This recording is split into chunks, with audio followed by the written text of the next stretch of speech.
What's up? How's it going? Let me get set up.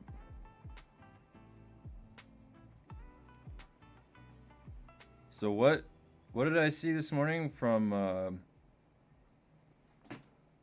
Funcom?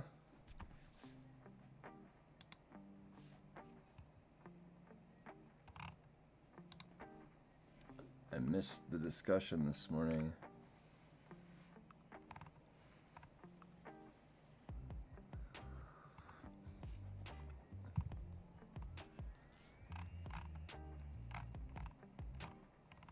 What is this? This is the share article?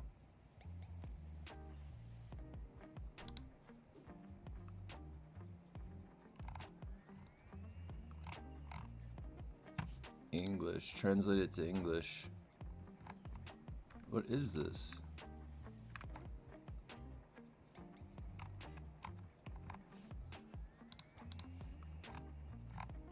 It's like an ad block blocking my view.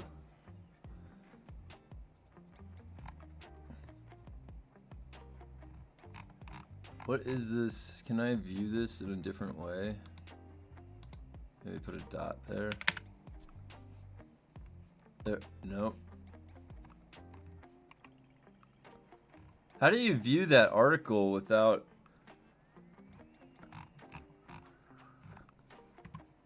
Someone linked an article, but it's in Norwegian.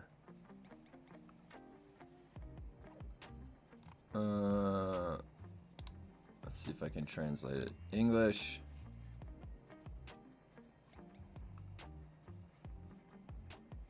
I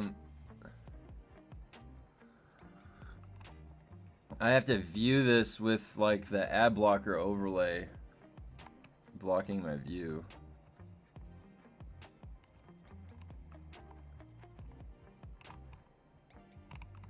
So this article says, oh my god, how do you get that out of the way?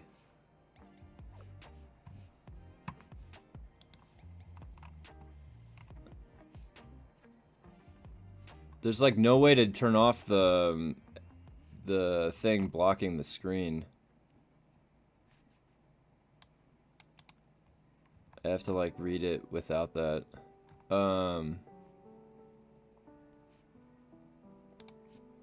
Where's the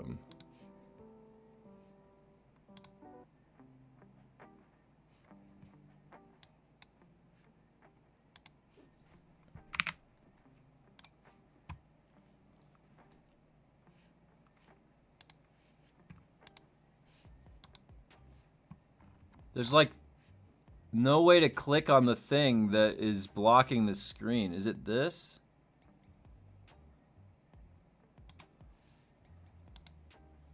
No, it's not. How do you make that go away? So I'm gonna try and share the screen.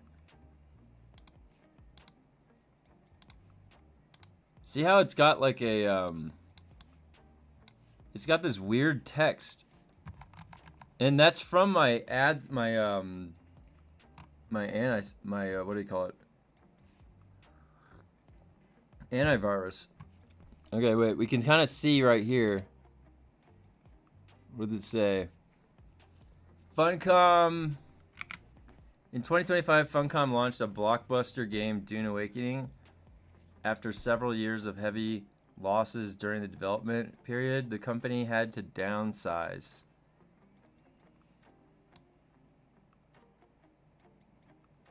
What does that mean, though? Like, after several years of heavy losses. What does that statement mean? The accounts for 2025 are now ready. It shows a deficit of 462 million NOK. And what does that translate to? 67 million. 708 NOK is 67 million US. So the 2025 accounts are ready. So that ended what, in that January 2026? Hey, what's up, Brett? Someone posted some new info I woke up to this morning. Hey, what's up, Cable? I was just looking at it.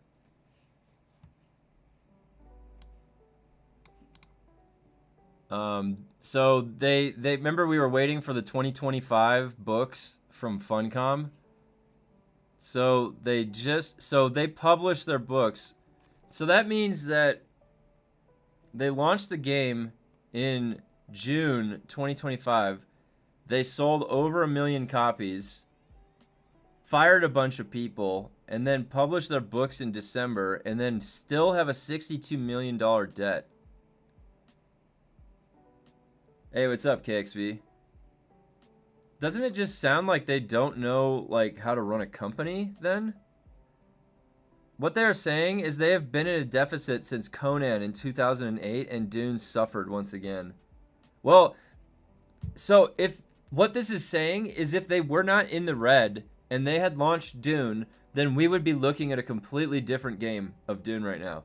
They would have never gotten stuck the way they did. Several years. What the fuck is several? 2 more? I just don't understand what that is. It's a really vague statement. After several years of heavy losses, like when you're going through a development cycle, okay? You've already gotten the funding for the development cycle. What does it mean, a year of heavy losses? What are you doing, the company, to lose things? Yeah, this is an excuse, Brett. This is 100%. This is just an excuse. And it makes no sense, too. It's like, what does that mean? Were you paying your CEO? Let's investigate the CEO. Where's the Funcom CEO? You know what? I bet you that it's his problem.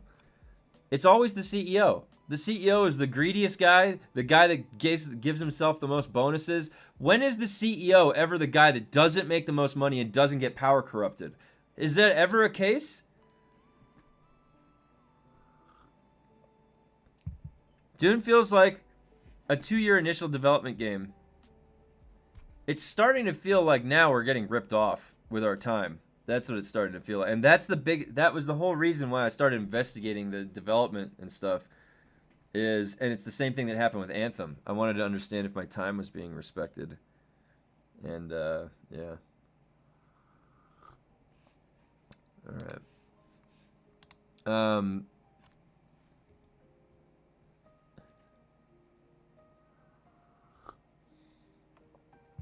All right, well, let's see what else it says.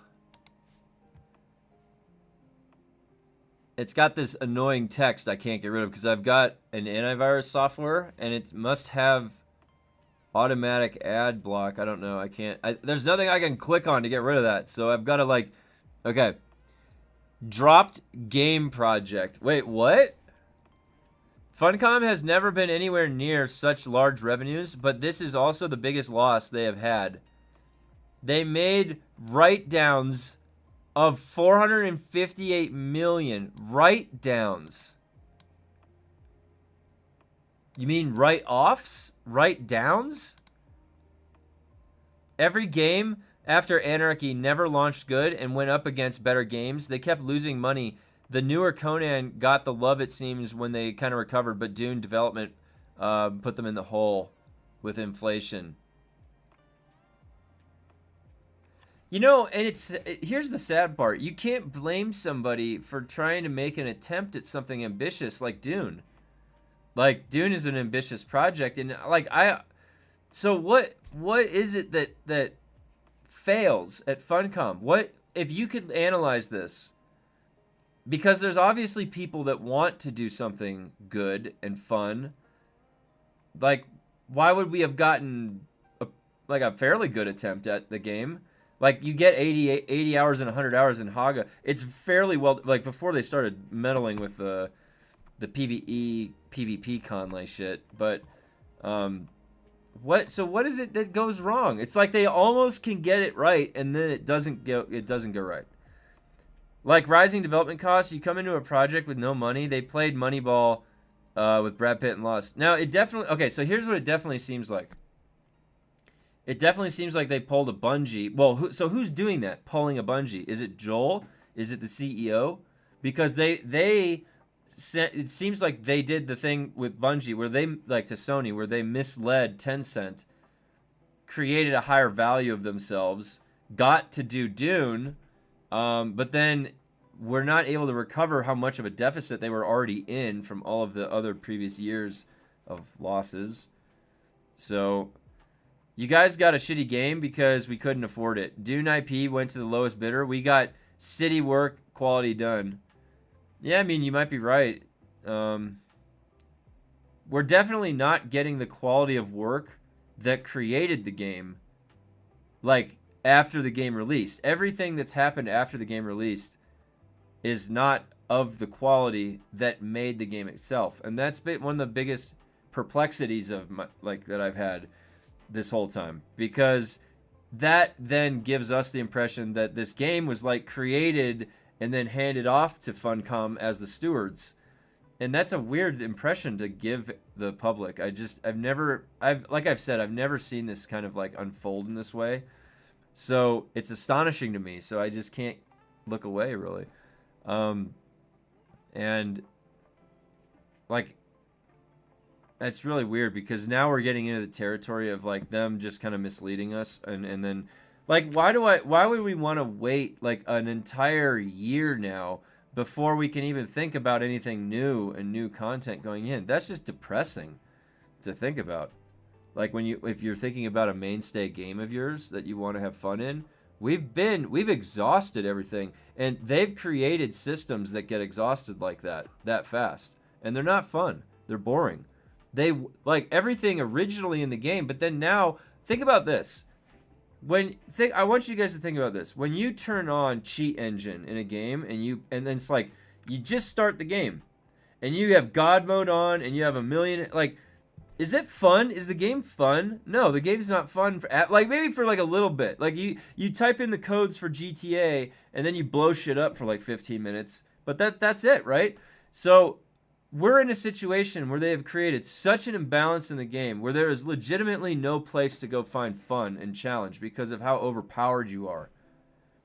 And then the places, the five overland zones that you can go in, that's not fun for scaling.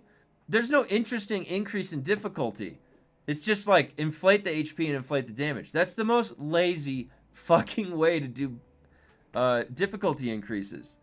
Do you want to know what happens in EverQuest Legends when I increase the difficulty, guys? Do you want to know? Is it just inflating the HP and damage? No. They become multi-classes and they can start doing tricks and they're smart. That's harder. They're like, oh shit, they're acting like fucking people. They ran out of weekly tokens and it shows. Hey, what's up, Ned? 95% of the game compared to now was done 6 months before release. Now, that is actually curious. Like, how much was jammed in before release? Alright, let's keep going. A large part of the loss is therefore an accounting technique. What the fuck is this wording, dude? A large part of the loss is therefore an accounting technicality. Technically, it's a loss in the accounting books. The company believes that there is still a basis. Oh my god. Oh my god. We're in the territory of Funcom shutting down. Holy fuck. I didn't know it was that bad. The company believes that there is still a basis for continued operations. You would never say that. You would never say that. That's like Joel defending like why he still should have a job or something. And then set up most of the game that forces you to do it solo, preventing teams and having any fun and unfuncom. Exactly. Exactly. They could have left the same amount of ads and made them like do extra stuff or give them extra ability. Like that's where the fun comes in. You're like, oh shit, this guy did a leap attack on me and now he CC'd me. Like, what the hell? I gotta think. It's not just like he's got a bunch more health and damage. You gotta change your tactics.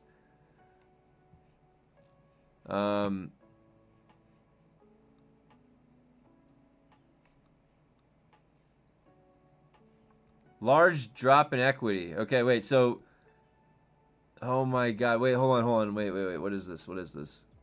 Look at what this says. Funcom has also spent $481 million on purchasing services from other game developers. The bunch of phonies is what they are. Oh my god. Oh my god. They fucking... That means that they literally spent the cost of the fucking debt they're in more than that. Like the cost of the game, purchasing the services from other game. This is what we were talking about. They didn't make the game. They didn't make the game. What do they do there? Wait, what do they actually do there? They've got a community manager that doesn't community manage. They've got developers that don't develop. Dude, this is like the Wizard of Oz. We just pulled the curtain. Yeah, I didn't read this. Well, I just woke up to it. Do you see this line right here? Right here? Funcom has also spent $481 million on purchasing services from other game developers. That's what we've been talking about this whole time, that they didn't make the game. That's why they can't fucking make anything. That's literally why we're like, here's a suggestion. They're like, that'd be interesting if we knew how to do that. Yeah, good suggestion. We don't know how to do anything. Dude, we've literally been saying this. They've been Googling ChatGTP to, how do you fix this? That's why knee charge still isn't fixed. Done awakening. This is the type of stuff that makes me done with a game, though. I'll tell you that. Is when you really find out what's been going on. Really find out. That's it, right there. Funcom has also spent $481 million, basically more than their current debt, in purchasing services from other game developers. Unreal 5 development and maintaining costs of millions a month. It adds up quick. But see, I made games in Unity. I made games. We did some work with Unreal 5. It's not that, like, I don't know. The licensing stuff is not that bad. It's really not. It's accepted. It's like it's you know that it's gonna be there. You write it in. Because nobody makes a proprietary engine that takes fucking 10 years. Warframe rushing another double affinity event, I guess. I managed to get MR15, but 17 for the Coda weapons is kind of rough. Yeah, you know, Chuji, so in Warframe, I got to MR21, and then I just stopped doing MR. I just, like, I play the game to get my character powerful, and then I don't worry about, like, because what was happening is that after a certain point, I was only playing the game to level up other things that weren't my main build. And I just wanted to go out there and play my main build. Now, luckily, I set up melee builds, so, like, I could actually swap the primary and secondary. But what happened is I ran out of primary and secondaries. Like, there's not, like, you get up to, like, MR21, and then you run out of primary and secondaries. That's what happened to me. Because I used the same melee weapon, the, what is it? The Za that I had. They're just like DJs. Pretend. Funcom is Skrillex. Funcom is Skrillex. Just like sitting up there and turning knobs like on a DJ table. Oh, man. Okay, let me see. Unreal 5 is complicated, I think. Nobody knows it unless you're Epic. And you know what, Brett? Maybe they've changed the licensing stuff since I've worked with it. It was back in 2011, so that's a long time ago. It's probably a lot changed.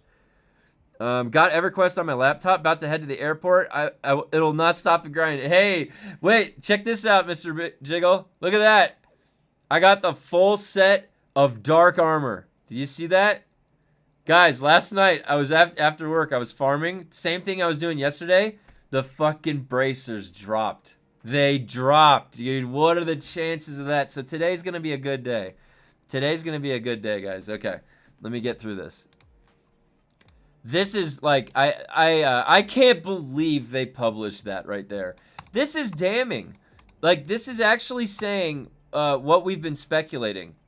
Now you can start looking at Funcom games differently. Wait, so what happened with Anarchy Online and Age of Conan? How did they make those two MMOs? Like, you can't make an MMO with the mentality that you have to borrow the service from other game developers and then you don't develop anything new as a live service. Like, that doesn't work for MMOs. Is that why that they failed? Anarchy Online, I thought, was kind of like a sci-fi EverQuest and was pretty fun. That was one of the things that I was kind of bummed out I never got as deep into, because back then I wasn't, like, I barely was able to get into games when I went to college. Because of how much other stuff I was doing. So it's like I played EverQuest, Dark Age of Camelot, and then World of Warcraft, and I missed Anarchy Online. It was just, I was probably like just past the cusp, and I wish I had.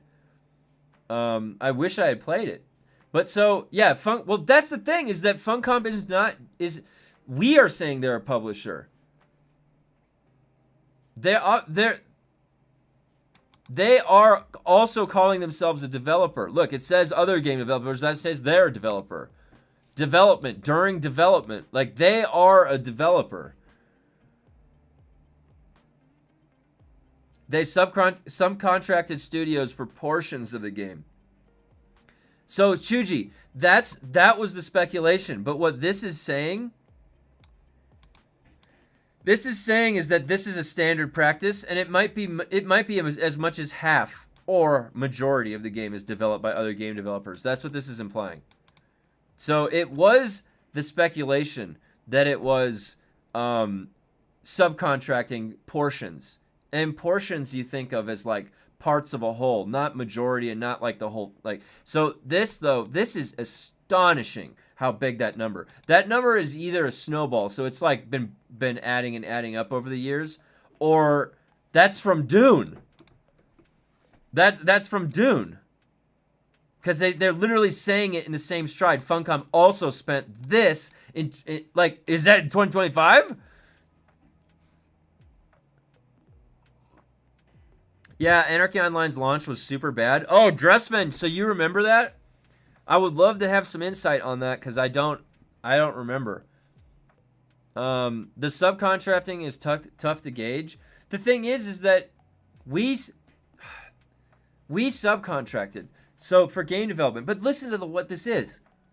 You hired in a contractor because we didn't have an audio guy, so we needed the audio for the game. So we need to look at, like, we need a sci-fi golf game audio. We bring in a subcontractor on the spot there to do that. But think about this. There's also another mechanism to do, all right? We need this portion of, like, the quest puzzles done. We hire like an entire company to develop that, and then there's a handoff. Do you see how there's like a difference of that? One's like, we need a sound guy, we're gonna hire him temporarily.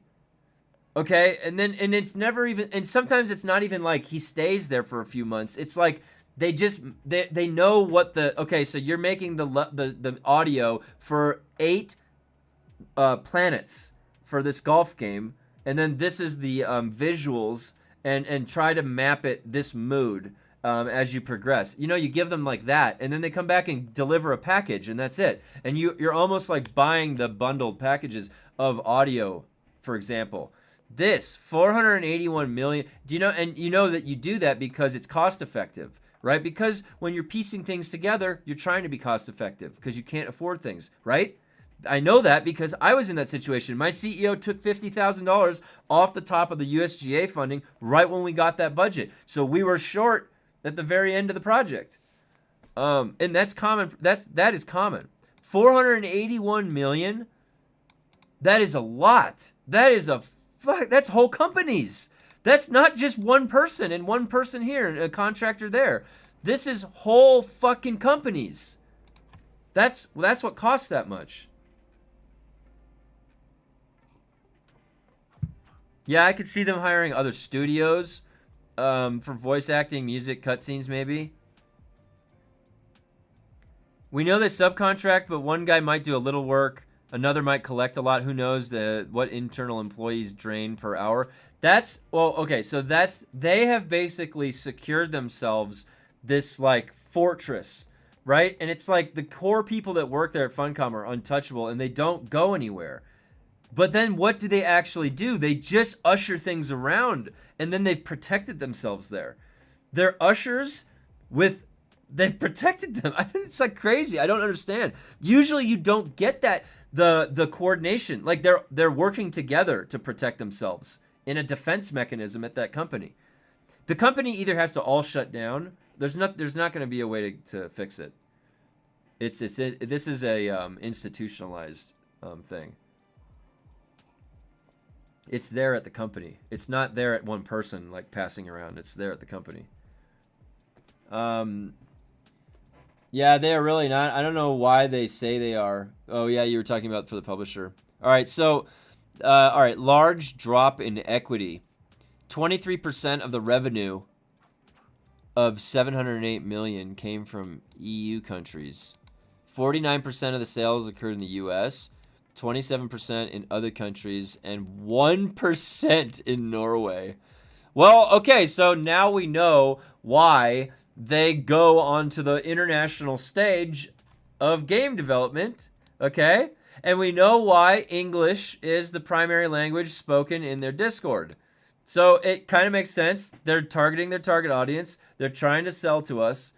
It's a shame that they're trying to dick us around so much, because if they just cultivate, like, we're very clear where they're targeting. Like, so why would they not foster, like, better... Dude, everything they've done is the wrong way to do it. The main focus in 2025 has been Dune Awakening. They primarily worked on the launch and updates.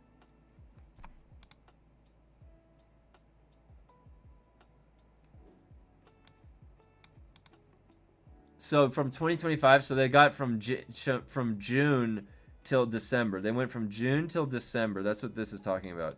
So from June till December, they primarily worked on the launch and updates.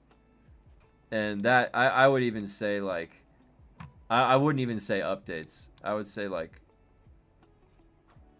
how do you phrase it? Because every update that they had was not the full update or all of what they wanted in their original vision to deliver. And then they pivoted and had to do fixes. So they primarily worked on the launch of the game and bug fixes. Like, that would be a more accurate way to describe their 2025. Equity has been reduced from 470 million to 58 million kroner equity. So, oh wow. Oh wow. At the same time, the debt has increased from 996 million to 143 billion. Dude, that is not good. What the hell? Cash increased from 50... What? Oh, wait. Oh, that's on hand. Cash? What? Is that how they talk about just like the liquidity? They say cash? They don't actually have cash, do they?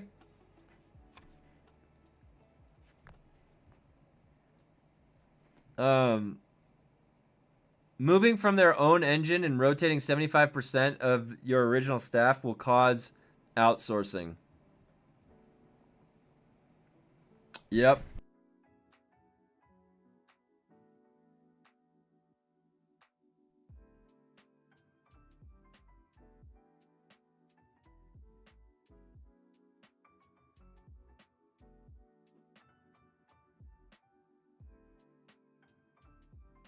I had to sneeze. It's really dry up here.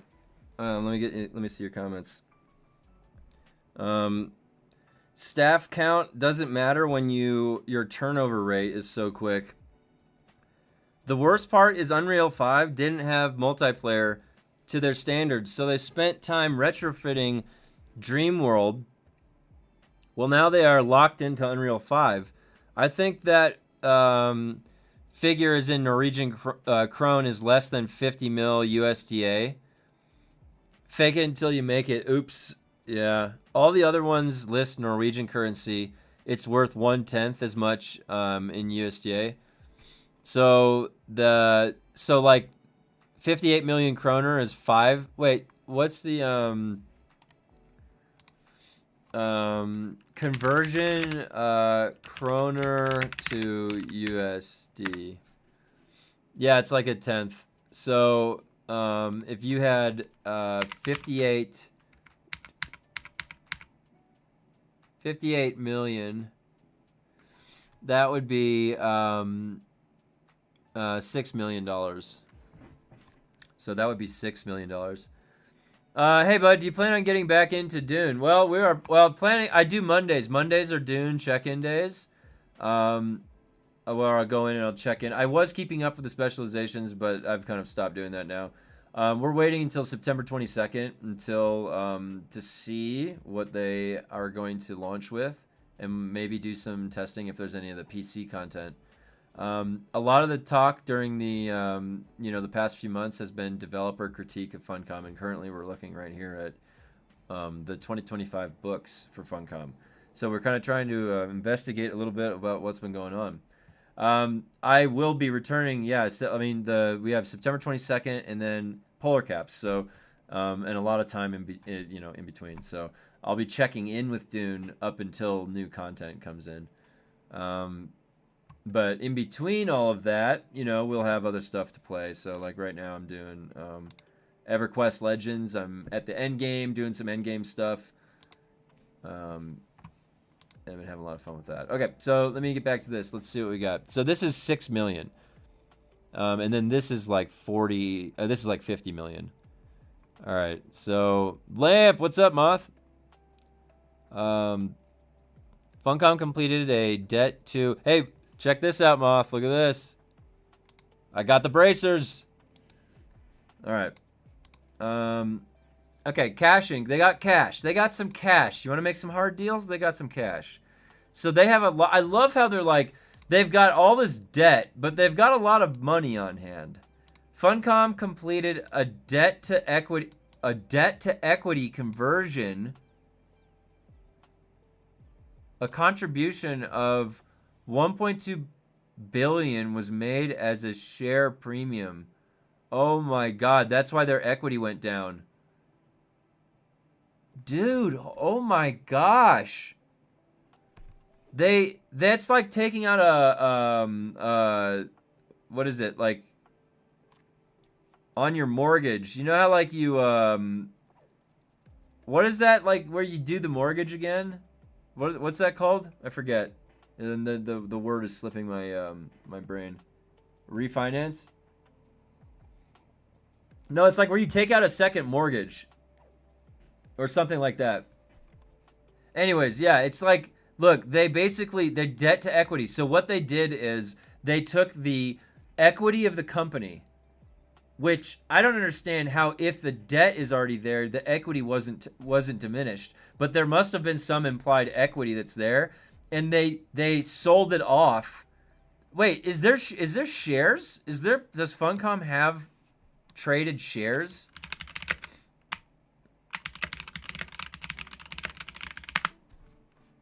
No, it's no longer.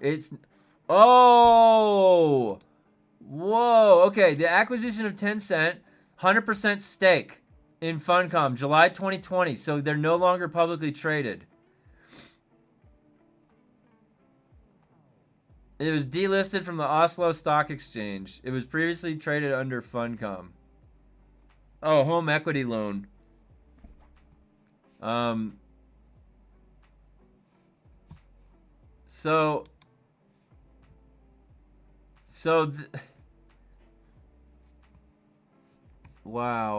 So they, in 2020, they have complete ownership by Tencent. This is crazy. This is literally the Norwegian Bungie situation, guys. Wow. This is some popcorn stuff here. I can't believe this. Who knows what's going to be ahead of us then in the next few years? All right, so so this is like really a damning step because they basically completely lost the equity of the company now. They're like, I'm actually surprised that this a decision that was even allowed under Tencent. Think about this, because then Tencent has full, it must have been from Tencent. Tencent has full ownership, and then their thing of value has their value diminished because of the debt. They needed to trade the debt. And all the bad devs are Sandler from Uncut Gems. Tencent is a loan shark. Oh my gosh. Wow, this is actually really interesting though. I mean, to see it. Funcom, okay, so Funcom Oslo AS is listed with 136 full-time equivalents. So they have 136 full-time employees. Dude, this is crazy. It's basically a house of full-time employees. They're protecting all of them to like keep working and getting paid, but they're like not producing things. They're not making anything. They probably have the most. Dude, this makes so much sense. Think about like when we get like a month's worth of work and we're like, dude, you could have done that in 10 minutes, and literally we're done with it in 10 minutes. What the hell were you guys working on for a month? That's literally how you get 136 full-time employees in a company that's like, what are they making? What are they doing even? And you would ask that. This is a decrease of 12. So they... Oh, come on. What? They lost 12 people. Is this the massive layoffs that they wanted to make people feel bad about them?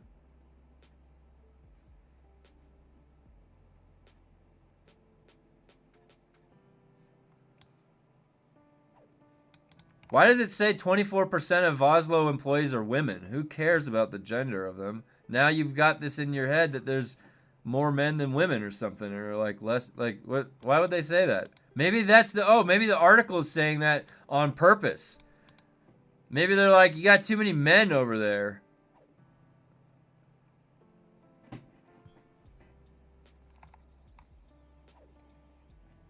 CEO, how do you pronounce that? Rui Caceas received a total of, that would be like $700,000 in compensation, including salary, bonuses, pension. The salary was $2.6 million, so his salary is one. So the dude makes more than the president of the United States in salary. Well, we found our problem, guys, right there. There is never a situation where you need to make that much of a salary. I'm sorry, buddy, but you're not making that good of games. Your license has been revoked. This guy right here, bring that guy in for an interview. Let's see how many houses he has and how many homes near a beach or something like that, or in a mountain range. Yeah, I bet you this guy's filthy rich. And he doesn't deserve that at all. Well, that was a really interesting article. Holy shit.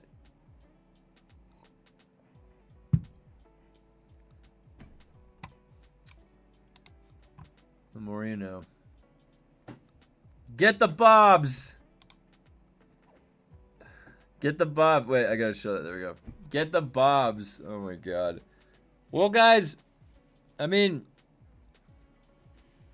it's so funny because we were down on the dunes of Arrakis, like stabbing each other with this janky ass fucking combat and shit, and all the while we got the Funcom CEO just fucking wiping tears with $100 bills, laughing his way to the bank.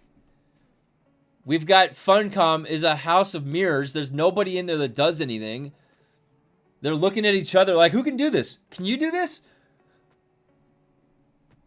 And they're like, we need to hire somebody that can do this. PTC patch notes for Dune. Oh, today is a juicy day. Oh, yes. Yes, let's do it. Let's take a peek. Let's take a peek. Oh, yeah. Let's see. Here we go. Whoa, why is that zoomed in that much? What the hell? Oh, that's why. Oh, man. All right, what do we got here, guys? Let's see. Wait, let me make sure it's in the right location. Wait.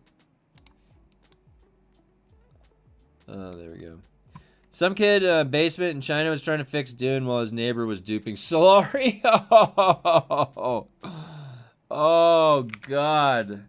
All right. Greetings, sleepers.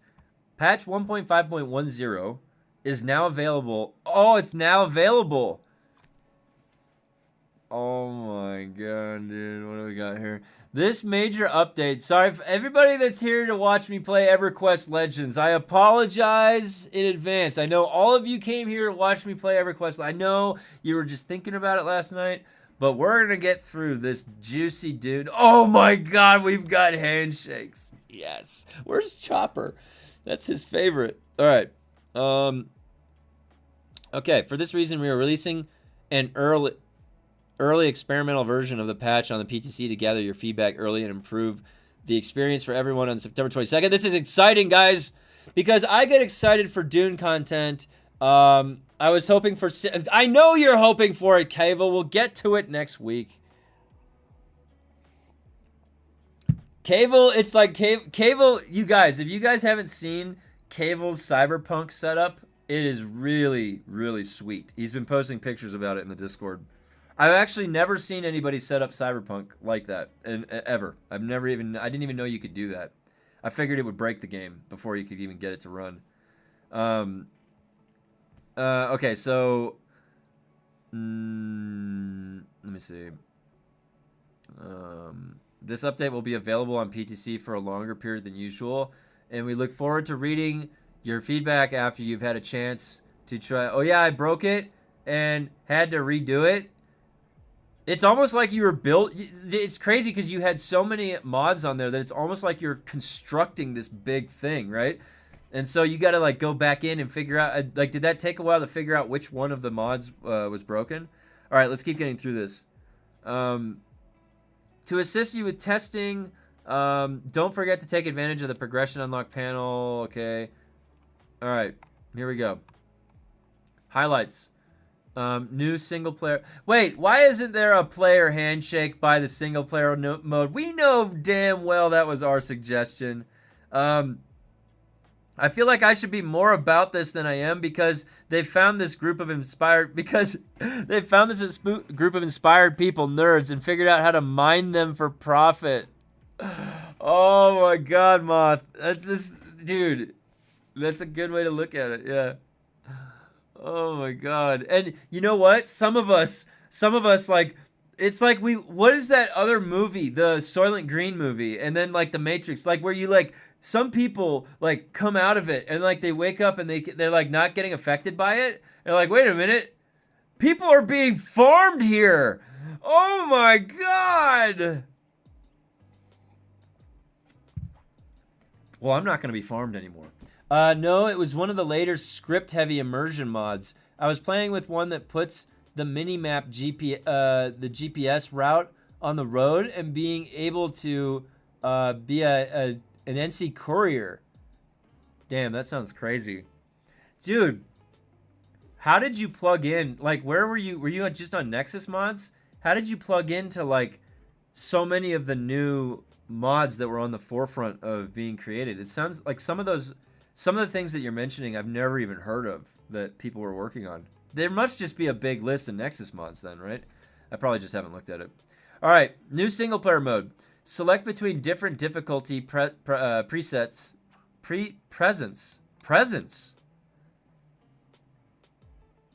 They've got a typo already. Dude, I thought that they had somebody like spell checking this or something. They didn't even reread this one time. I'm reading this one time and it's like there's already a typo. You can't, like, presets or customize the game settings and survive Arrakis on your own. It should just say Arrakis your own way. That's a little weird. New character, but we got to speak English here, okay? Most are Nexus. I just check Nexus every day for mods that are just released and see if any of them sound interesting. Sadly, sometimes they just don't want to work with older mods.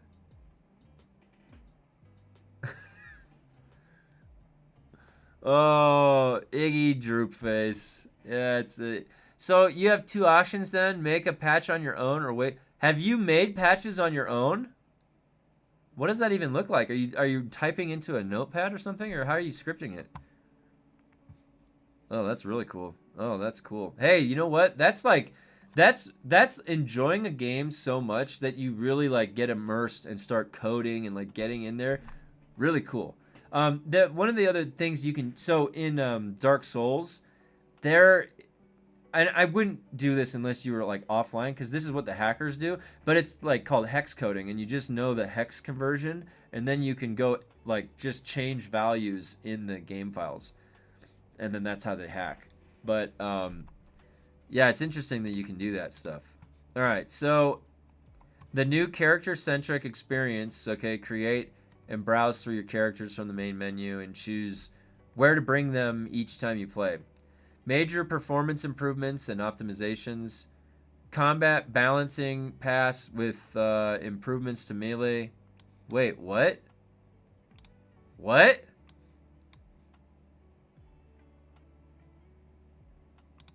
Who said they were taking a balancing pass on combat? For Skyrim, I took a model of armor I liked and switched it to enchanted armor set in game. Cyberpunk 77, I wrote my own driving tweak mod, but it's not needed now. Oh yeah, because they fixed the driving. My wife, when the game first came out, my wife hated the driving. She was so bad. She was always crashing into things. It was so funny. I've also gone in and changed colors of some items. Oh, that's cool.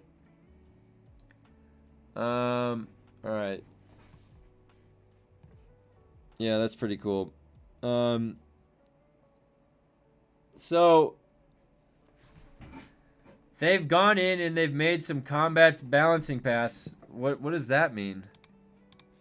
They've gone in and they're meddling with stuff again, guys. They're not doing anything forward. They're just tweaking. Restructured the way difficulty and rewarding scaling works in the Overland dungeon maps to make the overall experience more rewarding for the amount of yeah, whatever that means.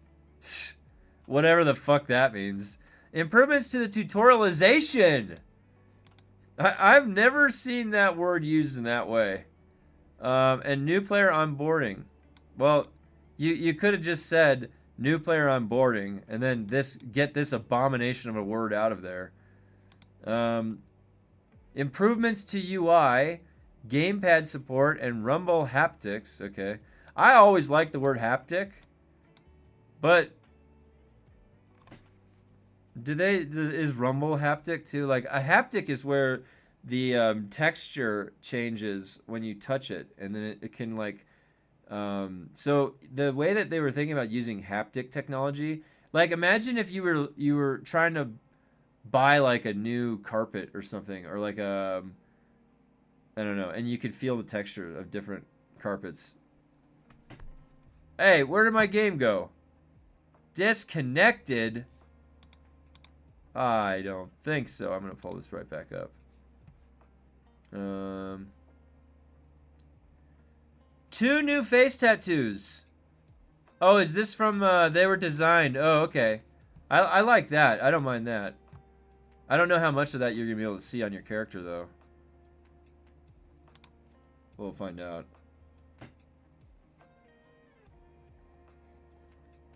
Okay, we're almost through it. I was just getting back up to my my screen here. Okay.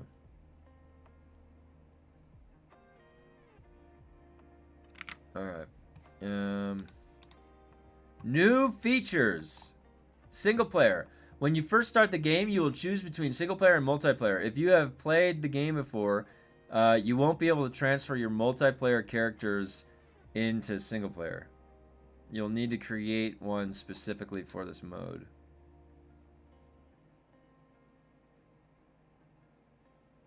It's a shame they don't understand how to do a character copy. But then that would make it so you didn't play the game as much. So if you copied your main character into single player, you wouldn't play the game as much. They don't mind. Like, that's the same thing as when they were making us test on the beta.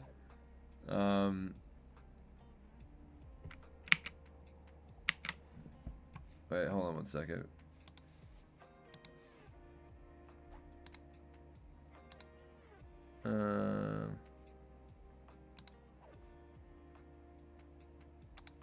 Yeah, I'm not having any of that shit.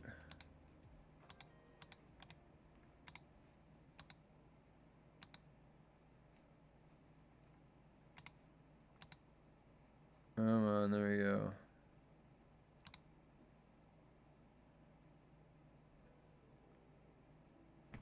Alright. I just don't like someone coming in here and saying some crazy shit about the war. It's like, or Israel. Alright. So, where's the public test client?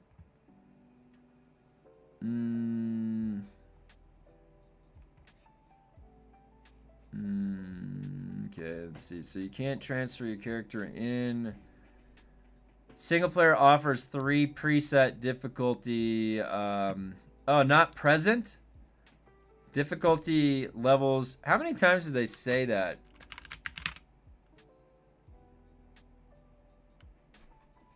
Shit. Oh my god, look how long this is. You can select different difficulty presets or customize your experience, okay? Enable or disable sandstorms. Wow, that's so exciting. Resource harvest rate multiplier, okay? Experience point, yeah. That's good. Yeah, that's a good one. Item durability settings. Wow, I'm surprised that you're actually doing that. All right, that's good. That's good. Base decay rate. Sandworm auto spawn. Coriolis storm auto spawn. Adjust what drops on death.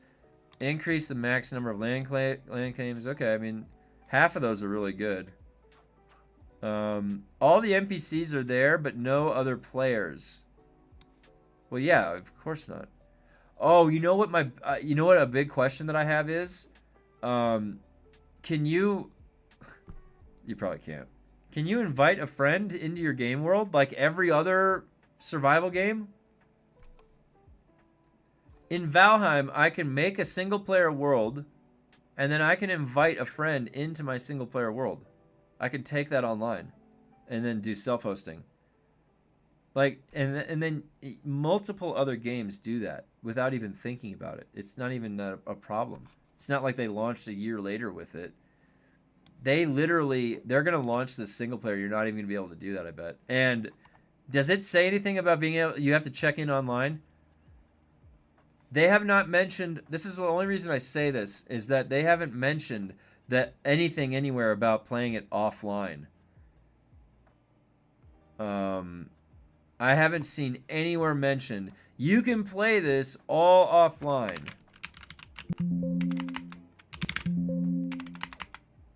Offline?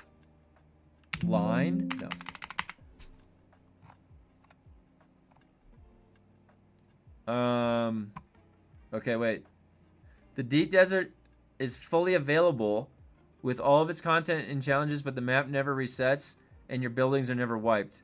The Coriolis storm remains as a weather event, but it's less destructive. The Landsrad endgame simulates other players engaging with faction conflict, keeping it competitive. That sounds interesting. The exchange now acts as a vendor.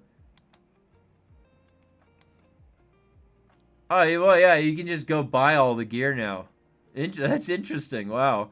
They just, okay. Yeah, that's, the exchange is just is all the items in the game. Go buy them. Both Arakeen and Harko Village can be visited. Okay. The Landsrad simulates other guilds to ensure dynamic and believable Landsrad. It's like each devs relearns the same lessons on their own instead of talking to each other. Oh, yeah. That is an interesting way to look at that, yeah. Probably. The cartographer skill now extends the player's fog of war. Oh. I was wondering how they were going to do the DD for single player, yeah. Look at this. That's actually making that cartographer skill, like, sort of useful. The Coriolis storm was converted into a very dangerous storm that no longer instantaneously kills the player and wipes the deep desert, thus allowing players to keep... Oh. Players' start locations are limited to a smaller area. PTC progression unlock button is not present in sync.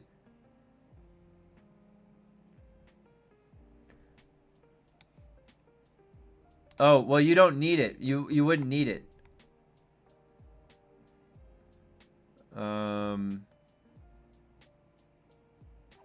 Character-centric experience. Create and browse through your characters from the main menu and choose where to bring them. Okay. Wait, they're like explaining this pretty... Why are they explaining all this? Okay, yeah, there's gonna be new characters. Okay, yeah, we select it. Here we go. Here we go. Firm handshakes. Major performance changes coinciding with the console launch. Widespread improvements to world streaming, rendering. I love how they put the firm handshake there because it's kind of like, you guys asked for it. Performance increases, right? That's not us. That was your idea. We'll give it to you guys. Cooldown for using the base reconstruction tool is now set to 0. That's good. Restructure the probability curve for augment stat rolls to be more on a bell curve.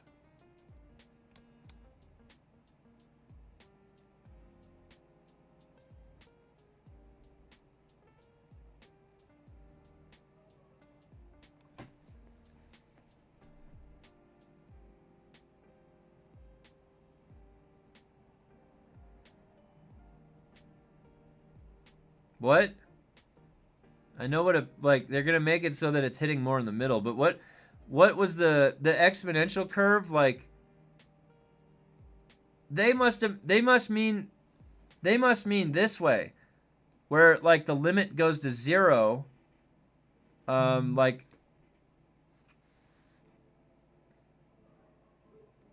So their graph for the odds was like really high odds for the 0. And then it graphs down like here.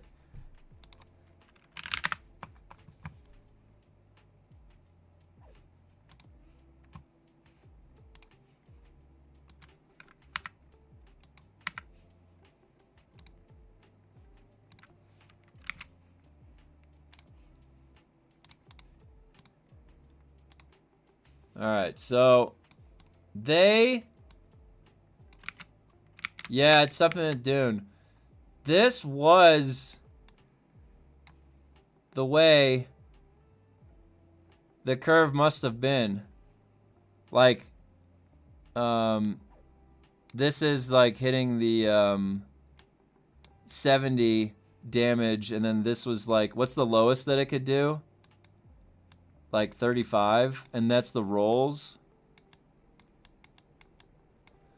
Aug. So, and then what they're saying is they're going to make the curve like this. That's a bell curve. So, and actually this exponential curve, it could very well be more like this. All right, there's a lot of possibilities for this graph. All right. This is like where your augs are going to be hitting the probability, like how this is like a higher chance. This is like up here would be like, you know, 100% chance that you roll that, like up there, like the probability that you're going to roll something. Beautiful bell curve, sir. Thank you very much. If you guys can't tell, I've done a lot of like math tutoring with kids. So this is me just clicking with my mouse, drawing. I've gotten really good at drawing things with that in sense of math terms. So, all right, that's nice presentation. Okay, I'm gonna get guys. I'm gonna get a whiteboard so that then I can do this. All right, go to the face cam, and then I'll just go to my whiteboard right here. And then I'll start doing something on the whiteboard, and I can actually draw out the. I have plans. I'm gonna be getting that whiteboard. Oh, you thought you were talking about the player count? No, this was for that was for the augment rolls. Just join. What are we looking at? This is they just put this up. This is the patch notes for what's coming on September 22nd, and this is going on the PTR. So we're sort of dissecting it, and then I'll head it. I know a lot of people showed up for EverQuest Legends today. Oh. But yeah, no, we're just kind of going through everything, and there's also we've gotten firm handshakes. Professor insane. I've been working in education for over 20 years, so I've worked for Stanford. I've worked for that was actually when I was in college. I was part-time. I was working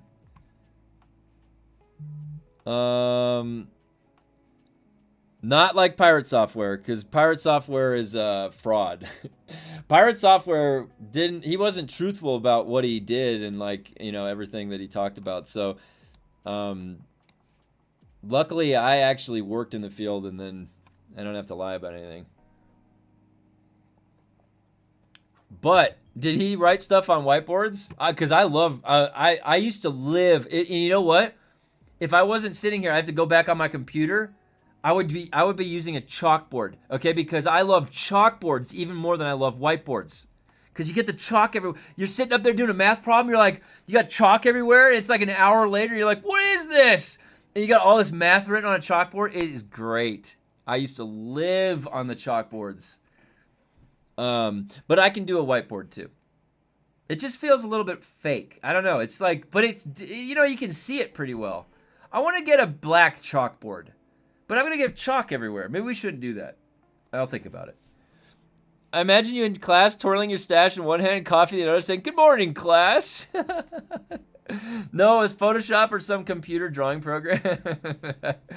You're the kind of chill teacher you probably would want to have. Well, I've always so what I've worked on in education is how to get kids engaged, how to get them interested in math, how to get them interested in science and stuff like that. And so you try to, one of the jobs that I worked for had a pilot school in 6th grade, and then they had they had three rooms that were designated in the school.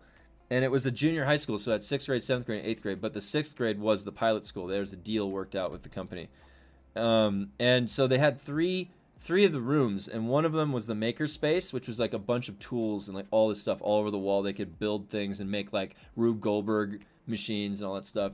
The other one was like a bigger sort of like 20-foot high space, and they had a 20-foot by 20-foot mat on the ground you could walk on, and then a computer hooked up to a projector that projected stuff down, and then you could have these batons to like interact with it. And so what we would do is set up these learning objectives that would align to where they were and in science class. And then we would use Universe Sandbox, the Steam game Universe Sandbox, and we would project that down onto the ground. And so we had the kids with these batons like slamming planets into each other and like seeing what would happen in Universe Sandbox, and we would make like a week experience out of that for the kids. And then there was the third room, which was like the lecture room. And the idea was no technology, low technology, high technology, and you had 3 things covered. And you could cover all the ground with that for the curriculum. And it was a curriculum that was I was co-authoring. It was a math curriculum that was using Yo-Yo Games Game Maker to create lessons that aligned to where they were with like the Common Core. And then they would be programming and learning the logic steps of programming, and then aligning it to like the math problems and stuff they were doing. So it was pretty cool. I have to ask, why wasn't this in the launch of Chapter 3? Yeah, I don't know. Like, their timing is so fucking off. Like, they're just off base with a lot of it. Scratching your fingernails on the chalk. Oh, no. Well, do you guys want to know something interesting?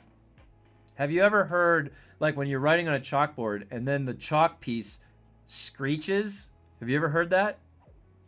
So whenever a chalk piece screeches, break it in half and it won't screech. Because actually what's screeching is the resonant frequency, and it's based on the length of the piece of chalk. So if you ever hear a screech from a piece of chalk, just break it in half and it'll be fine. Math, yada yada, math nerd, entertain us. Well, I'm trying to get through the patch notes. Science and math wasn't my issue in school. It was learning the same thing over and over. I think high school I was still being taught stuff I learned from middle school. Oh, really? Like playing cello or something. Cello is a great stringed instrument.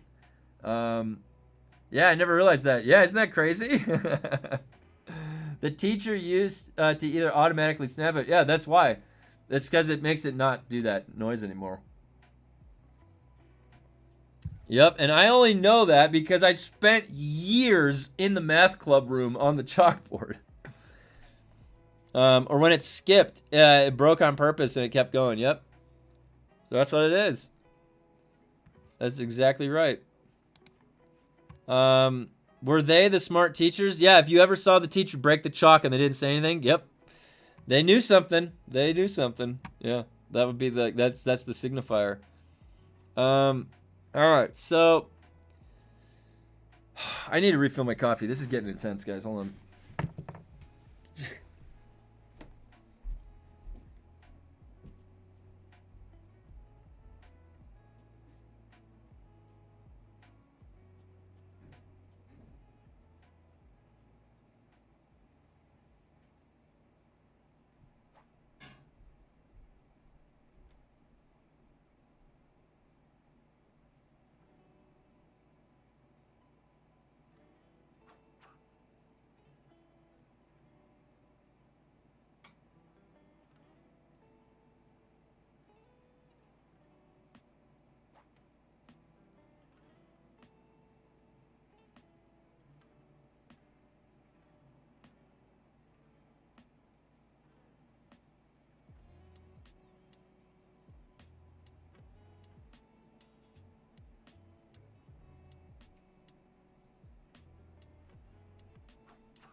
All right.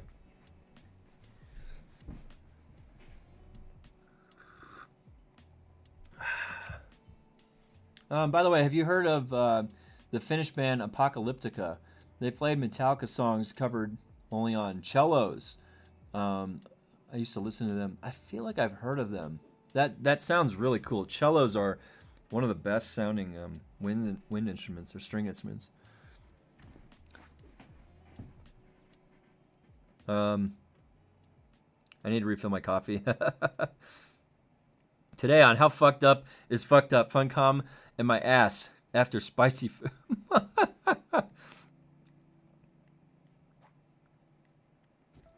Background music is the OG Weather Channel. Yeah, so I okay.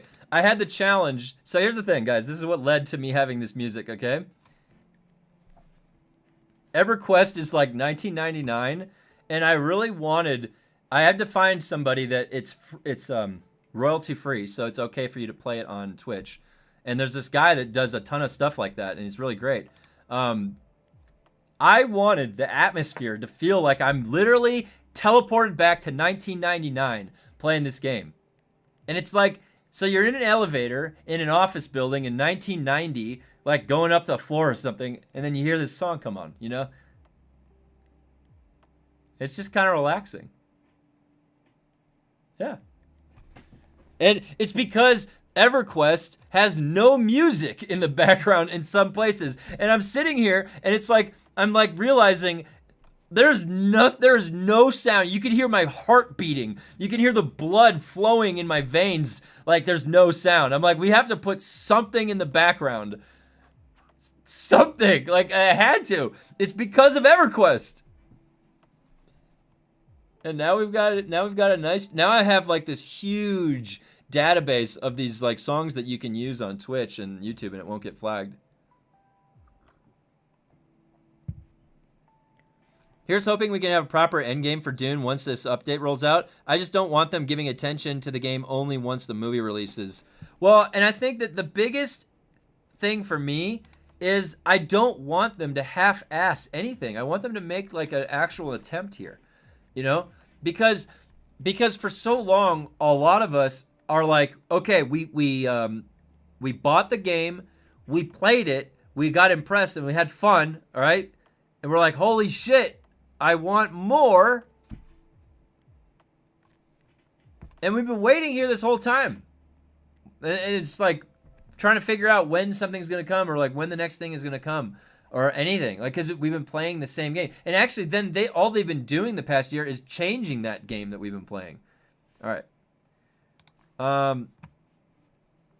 This means that it's now significantly more likely to get better augment stats when crafting. However, the odds of getting the maximum roll are still the same. Yeah, so they did. Okay, yeah, that makes so the bell curve was the right way. Oh, whoa! Look at that, guys.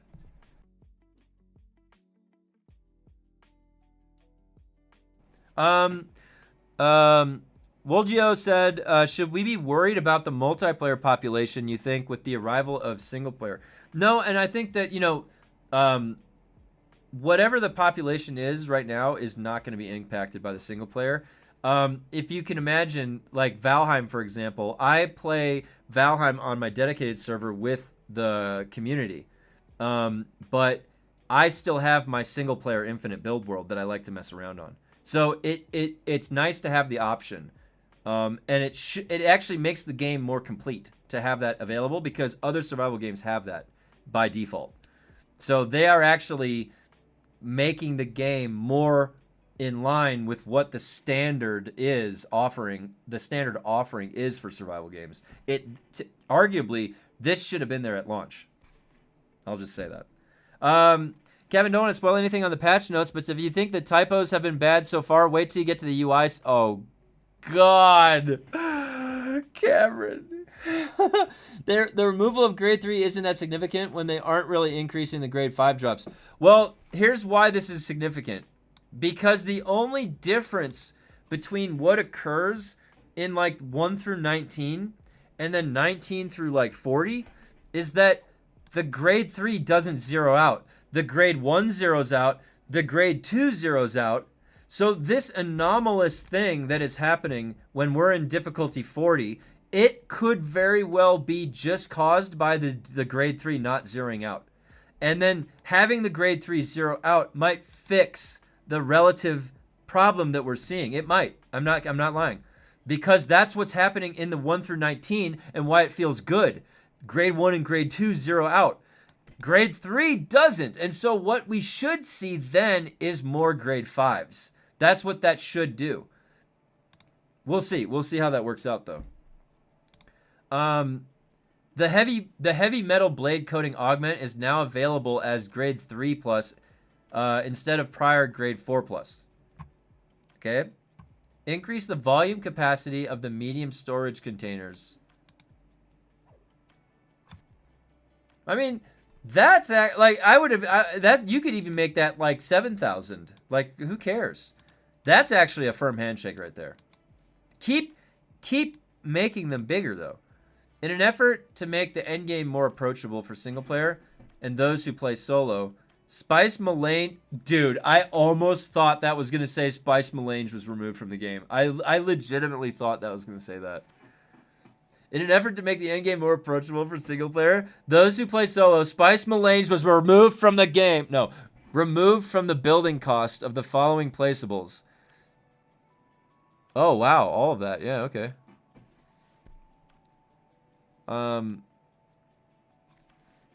Decrease taxi costs to social hubs to 500 Solari. And trade posts to 150 Solari. Okay. But won't people just have to trash a ton of... Yeah, I mean, that's the thing, is it might... And, you know, you are right to think this, because they are also then changing the curve. So there's multiple things. They're zeroing out grade 3, and they're changing the curve.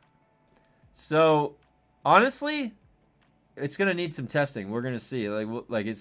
It could very well be changing quite a lot, actually. You spell it melange. It's more French. It's melange. Oh, it's melange. Oh, really? Oh, I didn't know that. Melange. Okay, thanks for correcting me. It was so fun saying melange. Okay.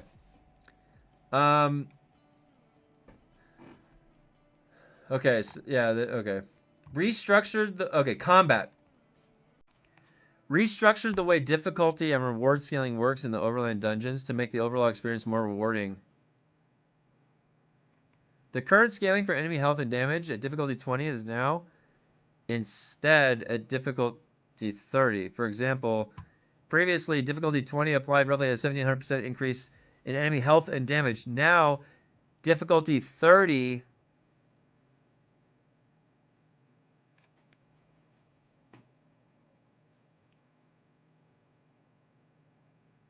wouldn't it make sense to tell me what the new difficulty 20 is? They also made 30 get easier too. If you take what they wrote on face value, tier 5 drop rate at 30 is the same as at 20, only that 3 doesn't drop. So that will be changed to 4 instead. No. So that's not how that works.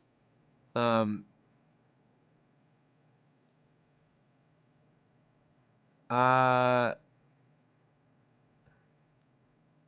have to pull up the graph. We have a graph somewhere about the drop rates. And if you zero one of them out, then it's just not competing against the other two.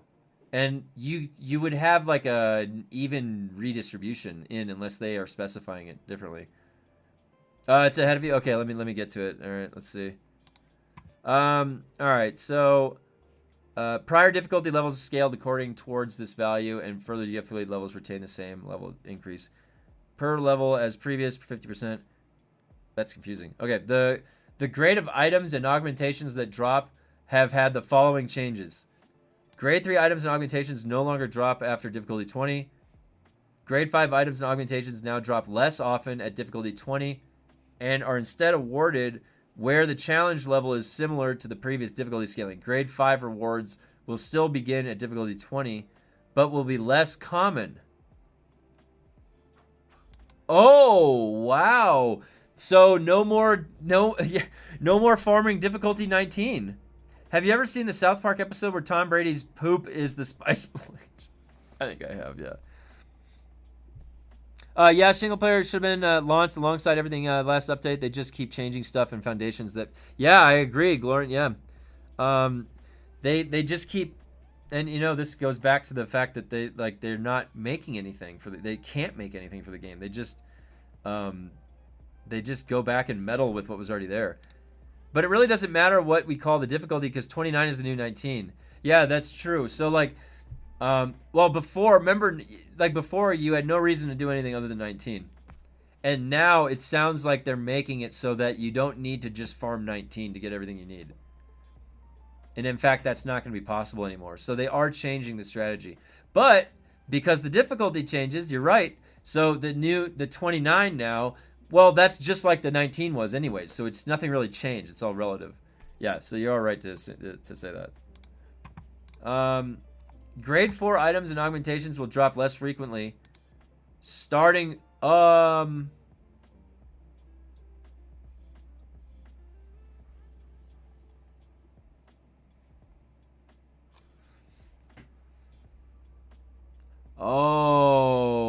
what? So before, on the graph, the chance of grade 4 dropping was a plateau. It stayed the same. So this actually, now this might be a significant change right here. So this actually might mean that grade 5 is going to get a lot more common. This final change right here. I've seen the graph before. Grade 4 was the same percentage all the way from like 20, 30 to 40. So now at 27 it's going to start decreasing. Okay. Well, that actually, okay, so I mean, listen, like relative to everybody else here, that means that like after difficulty 30, you're going to see potentially you can start isolating grade 5s more. We'll see. We have to test that.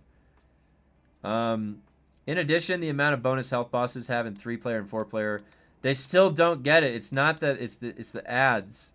It's not the health.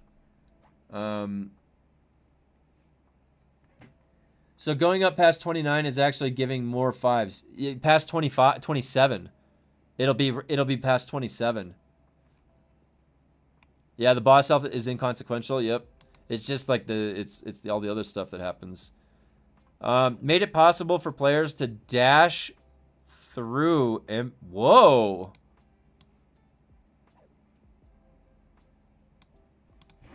That's going to be weird. That's a weird change. Dash through NPCs, but what about players? What does that change for? When people, oh, you know what? This is because Joel got stuck in the corner. Joel got pinned into the corner by those mobs and killed. Remember? He was saying when he was playing on console. Dude, this might make it. Wait, so is this saying that you can hyper armor, dash? So you don't get stuck in the corner of labs, yeah. Wait, can this make it so your dash hyper armor iframes through? Right? That's a hyper armor iframe through the mob.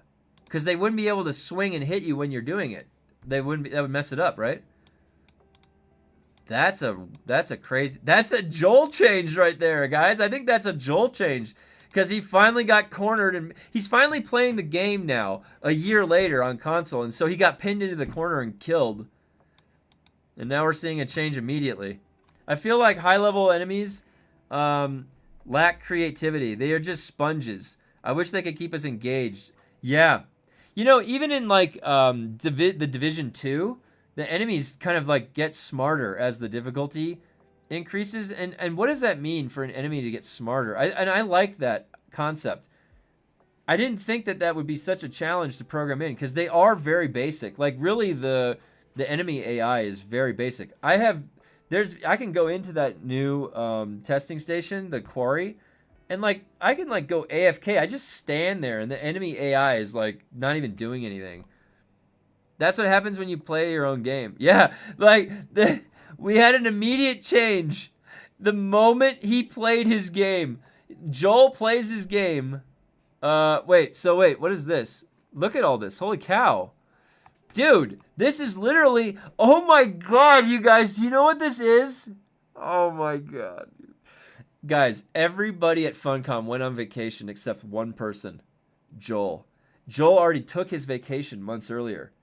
And he came back, and he spent that whole month playing the game. And now we have all of these changes that are as if a developer is playing the game. We're like, whoa, that's an immediate change to some. How many times have we been like, I got pinned in the station, I got killed? It's like, oh my gosh. Okay, what else we got? Taking health damage while in second wind will return. No way. We're going to enter the age of super stamina. Dude, every freaking thing, a fart in the wind interrupts your stamina returning. Okay, we're going to have extended iframes when players enter the down but not out state and when they recover. That's gonna be a nice change. Heavy melee attacks do the same damage. No way. Dude, that means that heavy melee attacks to the unshielded guys are going to do the 24,000 damage slow blade.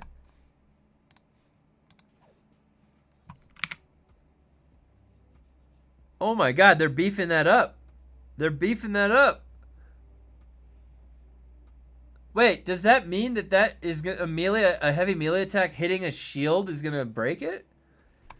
Holding the right click after a successful parry should take you back to the blocking state with the sword, dagger, and dual blades.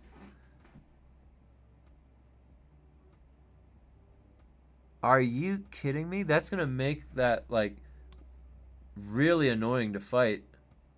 Updated daggers, swords, and dual blades to return 25 stamina to the player on successful parry. It's because currently heavy melee attacks do 66% of the shield piercing slow attack. Now they're making them equal. Okay, that's good. Yeah, I've been in there in the stations testing with the companion app. Turn melee soft lock for both controller tuned. It will be more respectful of directional input. Okay. Melee soft lock now triggers only on attacking or getting hit. Oh, good. Okay, that should be a lot better. What's an iframe? An iframe is an invincibility frame. And what that means is that, like in Dark Souls, when an enemy swings at you, you press the button to roll, and then once you press that button, there is it'll be like 0.7 seconds. All right, that's the iframe. So you get a window of, and because usually that's how long the animation for the roll will take. And if they are to swing and it looks like it'll hit you, if you're in that iframe, the invincibility frame, the swing just doesn't hit you. It's like the way that you press the button and avoid the attack. It's like in your brain when you wire it in the game. So does that make sense? So it's the way that you can avoid an attack. It's a very brief, and some games have a different window of that. And sometimes it's more forgiving. Sometimes it's like not forgiving. It's smaller and like, oh shit, I get hit by everything. And it's actually more frustrating to play games like that. Way too late. The PvE mobs made fringe raids so hard. Yeah. Are daggers, dual blades, and long swords going to act like pulse swords with the stamina boost? Yeah, that's a good point, DBK. That is what that's kind of saying, isn't it? Wait a minute. You just brought up a good point. This right here, this like kind of nullifies the pulse. Like the pulse is nothing compared to like what a default thing does. So why now they just made that weapon uninteresting. Wow, thanks for explaining that. I had no idea what it was. Oh yeah, no problem. Anytime you have a question about that, just let me know. I'd be happy to answer that. Tuned. Oh yeah, I already read that. Made player character rotate more quickly towards enemy attackers when blocking. Central stamina bar will now be shown when the player engages melee softlock versus a target. Okay. Added slower melee opening attack for NPCs, making them easier to parry. Okay, so making the game easier. Parry window. Dude, they are making this like a fucking child's play game by the time that it gets to consoles. Like, where's the challenge going to be? Parry window duration increased from... Whoa. Wow, guys. Holy shit. That is a significant increase. That's going from a quarter to a third. 0.33 seconds. Wow. Sir, I have a question. Why are you such a nerd? What's up, Grumpy? I don't know. I always liked being a nerd. I just liked, I don't know, my interests made me a nerd. I don't know. It's probably to account for the slight lag on the wireless controllers. Oh, very good insight. Yeah, definitely. That's probably what it is. Yeah, you probably nailed it on the head. Decrease the range where NPCs can trigger the Suspensor Blast ability, forcing them to get closer. Oh, that's probably going to feel a lot better. Dude, this is, oh my god, this is 100% because Joel's been playing the game. This change right here, that's a change from somebody that was playing the game. Oh, Grumpy. Oh, oh, oh. Yes. Oh, yeah. Yeah.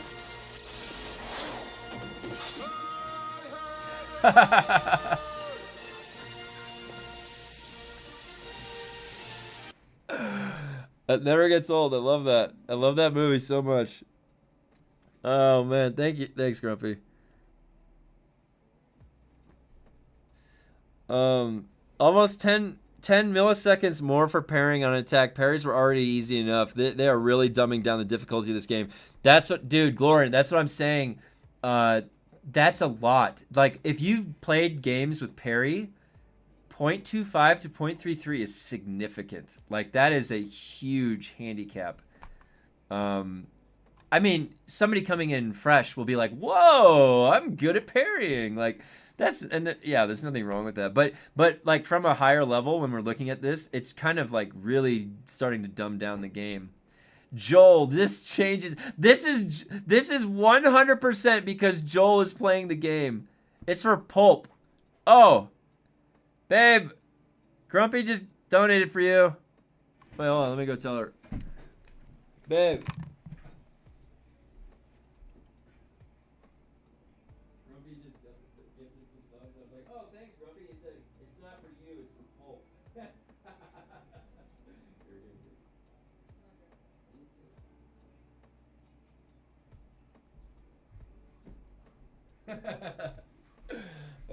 I told her, Grumpy. That's funny. Dude, they made the game so fucking easy. Yeah, I know. Oh, but you're gonna be face palming on the UI fix? Okay, let me see. Yeah, okay, let's keep going through. This is funny. This is crazy, you guys. Okay.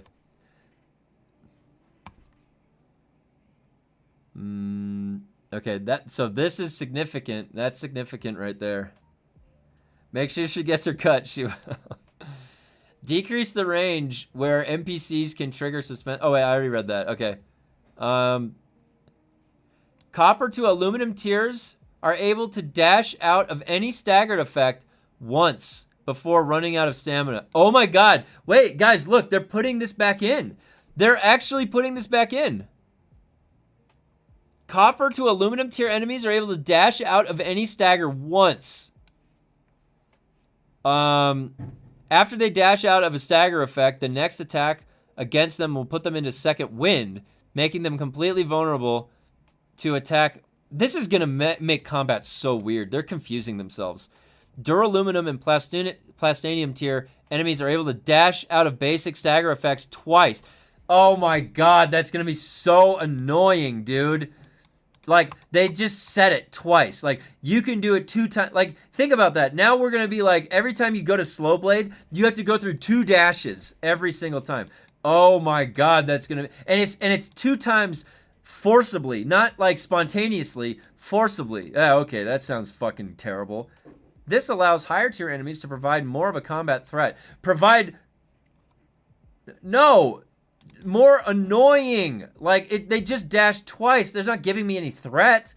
What's the threat? They're not a threat. They're just dashing twice. That's not a fucking threat. What would make them more of a combat threat? Give them more tactics, more abilities. Make them smarter. Doesn't that make sabotage worthless? It makes it like you could probably extrapolate a percentage of worthlessness that added to sabotage. Yes, you probably could, because it adds because you're not gaining a benefit, and you would then opt to shoot. If you don't want a slow blade because it adds time, then just shoot them. Right? So yeah, I mean it kind of, and then sabotage is only getting the benefit through the slow blade or a stagger. So yeah, you're right. Rework basic combat and counter experience around new engagement circle. This means that when in combat situations where you're surrounded by NPCs, the experience should be smoother and more engaging with tweaked NPC behavior. Try it out. Guys, I'm not going to lie. All of this that I've just read makes me very concerned. This is like 10 different things combining together all at the same time, not one at a time, and testing them separately. It's like, this is basically all different melee combat. You're going to get surrounded by mobs. You're going to be able to dash through them and out. And then they're saying they have new behavior when they surround you. And then they're saying, try it out. Go get surrounded.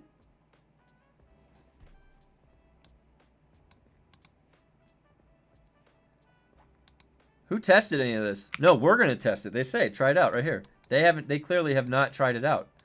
Endgame bosses are now immune to damage before the fight starts.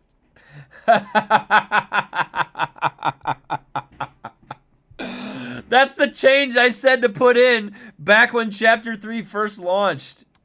I was like, why aren't the bosses immune before you zone in? I was like, and you know they haven't tested any of this bullshit. No, they haven't. They haven't. There's no one there to test it. They don't even know how to test it. You know why they haven't tested it? Because somebody else made this. And they handed him off.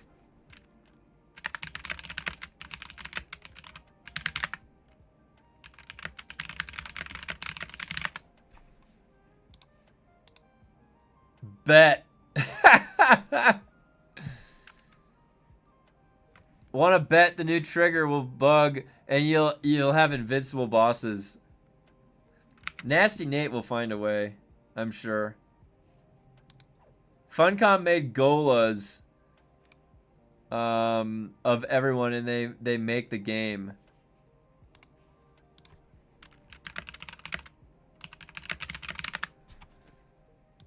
They grew their own slave workers.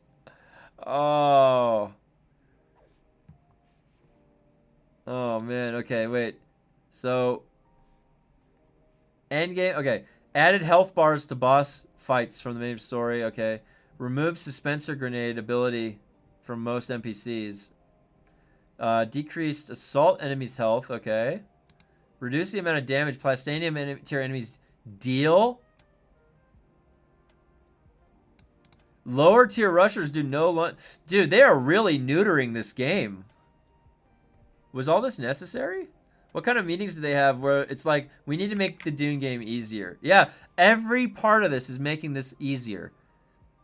Decreased number of NPC ads in certain boss fights. Oh! But not groups of 3. They just can't get it fully right. Why would groups of 3 be anomalous then now? Like now if you're in groups of 3, you're going to see an increase. You're going to have more ads than if there was 4 players. Change the cooldown for the Old Quarry boss fight minion anti-air particles. Previously, the cooldown was 1 second and calculated per group. From now on, it's calculated per individual NPC and changed. So they'll never do it. Okay. Increase suspended travel ability cooldown. From a flat 8 seconds to a range. Reduce the accuracy. Increase the accuracy. Combat tactics of NPCs using ranged weapons improved when fighting indoors. Their use of cover is improved. Okay, yeah, they're going to be like running behind things and hiding. Improved collision and pathing in combat spaces, such as NPC camps and bases. In Haga Basin, I don't know what that means. Adjusted the number of NPCs in camps and bases. I hope they didn't reduce the number. Revised all weapon crosshairs. Crosshair scaling under sustained filers so they usually match better. Increase the despawn time of Muad'Dib corpses.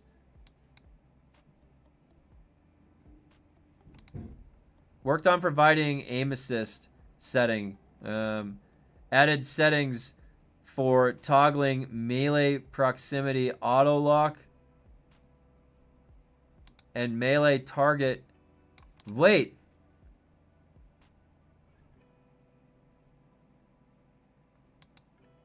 This was what was breaking. Remember, like, where I would be like the melee targeting was broken and you couldn't target anybody?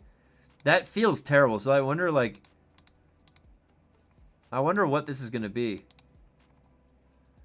The Lost and Found contract now rewards buggy modules. Removed confusing map marker. And it, yeah, there's a lot of interesting stuff, Mr. Rotten. A lot of very interesting stuff here. Removed confusing map marker. You might be able to click back a little bit on the video and see my reaction. Removed confusing map marker during the scan for signs of the missing agent step. Adjusted radiation zones in 89 to be properly fill the room. So it added more radiation. Story journey and new player experience.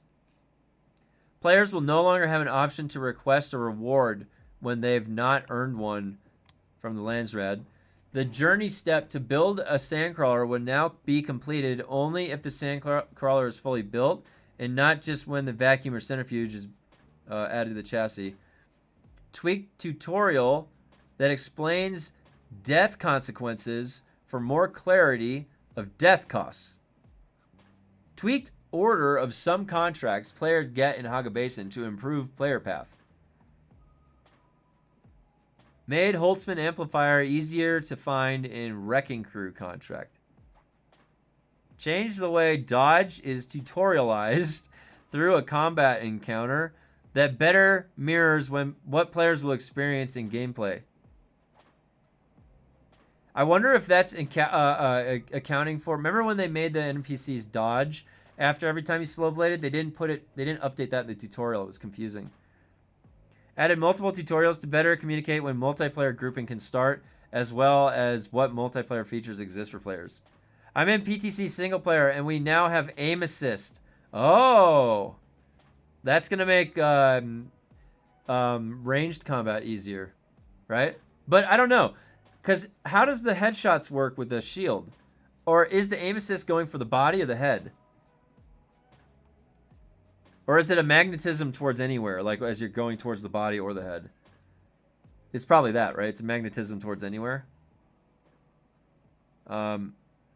Change the trigger of construction modes.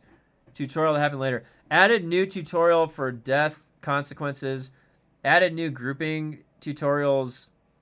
Added timers to all tutorials which do not end in a natural way. Added a hint for sprinting, following the walk hint at Ornithopter crash site in Haga South. Updated the Haga Basin South journey, a new beginning, to include the base reconstruction tool as part of relocating to Vermilion Gap. Oh! Wow. Interesting. So the base reconstruction tool, so instead of like abandoning your base, you're going to shrink the base and then move it. That's interesting. Remove Fremen Fines contract. Wait, why? Added a new tutorial text for the overland map to better explain its function. All right, user interface. Enabled grade selector for weapon schematics in the exchange. Okay.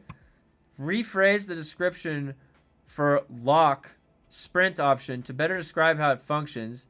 Added full D-pad support. Remove the unique UI screen for equipping abilities and techniques. Adjusted the Thopter Pilot mask customization icon to look more like its model. I wear that. Added sand gradient lines to the player menu UI when players are aligned to a faction. Quick swap. Renamed favorite feature to be quick swap. Added reminder text and inventory about quick swap feature. Wait, what's quick swap?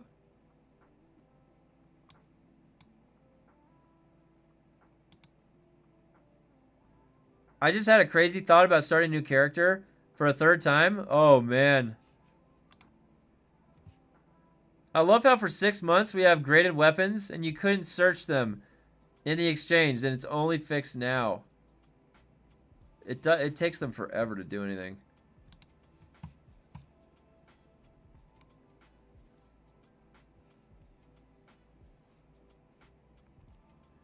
Change default values for radial wheel. Added input to the HUD when blood extractor is equipped. Oh, wait till you see the part where removed acceleration from the visual cursor. Increase the map scroll speed when using a controller. Added input hint next to chat when active. Improved visual feedback, okay, on the journey UI elements. Improved visual for showing which building mode. Updated hover and pressed visuals for various buttons. Updated visual feedback on swatch elements in customized UI. Duplicate entry of aim assist added to accessibility page. Updated pop-ups which require text to be entered before confirming, like deleting character, to no longer be required on controller. Okay. Changed how text chat and text boxes activate. It looks like they're preparing for the release of consoles. Yeah. Changed how text chat and updated the orders of settings menu options. Updated crafting menu. Updated radial wheel. Okay. Updated the quick swap. Added input hints to the welding torch. Added a notification to Haga Basin informing about siege and base vehicle locations. What is that? Improved navigation when moving between set grid and favorite list. Grade 5 isn't the end. Wait, which one is it?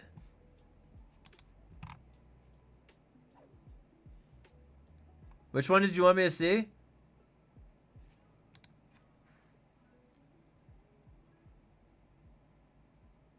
It says that it's not the end of the gear journey. Where do they say that? Where's the... It was up with the notes on how they changed graded drops.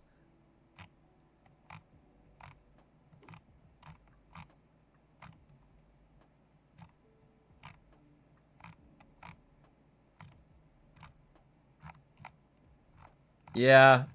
This is the new patch notes. Here, I'll link it. Where is it?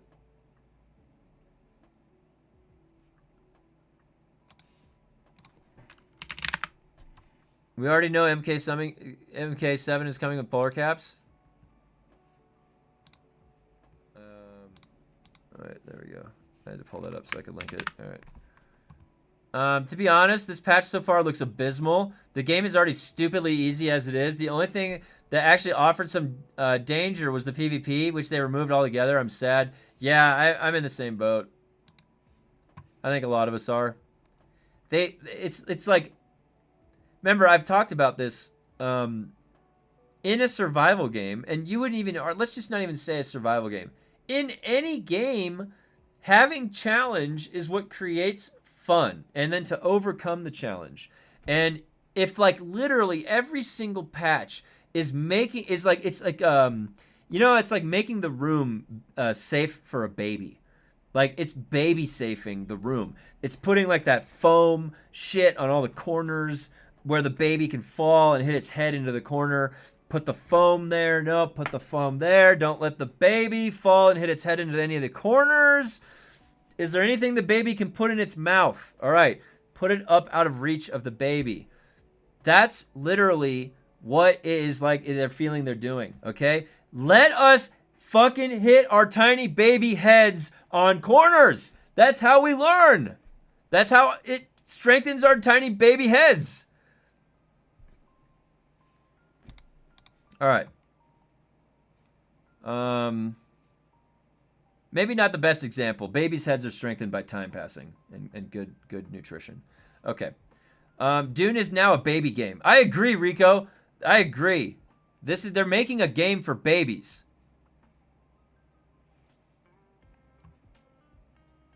Just got here. We got Chopper. What's up? They're insane if they think people want to do additional grades. That's what's weird. It's like, oh, you guys want... So, like, playing the game is like doing the Landsride missions. You have fun doing that, right? Because that's playing the game. Like, that... And they just don't... They can't get it. That is not fun, playing the game. It's not... You don't just need any excuse to get into the game and play your character. You have to have, like, developed mechanisms that are the fun. It's waiting there for us. Like, ooh, what do we have waiting for us? Like, what are the surprises the developer has waiting for us? And you come and wander in, and you're like, oh, this is fun to engage with. But instead, they, like, set up a tent, and they're like, expect it's automatic. Like, oh, yeah, you should just come in here automatically. We haven't filled it with anything fun, but it's in the game. We're in the theme park already, right? I can put up any tent in here. You should just still come in and stand here. Be bored. You're in the Disneyland theme park already. Is it squishies or tiny baby brains? Or it squishes our tiny baby brains?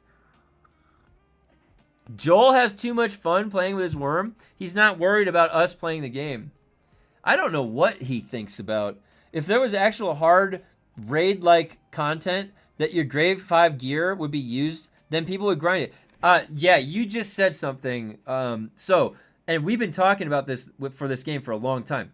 What do you do? When you in EverQuest, after I get that bracer, what are you going to do? What do you do in the game? And then I can describe all the ways that the systems are looped together, that everything that I choose to do in the game is important, and that it plays a role in, and it dominoes out into those other systems that I then am engaging with. Everything that I do is important. In Dune, it's not like that. Dune, it is set up like a theme park. You go there and pass by something and view it because that is where the train tracks of that theme park are decided that it takes you. I wish we had other... So, like, when you think about it, what would I go do in the game? That's like this ultimate question that a developer has to think about. What do I actually want to go do? I want to challenge myself. I want to go team up with people and take down the hardest possible thing that you can't solo, that you can't... That's a pinnacle, right? So a pinnacle achievement. A raid, right? That you would be then using all that grade 5 gear. Because you're right. There is literally nothing to use that grade 5 gear on. And the Ouroboros loop, where the snake is eating its own tail, that is not a well-designed game system. So, like, you need to get the grade 5 gear so you can get the grade 5 gear. No. That's not a good system. You need grade 5 gear to conquer the raid and get the legendary artifact. That's the only place it comes from. It is a glowing fucking weapon. It's bad. Oh, okay. Let's go get all the grade 5 gear so we can do that. And then, what do you do after that? Well, you go stand in the town with a flaming fucking sword and look badass, okay? That's one thing you can do. They don't have any of shit like that. There's a reason why MMOs have a cycle of player retention. You play like a maniac for the first months, all the content gear up, then raid. The problem is they have nothing for us to use the gear on. And you bring up another good point. So they are half-assing an MMO and they're half-assing a survival game. If they had full-assed an MMO, then you may have gotten something like what you just said. They would be cognizant that we come in and we play like crazy in the first few months, and then you need something to like do while you wait. PvP, raiding, going for old transmogs and stuff. And then they come out with new content and you play that cycle. Like, if they had just fully embodied what it meant to be an MMORPG and a survival game, really fully embodied, we may have gotten the full robust systems that that we were sitting here talking about that we want.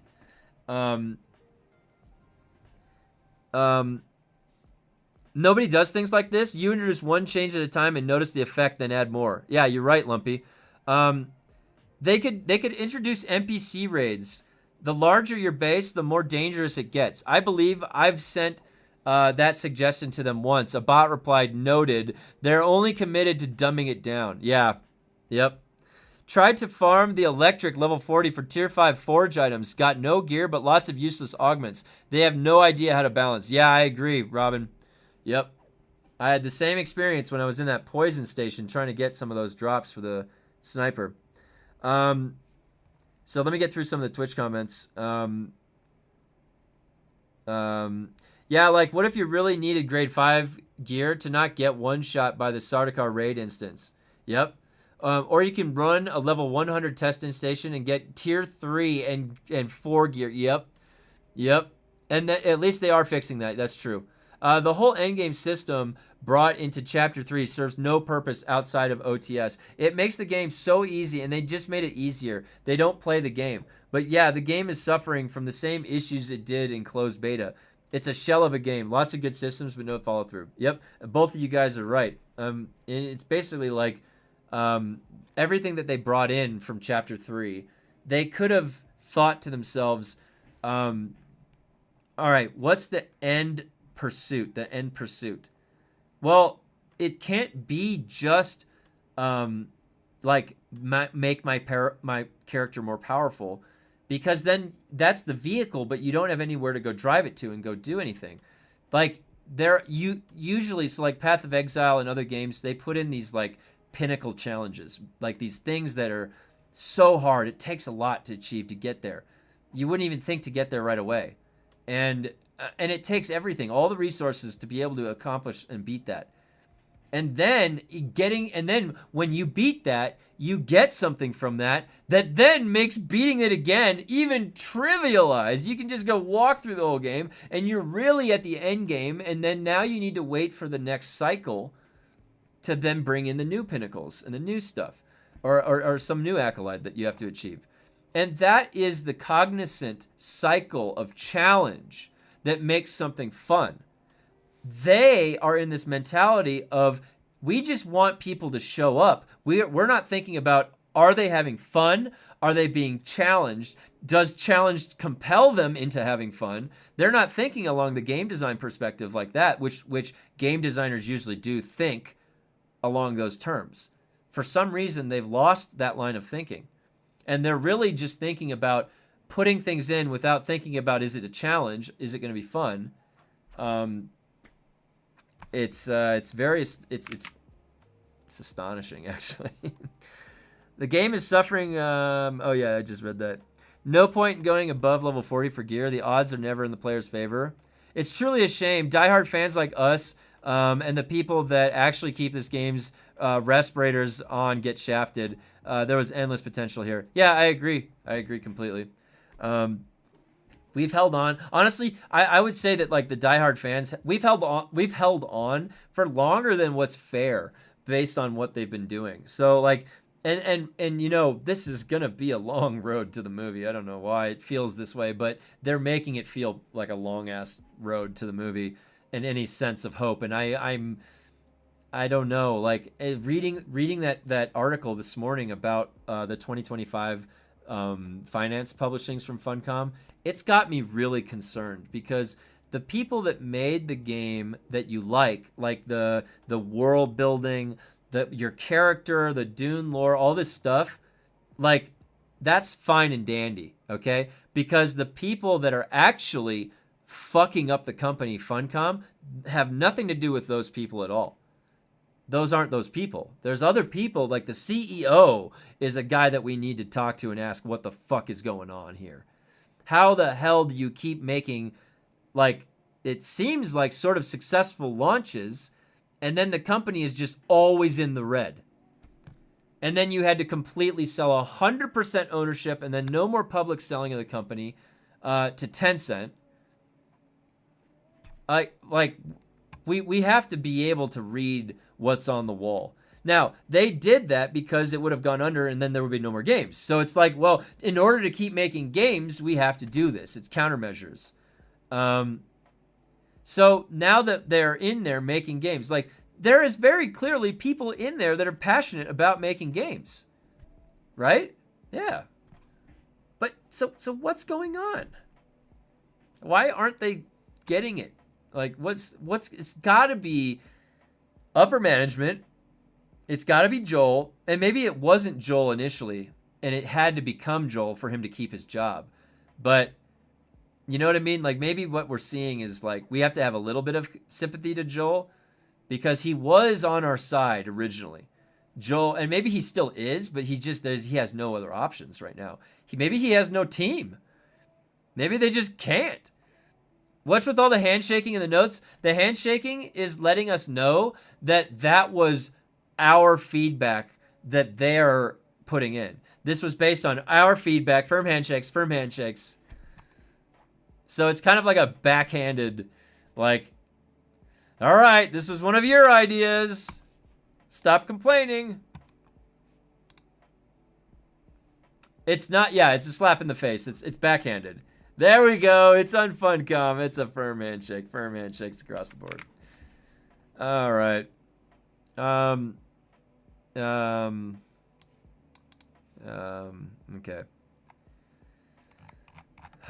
Okay.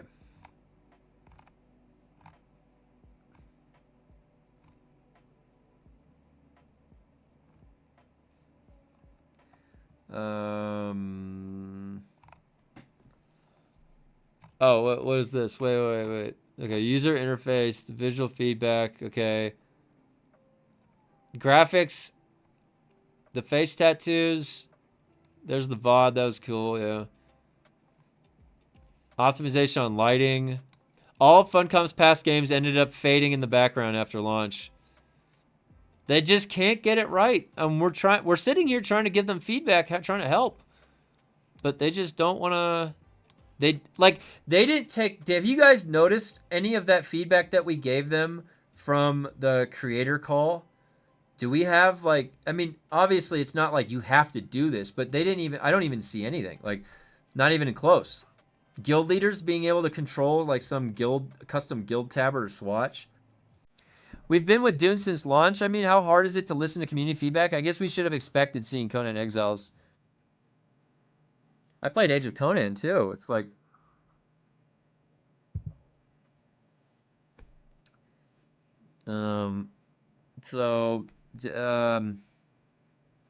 added a cloth simulation. General improvements to navigation and the overall physics scene.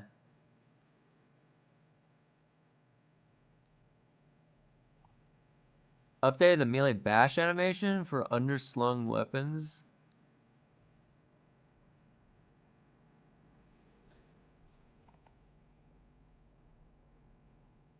Let's get some main story energy going again, not all this side story. It's a worm slapped to the face and Joel is holding a worm. Much like Chapter 3 itself, the creator call was just to buy themselves time. I think so too, Tez. I absolutely agree with that. That's exact, and that's good of you to mention that, much like Chapter 3, because that's exactly how I felt Chapter 3 was. It was buying them time. You could tell because like within a few hours of doing the story quest, it's like come back at difficulty 20 and 30 when they're beaten. You're like, okay, so like in 6 months, like what the fuck? And that was on day 1. All right, resource building and crafting. Fix the icon on the smuggler's building set, angled roof corner, okay. Renamed it, whatever. Fix an issue. Rename the round window, okay. Scattergun rampage enhancement augment can now be applied to drill shot. And they did shit all with the time they were given. I mean, single player, something no one wanted. That is what you just said. They're not efficient with their time. They spend a month working on something that nobody wanted. They spend a month working on one Landsrad node and 5 new quests that upset we finally figured out like a fast way to bounce around the lands red. They add in one more to each, and it offsets all of that. And now I get like Taiki repeatedly, or one of the ones I don't want. Good job. You added frustration to a fucking boring ass system. It's like, how do they keep doing that? Like, oh, good. You spent a month working on adding frustration to the system. Thank you. You spent a month and a half working on a tread wheel that is a gyroscopic nightmare. Did you read the combat section? Grade 5 drops less. Yeah, they're making it less at grade 20. And then, like, we went through all that. They're changing a whole bunch of the drop schema. So we're going to have to go in and test that for sure and see what the fuck it's going to... Perhaps if they open the game up to community modding, similar to DayZ, then the game might see some new life. Yeah, I mean, when it goes single player, you might see some of that happen anyways, just on Nexus mods. I can't even operate that tread wheel, so it's yeah. I said it's a gyroscopic nightmare. You're like, all right, I press forward, and it's like this. They said no mods due to IP. They're worried about like cosmetic mods and making him naked and stuff. Right? Don't sully the IP. Why don't they just say no naked mods? Don't get dirty mods in there, all right? You can have normal mods. Dude had lines like plans with plans. A big thing in the books and stuff is how people and factions hide their true evil plans with seemingly good things on the surface, just like Funcom doing the live stream acting it's all good. They're really embodying that.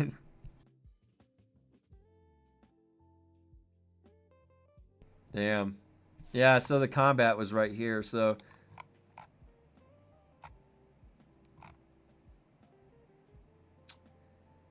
Well, I mean, we're in for quite the treat. What's up with the IP issue? Anyone here have any info? I don't know. The only thing that would pop into my head is that there's a lot of like pornographic mods that go into games sometimes, and there might be a like you could look at Conan. Well, no, but Conan you're just naked anyways. But like, is that really what it is? Like, do they really even care? You could address that individually, much like you would address someone making a mod. Once we own the server, we can mod whatever we want, with or without official support. That's what I thought, George. That's what I thought. I'm starting to think they're allergic to work. They definitely are allergic to work because they're over. They're like the Gamescom thing doesn't even start till 2 weeks. They're like, it's Gamescom week right now. They just got back from vacation. They're like, it's Gamescom week. Dude, go back to work. Like, what the fuck, man? Hell, you can live in Norway, man. You just go to Norway, you get a month off like that. You come back, you get to go travel around, don't have to work. That must be nice. Jeez. Dune Awakening is just a lesson to gamers. Not trust anyone. Always to be right. Just look at the book. I mean, I would respect them if that's their intent. This way, people start thinking more and discussing how to make it better, which we do in these discussions. Yeah, that's actually a really good point, KXV. It's an unforeseen consequence. We get a lot of really good discussion out of their behavior.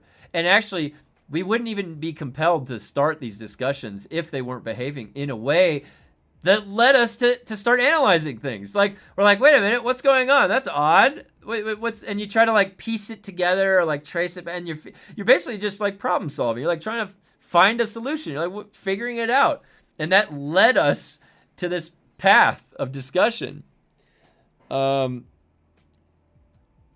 They live to party. It's honestly impressive. Only 1 month? Feels like they've taken the last 6 months off. Yeah, straight up. They just have an innate aptitude for effing things, or effing up their stuff, and waste effort time on garbage no one wants. PvP-based factions is what they should have went for instead of removing it altogether. I agree. I've talked about this a lot, is that you can have PvP. It is their fault that they made it the way it was, and then it perpetuated to such frustration. That's their fault. But it doesn't mean that player versus player is an abomination and you have to abolish it and get rid of it altogether.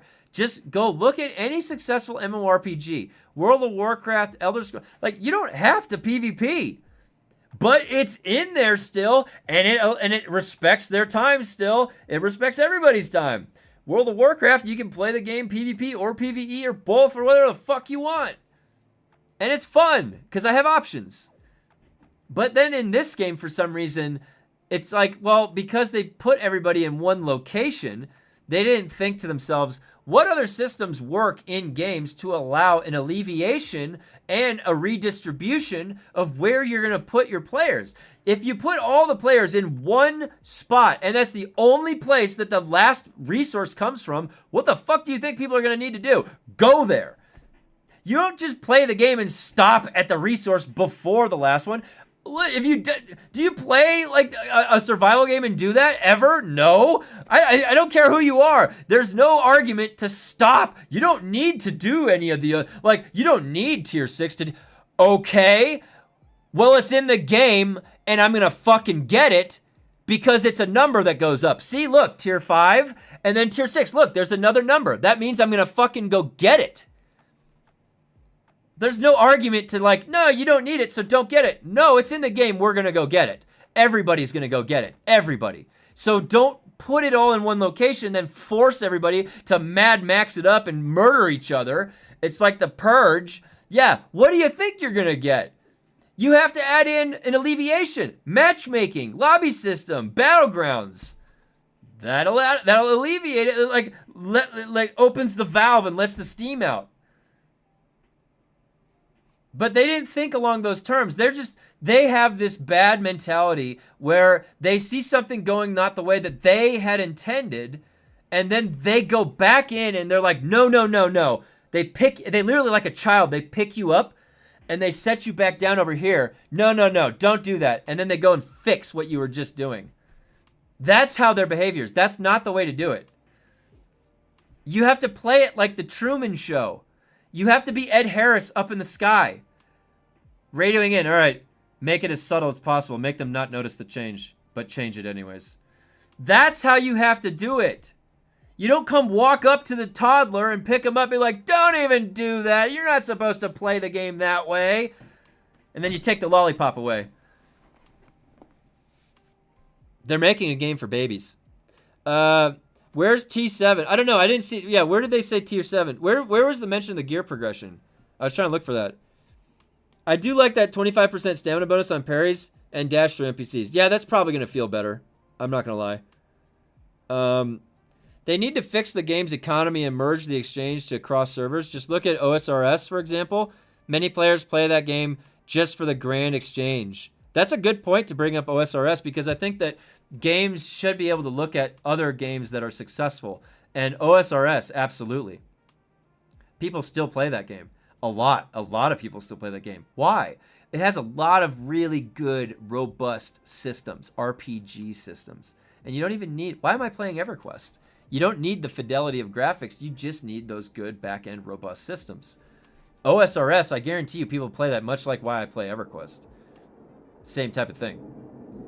I've never played Dune, and just you all talking about it is enough for me to be no thank you. Well, I can tell you, Wet Pigeon, like a real quick rundown. A lot of the community formed on my channel through Dune, and I make builds. Like I'll play a game where I can make a build, and it's fun, or an MMORPG. Usually you can make builds in those games. Dune Awakening was sort of going to be like a survival game, so like Valheim, and an MMO. So it's going to be an MMO survival game in the Dune universe. So it's sort of a sci-fi, weird, futuristic desert with a big sandworm that tries to eat you. Pretty fun setting. And actually, a lot of us had fun for that first 80 or 100 hours. It was really good. And because of how popular the Dune books are, the Herbert, story, and then the Dune movies coming out, there's a lot of us that I probably will for a while keep revisiting Dune in between other games because we're kind of like looking back in, hoping it'll become the game that we know it could be, because it basically launched itself with a really good. The first 80% of the game is really good, and then by the time you get, and you want to keep playing the game, right? It's a survival MMO. You get to the end game, and it's just this big empty warehouse. Like they misled people. They weren't honest about what was waiting there. And then they kind of have not over the past year reacted very well to the public opinion and then everything going on negatively. And so they're like, their knee-jerk reactions are really bad. They're neutering the game. They're dismantling parts of the game that were already there. They're getting stuck in technical debt. They don't have any time to develop anything new to like that you'd expect. Oh, everybody got gathered together for the next 10 years. Let's play this game. That's what they're saying. It's going to be a 10-year plan. Well, they've been doing nothing to cultivate a 10-year stay. It's basically just people show up for 80 hours and then leave. And then that's all they're relying on for the next 10 years. That's crazy. So it is not an MMO. Thank you. Yeah. And that's the thing is that the elements that they put in of an MMO are half-assed. So it's not even a very good attempt at it. And so, and then they've actually gone back and say they want to stay away from the MMO label after the fact. And so do they even know what it wants to be? Because they are totally neutering the survival elements. So if it's not even a hard survival game, really, so what is this game? What is it? Like, what to play it? Like, what is it? It's a builder? Is it a builder game? Like an economy simulator, a faction simulator, or like the game isn't anything anymore. It's just a chore simulator. If this wasn't the Dune IP, who the fuck would play it, to be honest? The IP is carrying the game. Yeah, you're right. You think that they're adding Tier 7, going to make new player grind spec tracks for months just to access polar caps? No, we'll get more Tier 4 5.5. Oh, man. Yeah, I don't know, Tez. Whew. I honestly don't know at this point. Are we getting Tier 5.5 or are we getting Tier 7? Yeah, we might. Who knows? My reaction when someone doesn't like Dune. Do you know the Mickey Mouse black and white picture where he reads the book called How to Kill? I probably would, if I'm a visual memory guy, so if I see it, I'll probably say I've seen it. They had a PvP MMO survival game, then they took out the PvP, then removed the MMO part, and now they are making survival more trivial than anything. That is such a great layman's synopsis. That's exactly what has happened the past year. Funcom launched a PvP MMO survival. They then took the PvP out. They removed the MMO. And now they're making the survival easy as fuck. And completely watered down. And so now it's like, what is this game that we're left with? This could have been a mobile app. Oh, man, yeah. My first experience with Dune was Dune 2000 on PSX. Damn banger that was. When Dune Awakening was announced, I thought to myself, this is it, the game that I've been waiting for. Flash forward to today. Glorin, can I tell you that me and my brother were in the same exact boat? Me and my brother really love playing like the builder survival games together. It's just really fun. My dad had sci-fi books when I was growing up on the shelf, and I always would like wander over. I'm like, what is this? And I couldn't understand it. And Dune, the first Dune book, was one of those books on the shelf. And so and I saw the 1984 Kyle MacLachlan movie when I was a kid. And I remember, I'm like, what is this? So weird. What is this Baron with the warts on his face? It's gross. But I always have had, I was enamored by, and then to find out that Dune, the Dune universe, was the foundation for all of these other, and the inspiration for all these other things like Warhammer 40K. And so if you're a Warhammer 40K fan, does that make you then a Dune fan? Like, so I thought the same thing. This is going to be I love MMOs. I love survival games. I told my brother, I'm like, dude, this is going to be our fucking game, man. I was like, Tim, this is going to be our game. Why do you think I'm still here refueling my base after all this shit that I've been critiquing? Like, even a guy like me, I'm still here. Why? I thought the same exact thing. I'm like, MMORPG, survival, fuck yeah, dude. Heretic. I thought this was the game, man. And that's kind of why I've been sticking around as long as I have. Because I think that Dune MMO, survival, those three things sounded fucking awesome to me. You know? I was like, hell yeah. I want to play a character and make that guy strong and keep him around for a long time, for years. That's what you do in an MMO, right? That's what I was trying to do. Do you remember Asheron's Call 2? It launched and immediately crashed, and they had to remove all chat. So no in-game cons when it launched. Then at level 20, you could go to a max level area and run level 50 mobs out of stam and kill them in groups. People hit max level in the first week. Everyone. There was zero endgame, zero. Most of the entire player base quit first 3 weeks and never came back. You got to have an endgame. Yeah, Wet Pigeon. What a really, really good insight piece right there about Asheron's Call 2. So I didn't go through that experience myself, but I'm glad that you mentioned that, because we have to take lessons from what we've learned, like of how things have gone in the past, and this is a great example. And you know that they were talking about the deep desert, and like right when the game launched and right after, and even in the beta, like people in the community have been talking that like it was known that the deep desert was not fully fleshed out yet, and that this was the best attempt to structure something as best they could just for the launch of the game, so that it wasn't like something completely incomplete. And then they never actually revisited it. Instead, they took out the Landsrad nodes. They took those out, and then yay, they like made the servers seamless. That should have been like that at the beginning. So this could have been a mobile app. New tier of metal means a new tier of gear above Plastanium. Yeah, it could be. No Funcom. Hey, what's up?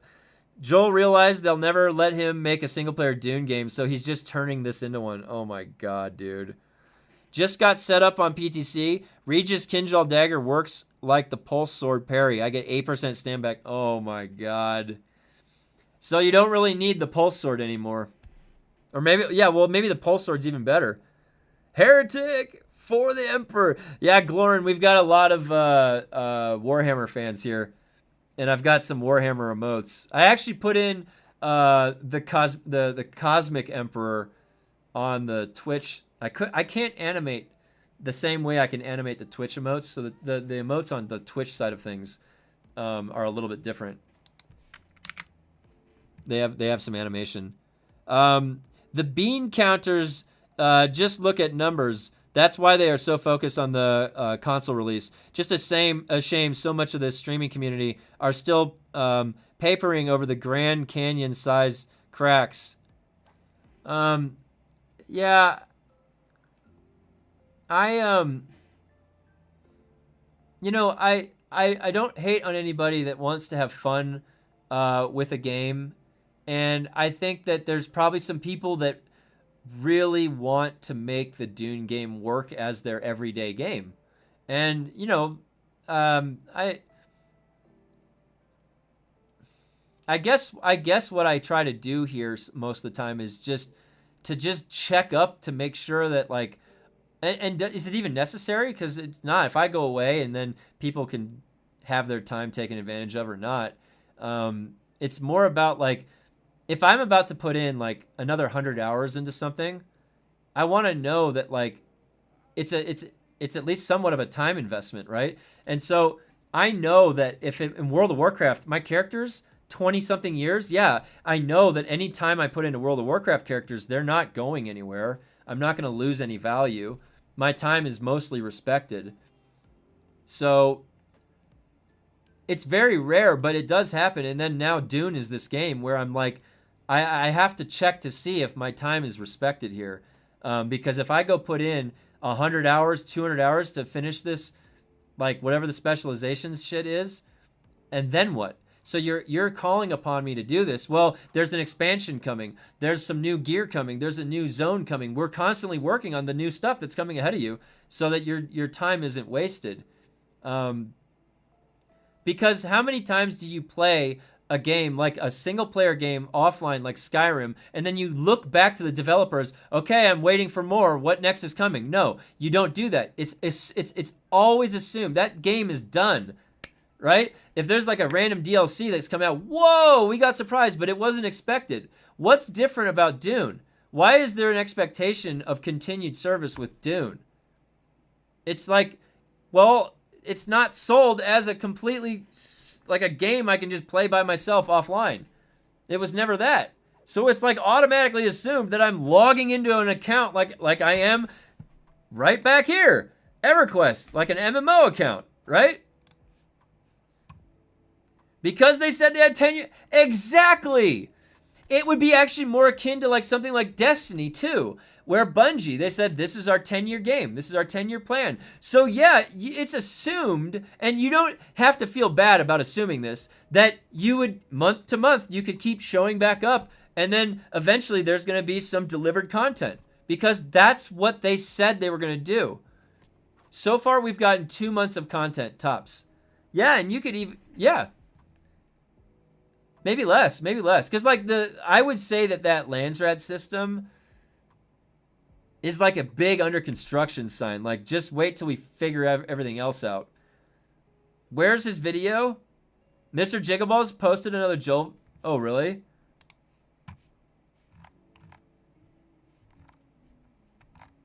Was that the same one or the new one? The poison dungeon is the definition of a chore. Good lord, I always cringe when the thought I have to run one of those crosses my mind.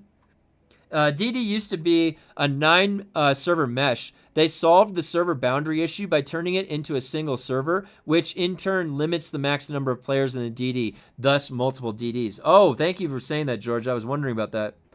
I wish we could have guild bases and caves in the DD like Fremen bases and have PvP about territory control. I could pick up the season pass because I think it's like $18 right now. Okay. And the DLC came out on the 7th, so it's new. All right, just pick it up. I was gonna make a suggestion we could do it on my birthday. Okay, yeah, let's do that. That'll be fun. That's a great idea. August 17th is my wife's. It's a Monday, yeah. August 17th is my wife's birthday. Yeah, okay, we'll do something for her birthday. We're gonna play Reanimal. They have a DLC coming out.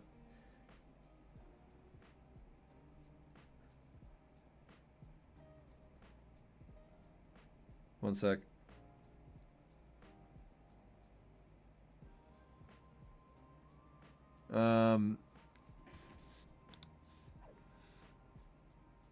How do they, okay, so how do they even predict how long the content would last? Some people play casually and need years to finish the game. Others finish in a few days or weeks. The crazy thing is, this is still more of a game than Star Citizen. Oh, really?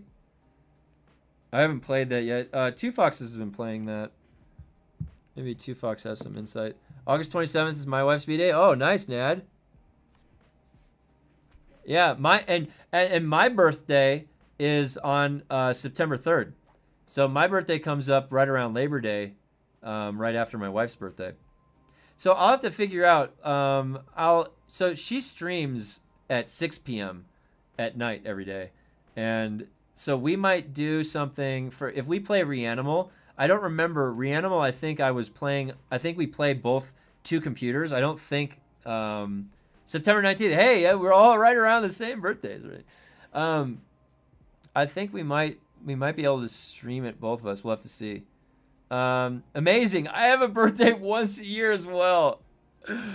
Oh, that's funny, dude. My wife was in a GS10, is now 15.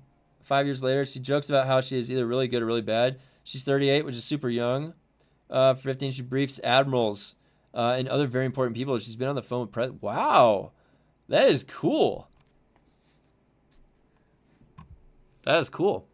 I started playing Star Citizen in 2017 and it's still filled with zero content. Do you still play it to this day, Jameson? Is it fun? If you're a casual player, you can't ever get through specialization and progression. Oh.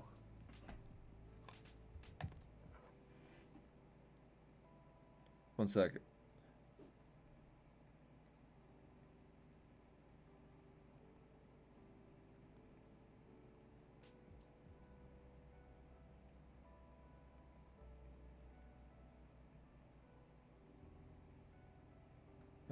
Okay.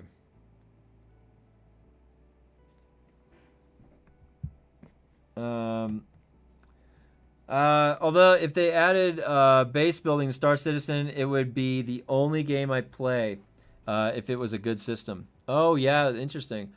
So Jameson, what's your favorite game for base building? Out of curiosity, what is your like? I mean, your base that you built in Dune is phenomenal. Like, is that one of your favorite bases that you've built? Last I played, it was a few months ago, but my keybinds on my joystick got reset, and I couldn't figure them out again. It's extremely hard to fly in that game without a joystick. Oh, cool. Nothing beats Conan Exiles for building. I can tell you that that when we were on the server Sin, that whatever that little like cabin or base that you built was really well decorated. It really looked good. Honestly, Dune is. Yeah, Dune has some. I really do like the Dune builds. I really do. Enshrouded has the best base building system, Rico says. Light years better than any other game. I like, you know which one grew on me a little bit was Valheim's. I know it's not, like, I just like how like every piece of wood I feel like I'm putting up. I don't know why in Valheim. But that's like a game to build wood, and then like I guess you get up to building metal stuff. I played Conan when it came out. It was awesome. I didn't know it was still around. Yeah, Wet Pigeon. We've got Sin in our Discord has a server up for Conan, a dedicated server. So we have a few people that play. Actually, and so yeah, in my Discord, if you guys are new here or didn't know, I have a couple different servers up, and Sin has a few servers up, and it's for the Discord. I have a dedicated Valheim server up. We're going to be doing the Far North in September. I have a dedicated Terraria server up, believe it or not, with Calamity and Fargos mods on Tmod Loader, so that's available. Sin has a Windrose server, and then also a Conan Exiles server. And so the information about that is in the Discord. You can join the Discord. The Discord, I have a command for Twitch, but I don't have the command for YouTube setup. Valheim is good, but the terrain manipulation still lags behind Enshrouded. I think that the one thing that I wish was in Valheim was if I could tunnel. You can't really tunnel. I want to make a cave. Let me make a tunnel cave. It sucks. RuneScape's Dragon Wilds is capped at 6 people. I want to get back in. So Ghost was telling me about RuneScape, that new patch, and that I should check it out. I agree. I think that might be fun with more than 6, but that would be cool. I've never even heard of Enshrouded. The one thing I will tell you about Enshrouded is that like the race that your character is like a hobbit or something. Like everybody is a little person. But other than that, it's fun. It's really magical, and I don't know if you guys remember, but on the variety day that I did Enshrouded, do you remember that? Like I kept dying. Like first I fell to my death. I'm like, can I make that drop? I fell. It was like 100 stories down and I died. Then I go and I'm walking in the mist, and then it's like so many times I walked into the like too dense mist, or like, and it kills you, like the kill you mist. So it was fun because in Enshrouded, like I kept and dying over and over again is what makes those survival games fun, because you're like learning, and it's hard. Like when in Valheim, when I'm like, oh, a troll, and I gotta learn how to fight it, and then it one-shots me, and I'm like, oh fuck. That's the fun stuff, right? That's the fun stories. You're just kind of a short human. Okay, that's what it is. Yeah, I didn't know if it was like a hobbit or whatnot. Amazing, endless content, so much to do. It's not a hobbit? Oh, yeah, okay. My bad. I said that word because it, like... it actually was only the short. The feet of the hobbit wouldn't really line up, right? Because hobbit feet are hairy. It's like a halfling or something, right? I don't know if my pride would allow me to play as a hobbit. No, it's just like it's just a realization. You're like, wait a minute, how tall am I? And you start looking around. You're like, wait, how tall are all the people? And you're like, oh, we're just a little bit shorter than usual by default. This September, Dune update had basically no new content, so PC player count isn't really going to improve by much. It actually might decrease, right? Because some of the PC players might go play on console. Hey, chat, Insane, how's going? Not played for like a month. Did I miss much? No, unfortunately, you did not miss much, and if you didn't play for another month or two, you probably wouldn't miss much more, I guess. Like, in an effort to make the endgame more approachable for single player and those who play solo, Spice Melange was removed from the building costs of the following placeables. Yep, you see that? The only reason some people might play is to get the easier grade 5 blueprints now, but what's the point if grade 6 is coming? Yeah, so one of the worst thing they could do is invalidate anything. Metro Exodus is $5 on Steam. Oh, nice. Have I ever played DayZ? Yeah, actually, I played it 2 variety days. On Fridays, okay, so this is what's happening. Fridays, usually on Thursdays stream, which would be today, I spin a giant wheel. And everybody, all the members of the community, they've been adding in games for me to test it out. I've got Earthworm Jim 2 on there, okay? There might be a variety day that I play Earthworm Jim 2, okay? So, but anyways, Fridays or Thursdays, I usually spin the variety day wheel. It lands on something, sometimes 2 things if it's a smaller game, and I'll play that on Fridays. Now, what's been happening the past 2 Fridays, and are probably going to be the next 2 Fridays as well, is that I'm going all in to finish the Mass Effect series playthrough. It's my wife's favorite game series, Mass Effect 1, 2, and 3. I'm on 3. So I'm making headway in 3. I don't know where. I might be halfway through. But so I'm going to be doing that for the next 2 Fridays. And then once I finish Mass Effect, I'm going to start spinning the wheel again. But if you guys have any other game suggestions for the wheel, you just let me know and I'll add it in there. So, let's see. So, too hot to play. By the way, summertime. Oh, where are you at, Onage? If you don't mind me asking. Yeah, it's hot. It's been hot here too. We're waiting. I can't wait for it to cool down. We had a major heat wave way up here in the mountains. Hey nerd, check base builds. Latest project, still a crude skeleton, and only died 3 times. Fully max staking units with tons of. Okay, let me take a look. Yeah, let's see. Base builds. Oh, all right. Okay.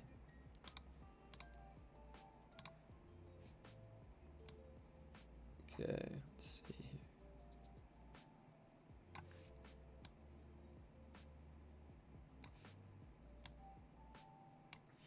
All right.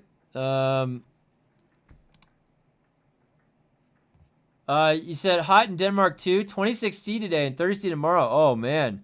Netherlands. Oh, Pierre, you're Netherlands. 41 Celsius. Whoa. That is hot. Wow. It looked like rain today. In SoCal, yeah, I think there is. I'm over in Nevada, and I think that it is a little overcast today. I was hoping we were gonna get some kind of rain. Hard to get the whole thing in the picture to size. Look at this. So yeah, you started down here. I like that. Oh, cool. I could see how you were saying you only died 3 times. Oh, that's cool. So you gotta go up there. Oh, wow, yeah, look at that. That looks nice. Oh, you fly right up and in. I like that spot right there by the cliffs. That's pretty cool. Oh, yeah. That looks great, Grumpy. In far south of Netherlands, 41 for sure, but they say 38 is always hotter.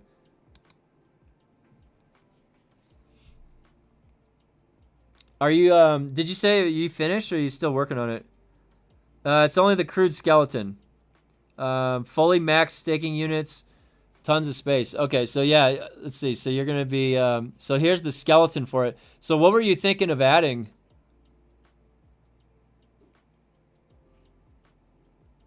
What were you thinking of adding here? Maybe are you gonna fill in all of this stuff, or is that gonna be like an elevated area?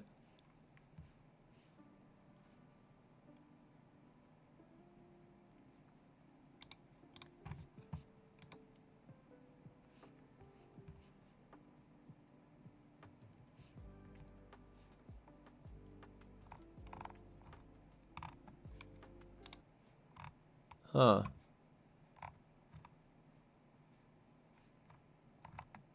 For some reason, that was not playing the right song.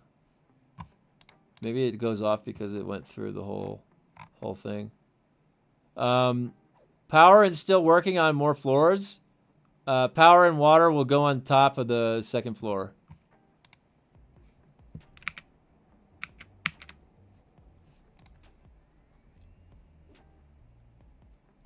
Pretty sick. Water storage inside the second floor. Yeah, keep posting pictures.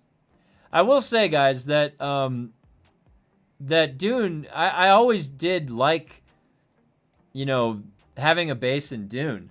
And I always said, like, the game would be a lot better if it had thralls or things adding life into the base. Like, make the game come alive. And then you'll have people that can live in there, and then you spend more time in the game.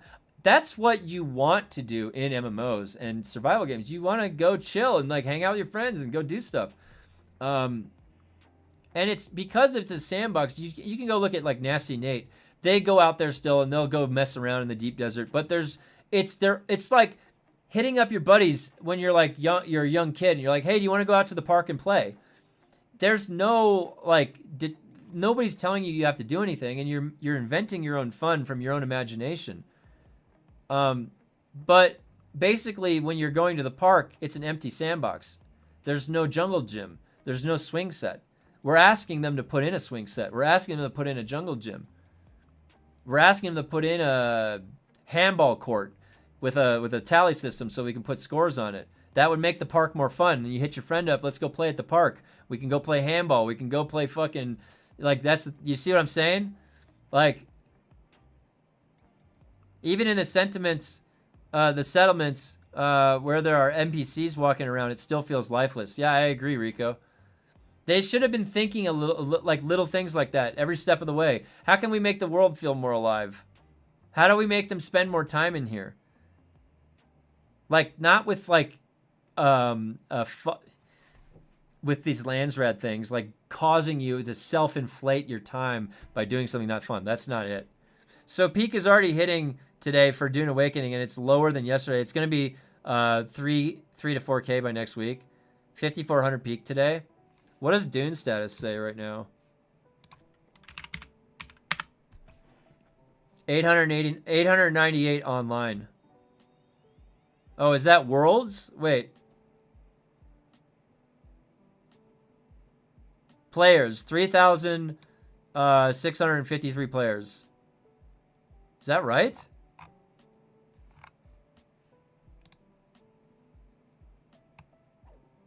Hey, Sent, what's up? Joel's got too many worms to play with to think about that stuff, Kevin. Desert is mostly death, right? Okay, heading to town for my weekly plastic crack edition. Catch you later. Later, Grumpy. The base looks great. Keep me posted on the pictures. Oh, all right. There's that.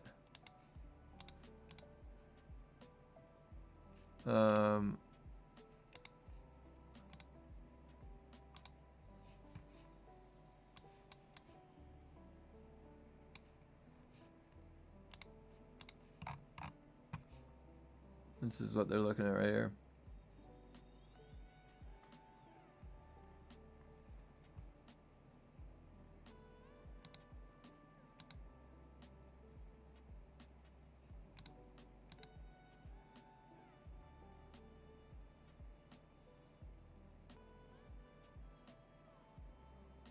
Oh yeah, look at this is at 6,000.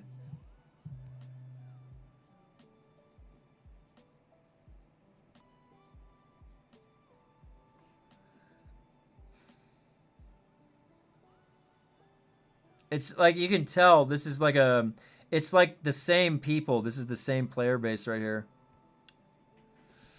All right. Did we get through everything on that?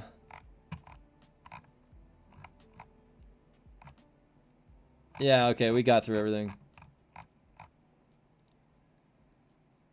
Oh, wow, we can start the day. Oh my god, guys. That Dune just like sucks the life out of you. I feel like my brain just had one of those like remember what's that? Is that Futurama or what? Where they had the thing sucking on the brain, draining the energy. Oh my god, dude.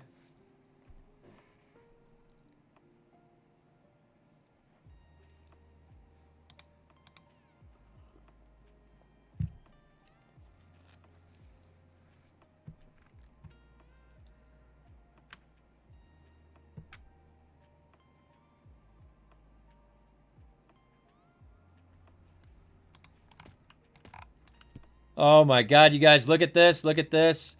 The bracers. Do you see it? I've got the full dark armor. We've got a max level lion pet and a flaming sword. This is literally what it's all about in gaming. This is why I play games. To get the strongest pet lion, a flaming sword, and the blacked out endgame armor. This is it. This is what I play. Now I can actually play the game. Now I have the flaming sword. Now I have the blacked out armor. Now everything I do in the game is going to be reinforced in my head that I look cool. I look about as cool as possible. You know, within it's this type of a game. It's from 1999. It's looking good within reason. Oh man, it does not get any better than this. And my gear, you guys, let me just show you some of my gear. Look at this. Look at these stats. All right, I want to just take you through. Now, my weapons are not maxed out yet. I have a +6 Dagas. I have a +6 Spirit Render with Laceration on it. So these need to get to +10. My damage will go up a lot. I got the Soldier's Brooch for the ranged weapon. I got the Brewer's Mesh Cloak. Now look at this. The Blade Stopper, 21 stamina, 35 AC, 70 HP. That's in the any slot over there. Then I've got these leather. I've got to level these up, but look at this. Look at the stats on these things. Ice Belt, Cloak of Flame, the Lustrous Russet. Look at that. 21 strength, stamina, dexterity. Pauldrons of Power. Look at those stats. Now check these rings out. Ring of the Pureblood. Look at this. Engineer's Ring. Look at that thing. Thing's crazy. Hotof's Bracer, Slime Blood of Cazic Thule, Indocite Bracer, and then the Azarak skin. Earring of the Bashing, Indocite Helm, Dark Brood Mask. Look at that. And I put See Invisible and Serpent Sight on them. What's that? Is that... Try to show you. Oh, good. Yeah, sweet. I also picked up Fahrenheit, Indigo, Prophecy, and Beyond Two Souls for $1 each. Nice. So I spent $20. Hell yeah. But we did remember Heavy Rain. Yeah. Beyond Two Souls and Indigo Prophecy are both from David Cage. Oh, cool. And apparently, I've heard very mixed things about both of them. Oh, really? So I don't know if they'll be as funny as Heavy Rain though. Yeah. Okay. Well, that'll be fun. +6. No, +10 is the max. I was only able to get them to +6. You get, every week, you get 3 of the Smoky Spheres. That's what I call them. The Void Touch things. That's guaranteeing 1 level up. I have to wait till next Tuesday to get the reset to level this up again. I'm going to try to get these to both +7 before the reset. So a lot of this gear is coming from the raids. The way that I built my character was specifically to solo the raids. And so that's what I'm going to go do. Am I levitating? Wait. No. Make me levitate. Not much changed. Yeah, oh wait, I gotta zoom out. There we go. Okay, I need to go to the Oasis of Mar, which is down here. Wait, why am I running like that? There we go.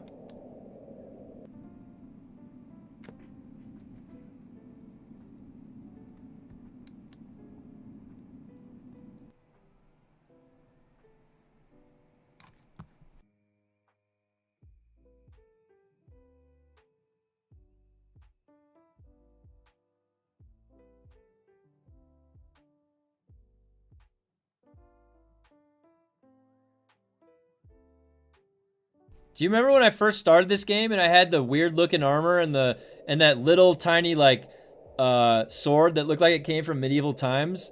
And now look at me. Slightly better and a flaming sword.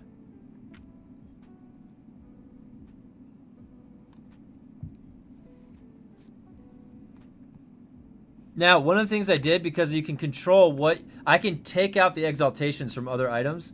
So check this out. My guy is a human. He has bad eyesight in the dark, so I gave him serpent sight, and it's just always on when I wear this. And then I extracted it from the monk's eye. I put in the see invisible. So I not only have serpent sight, I have serpent sight now, but I can also see all of the invisible enemies. Levitate, yeah, it requires bat wings, but you can buy the bat wings at the vendor, like stacks of 100. So you can just, I usually just buy like 300 and then head out. But yeah, you are right to say that bat wings are needed, yes. Had clickies for all those things back in the day. Wait, look, I'm starting to get clickies here. Look, I've got the Azarak wrist wraps. I've got the Rune 4 from Blade Stopper. I can turn into a dark elf. Check this out. I can turn into a dark... Oh, there's the giant, sand giant. Look at that. I'm a dark elf. And also, I can shrink myself with my shoulders. Watch this.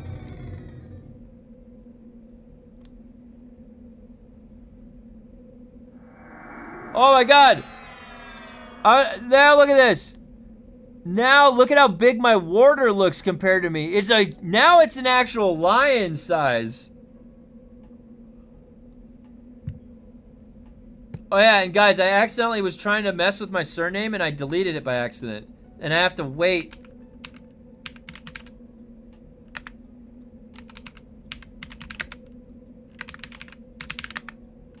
No, I gotta wait.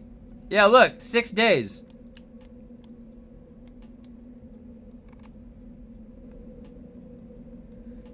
Yeah, there was like 10 masks when I quit playing Omens of War. Yeah, it's all about the clickies. There's gonna be a ton of clickies to get in this game. What I am most looking forward to, though, I picked Warrior, Cleric, Beast. I really am looking forward to getting the Warrior Epic Swords. I've never gotten those in all my time playing, and I've always wanted to. Let me go invisible to undead.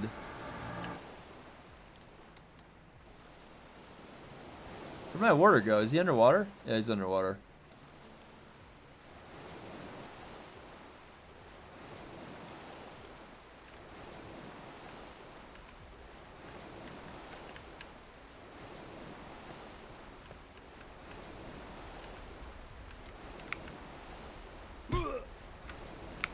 Who's attacking? Oh, it was somebody else that got hit.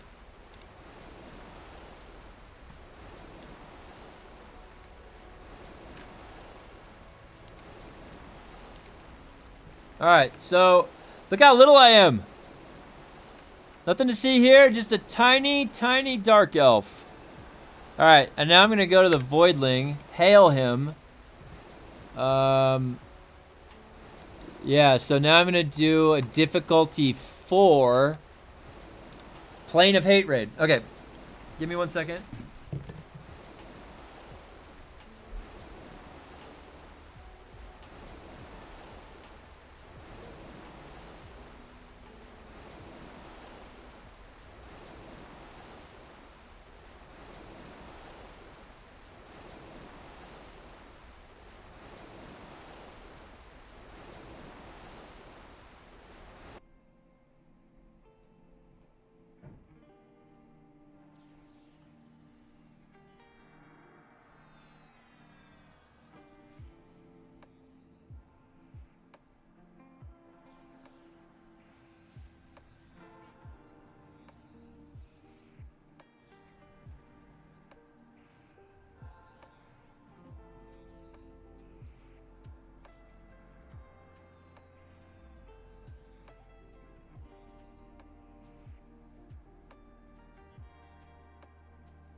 All right.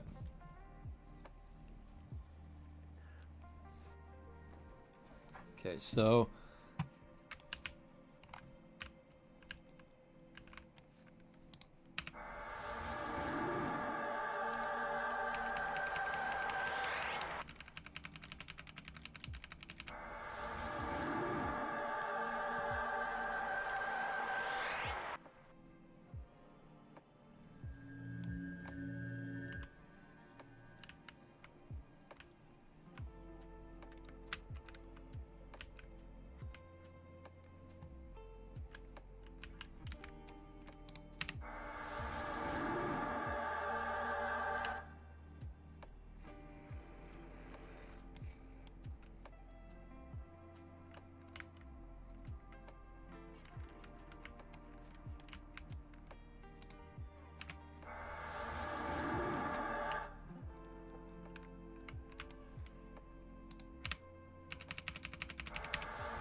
oh fuck.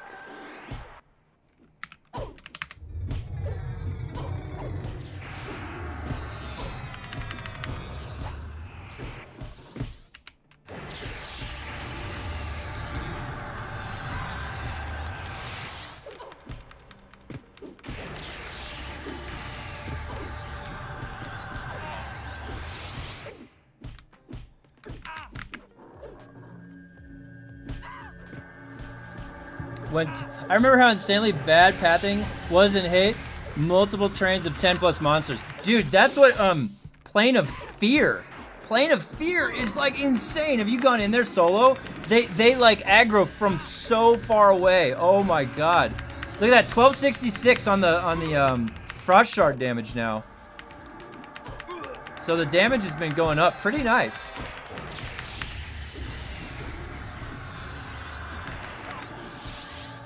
I actually didn't mean to aggro this guy. You can get all the way in to a neriak without aggroing these guys, but whatever. I'm gonna clear them on the way back out anyways, because they have good loot they drop. And since this is D4, I'm also after the moats. The bosses and the ads in here have a chance to drop higher moats than the mobs outside.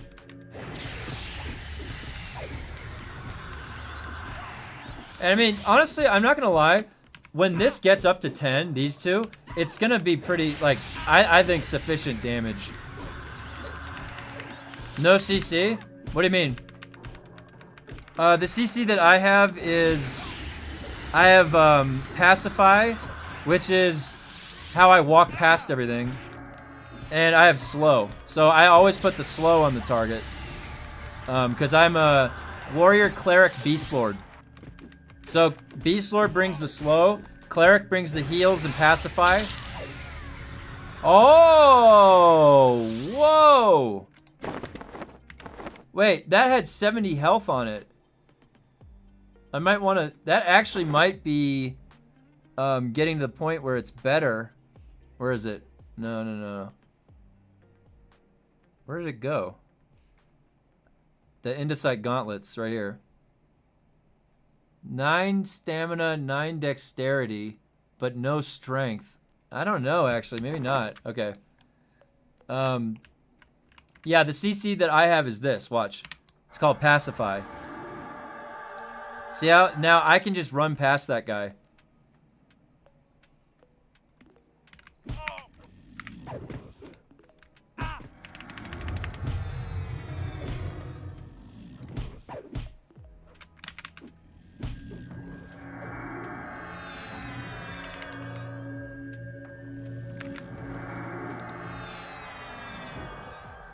I forget if anything lands on him. Let's see.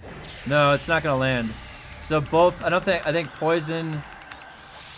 Yeah, none of them are gonna land. So I have to conserve mana.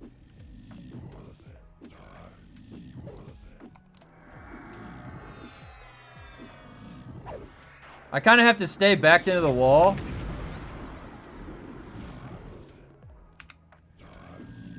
Let me put that on, and this.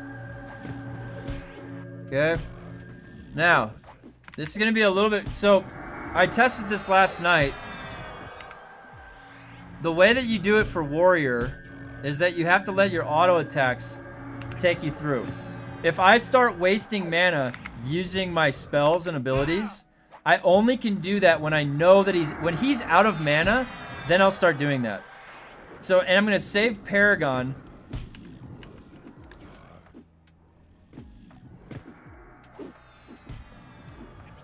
There, that's a better view. I'm gonna save Paragon for when I get to like 30% mana.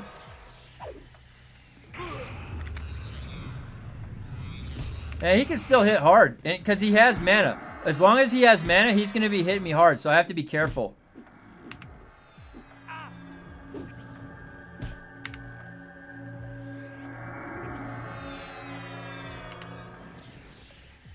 And so I'll use Word of Healing when I have both hots up and I want to get another heal on myself. Oh, you know what? My pet.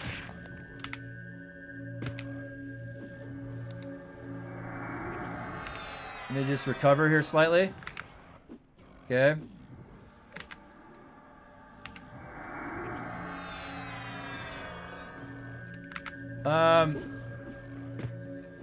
Insane, heard your note about August 17th. Dune 3 IMAX tickets go on sale the next day at noon. Dude, did my warder just take aggro?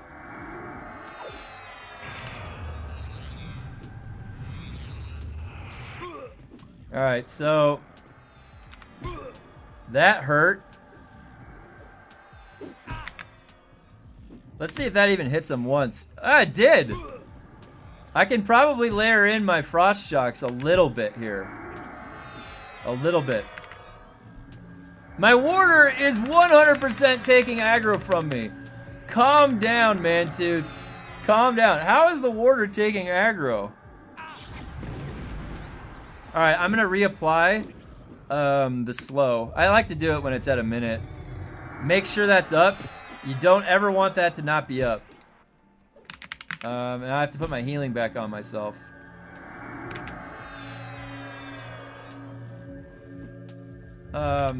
Things would also aggro through floors and roofs. Oh, really?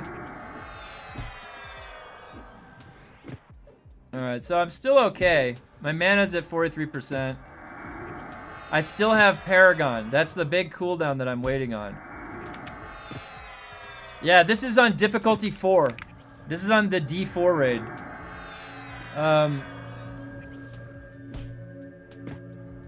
Oh, you can see debuffs on targets these days?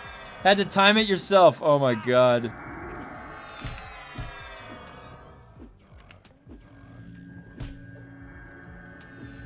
Alright, so mana's at about 30%. Let's see, am I gonna need to start? What's his at? 30? I can start using a little bit of it just to push his DPS. Oh, and he was here. Oh, he's a cleric, ranger, wizard. Oh, wait, does that rotate sometimes? I forget if he stays the same.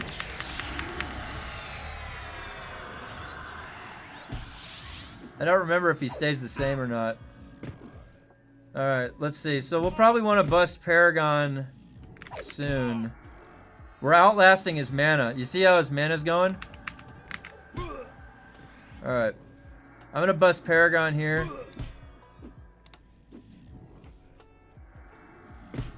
And we're gonna go into the mana regeneration mode. So now if you look, our mana regeneration is at 226. And we should be okay with heals.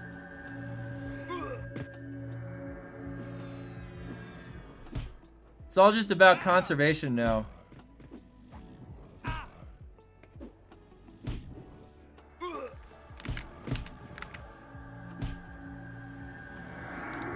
Shift into evasive just to let some of that regenerate, because we're really just trying to outbait. Now he's out of mana. Now he's out of mana. So he's not going to be chunking me anymore. Alright, so now he's not chunking. I could actually see how I'm low on endurance too. So I could also go into balance stance briefly and start regenerating that endurance. Watch. Because there's no real rush right now on the damage. He has no mana, And as long as I'm conserving mine, see, now I'm going to regenerate some of this endurance. So if I have to, worst case scenario, I can go back into evasive stance.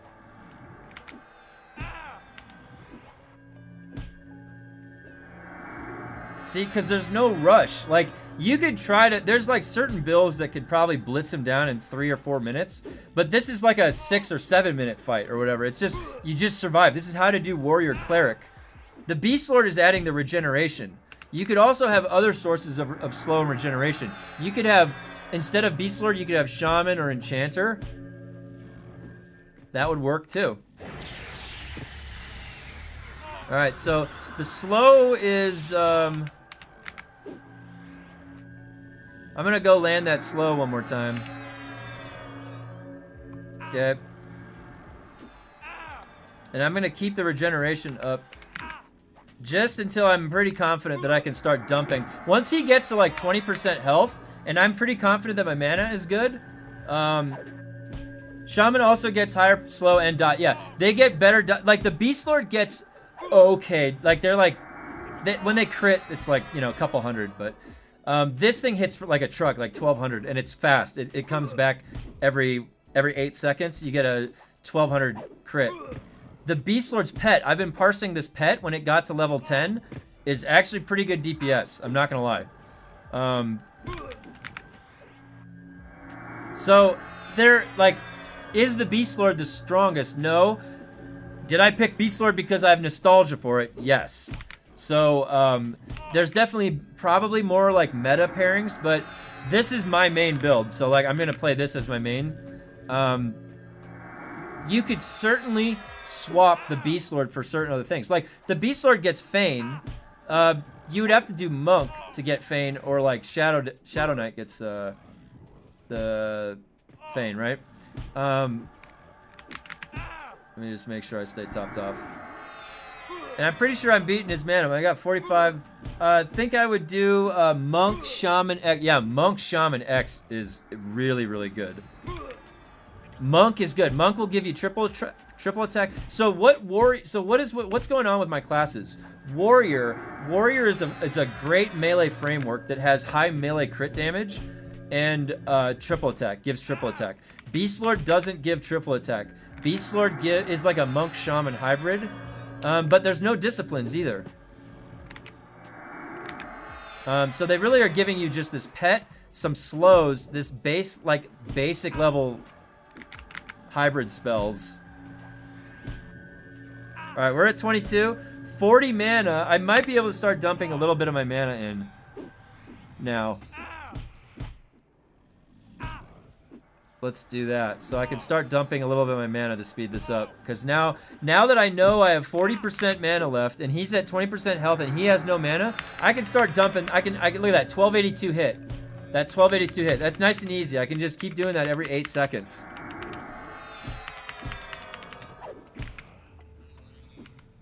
And there's that eviscerate proc, or the laceration proc. Look at that. Just stays on him that whole time. And he's a cleric, so he can't heal himself with that lacerate proc. Really good proc, that lacerate. Okay, I want to just be careful I don't run through everything. Oh, I'm in balance stance. What am I doing? I've been in balance stance, you guys. Oh my god, double the damage. There we go. Offensive stance. But now watch how fast he's going to go down. Paladin, so the meta is, right now the top build is Paladin, Monk, Enchanter. And there's nothing wrong with if you want to roll that build. Don't, like, just because it's like the most rolled build, doesn't mean you shouldn't play it. Because on one character, you can have all of the builds, right? So, don't let that stop you from playing it. It's really, really strong. But there's other variations too. Like, I was gonna do, after this build, I was gonna do Warrior, Shaman, Berserker. Monk, Necro Shaman. Ooh. Dude, you know what? How would, Warrior, Shaman, Necro be? Ooh. Triumphant Mask. That's pretty good. I have a Narc. That's on a Wizard. Chill Sight. Wait, did I already get one? Shattered Emerald. Do I have that? I have these, right? Yeah, I've got a bunch of these. I don't think I need any more of these. Because you can't fear stuff in Sky. It depends on what island you're on. Monk Necro Shaman was OP leveling. Plains of Sky is kind of tough. Yeah, Little CC, Plains 3 is tough for me. Oh yeah, 3. So I was able to do Plains 3 with Pacify. That's like the only... That was the one benefit to Cleric that I came to love is Pacify. Pacify is what lets you just walk past everything. Oh shit. Let me kill this guy. So now I can go back and get the rest of the loot. Now that a Narc's dead. This is one of the farm things that I like to do.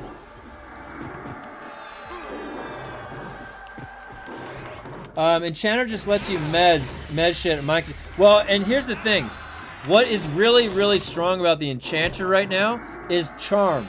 And what happens is that on Island 3, if you look above the towers, there's these, the little wisp guys that are flying up there. They're called the Meteors.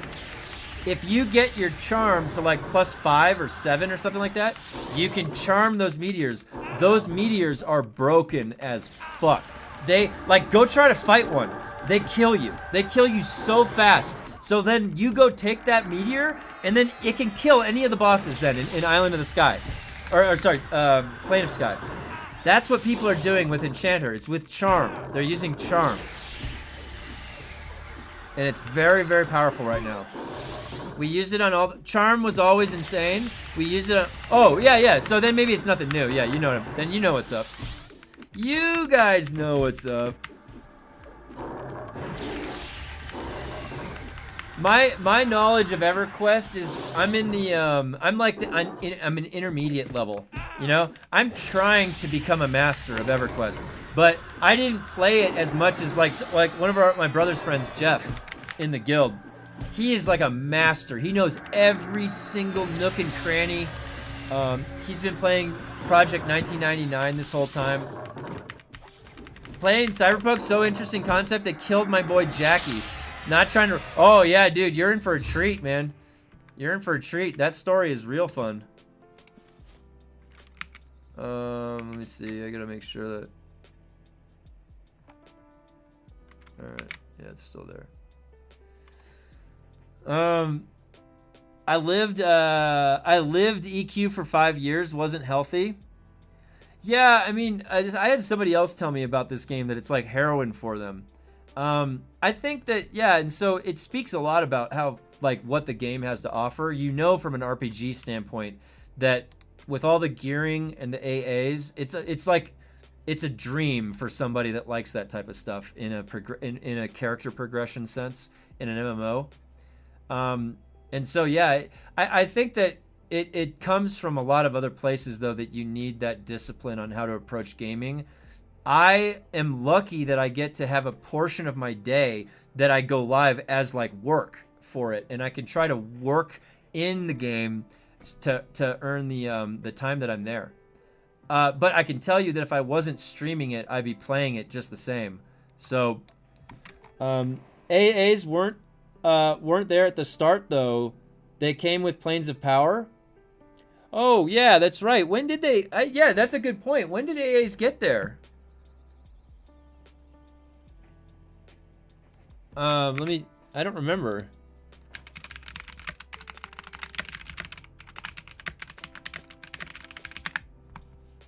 It says in Shadows of Lukeland, December 4th, 2001.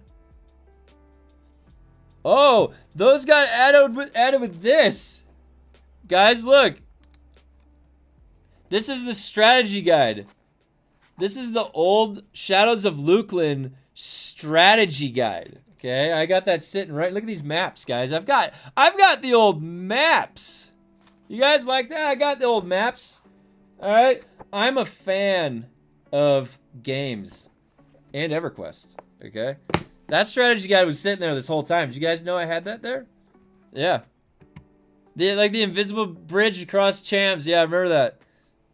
So I never played EQ, but I remember that cover art. Oh, Chasm. Oh, yeah. You never played it, but then the cover art. Yeah. It's that girl, that woman. And then they added that race, the Vashir or whatever. All right, let's pull this guy.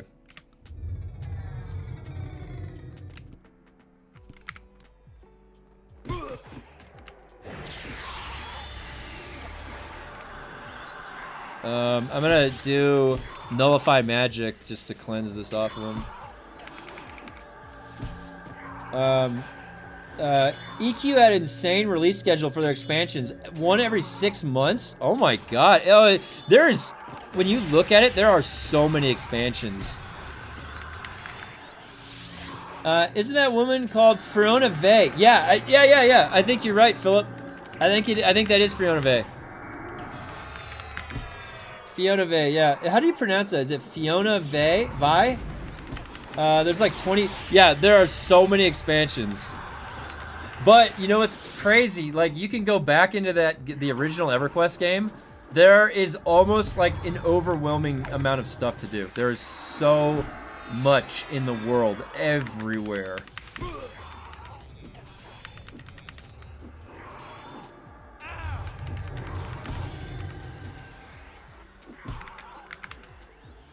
"32 expansions. Ooh. I played one of the expansions like a year and a half ago. I got my Beast Lord up to level 125.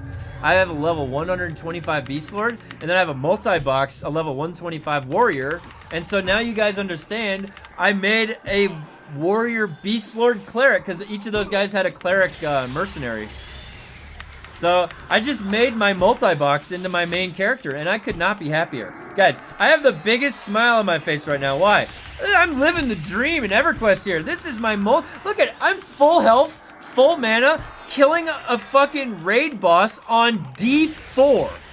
It could not get any better for me, all right? My build, my multi-box, it's all come together. I got the good gear. I'm soloing the D4 raid. Like, dude, I'm sitting pretty, man. I can't wait for the next bit of content. I'm gonna get all the AAs. I'm gonna get all plus 10 everything, plus 10 spells, plus 10 gear. You name it, I'm getting it. I'm gonna have the strongest dude. Look at this dude. This is the man of the hour. Oh, shit! This is the man of the hour.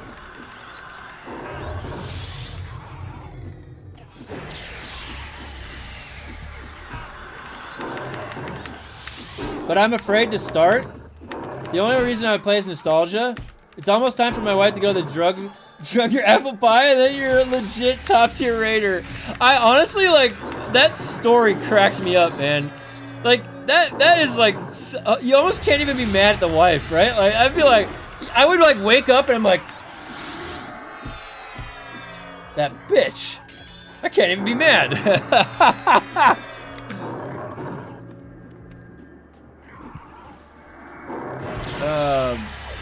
You want another one that's just as crazy? Yeah, sure. You're more than welcome to say anytime you want to get a laugh out of me. Go for it. But I would say, Zax, you know, why don't you treat it as the example to try and get it right, like how you would approach it scheduling wise. Like, you know, you have to juggle your other life, right? Your real life. And so just set it up to make it work. You know, you have the control, the mind, the willpower, right? It's under your control. Now, I will say it's actually the quality of life things they added to this make it so much more fun. It's almost exponential. So dangerously so. It is fun. Yes, you are going to get sucked in. Yes, but just use it as a practice to balance your life, if that's what's needed.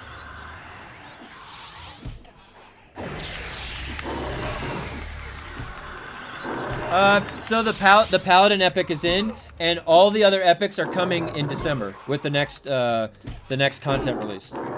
So that, yeah, they're all gonna be in, and you should be able to get all of them for like one character. So that's pretty cool. I think, Zax, the coolest thing is that you can make your own instances. That's literally the coolest thing. You can make your own instances for your whole group too. I guess that's a sign I'm aging. All the content I watch is do DIY home improvement, documentaries, gaming. I guess changes over time. Yeah, mine changed too. Like the things that I watch. You know what I watch on YouTube as I'm going to sleep? The videos where they're going cave diving and they're going in the Nutty Putty or something, and it's or the hellhole, and it's too narrow of a gap, and they gotta squeeze through. And I'm like sitting there terrified. I'm like, don't go in there. Don't go in there. Or like, yeah, or pretty much all my content that I watch is either like the universe, space, or gaming. I don't have any attention for politics, and like, I don't know. I spend so much of my time on games and my math curriculum stuff that I work on, and then the universe stuff. Because actually, the universe stuff ties into the curriculum work that I do sometimes.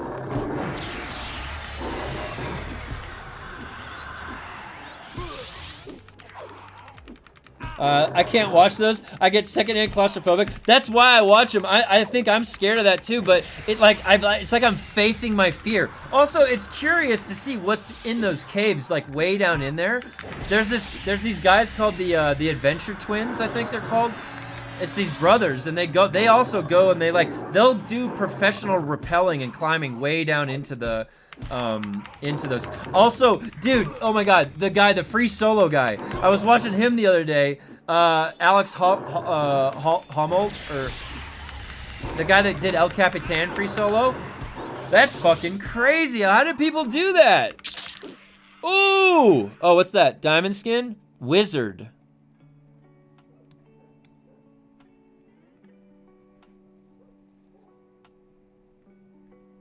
Okay.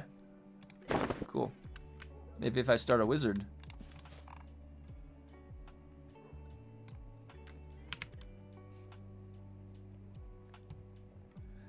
It's so funny, you guys. I had to put this ornament on the top and make it plate boots because the way that these look at this.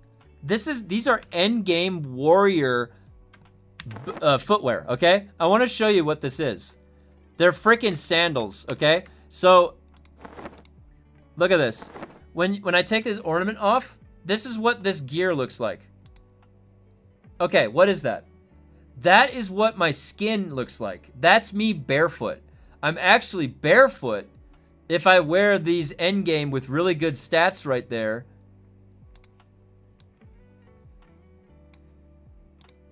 It makes me barefoot. Why? That's egregious, don't you think? That is egregious. I'm fighting demons in difficulty 4, and I'm wearing sandals. Like, it's because they're sandals.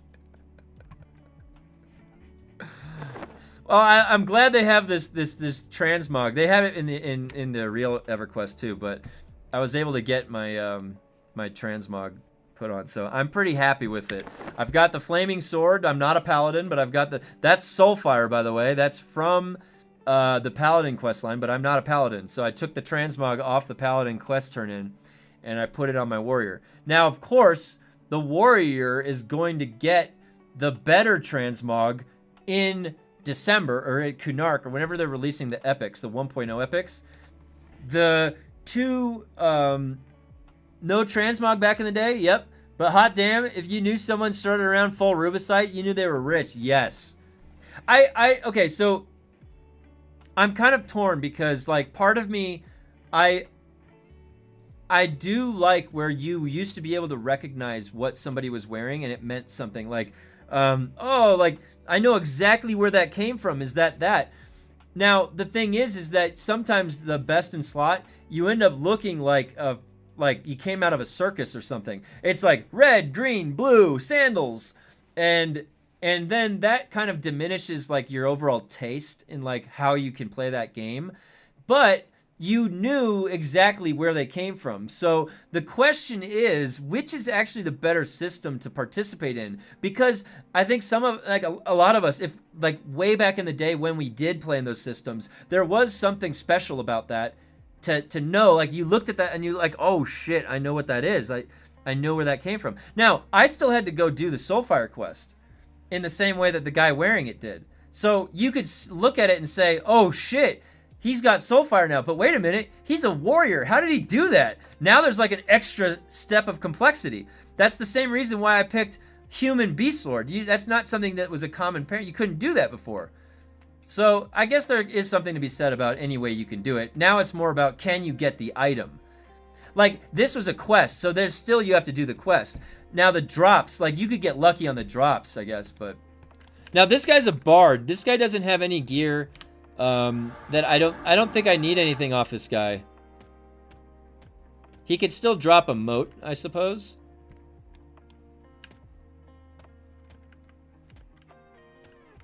Oh, this guy... I don't know what this guy drops, actually. What is this guy? He's a monk. Let's go. Let's fight this guy. I have no idea what this guy is. He's a monk. Wait, no, he's a druid. No, he's a druid monk bard. How hard is he gonna be? I don't know if I've fought this guy before. No, I have to have. I've cleared this. Maybe I just don't remember. All right, let's see if I can land anything on him.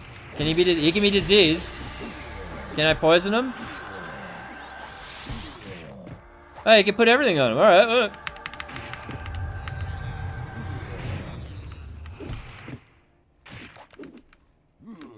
So Funcom has dropped new patch notes for Dune. They are aligning it more to be like Conan. Yeah, Grey Wolf. We spent like the first 2 hours of the stream going over that, those patch notes earlier this morning.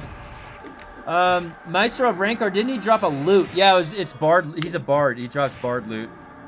I don't think that I need anything off of him. I mean, I can kill him, I guess. He actually hits kind of hard, to believe it or not.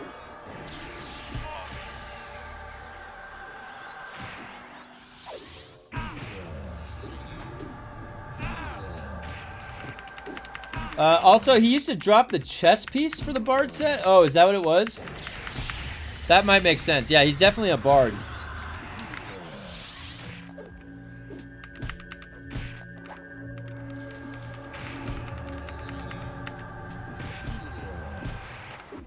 I always like to switch. I think I'm going to be able to not switch to over channel eventually, but it still helps because it's minus 150.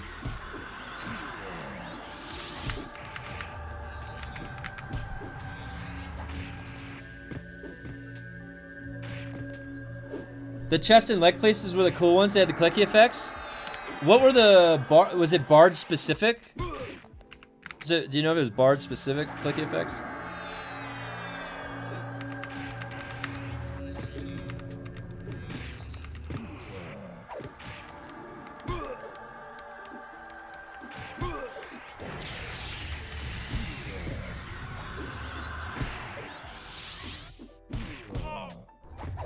No, all classes had, just dropped different places. I remember the ranger legs had a teleport to lesser fade arc. Oh wow.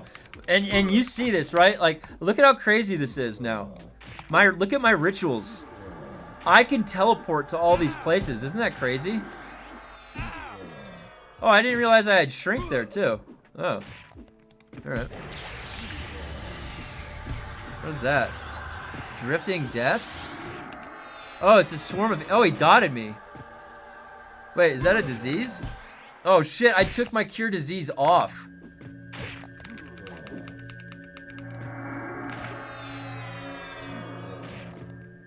Do I need to Paragon? I don't even know if I need to Paragon. He started to hit me hard right there.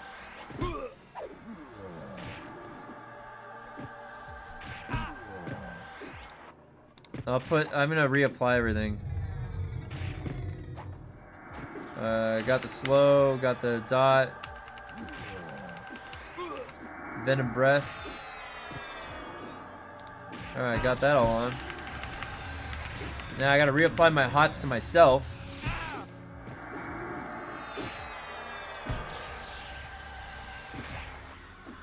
Now, I have Paragon, so I don't really need to...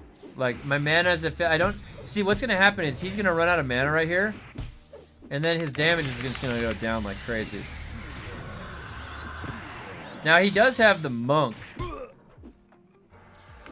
It's so weird. Like, what is the Bard doing right here?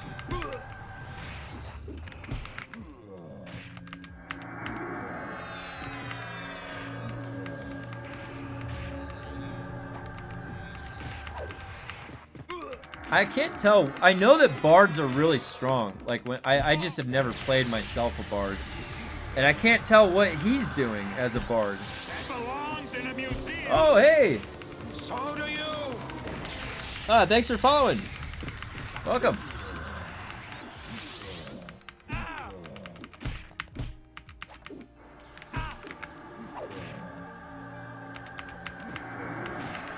All right.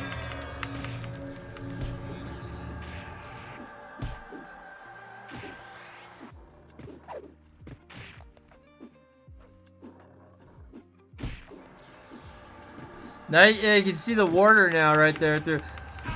You know what I was having fun doing the other night? I had to unlock the Frog Luck race, and so I was in Befallen on my alt, leveling up for the moats as the Frog Luck. Oh my god, dude, the frog race is so fun to play as. Now, let's see if I can reapply this without converting into overchannel. No, wait, did that get interrupted? No. It did not. There we go. I'll go back to that stance. And I can kind of dump my mana. I don't think there's any threat. Hey, what's up, Moth? Hype!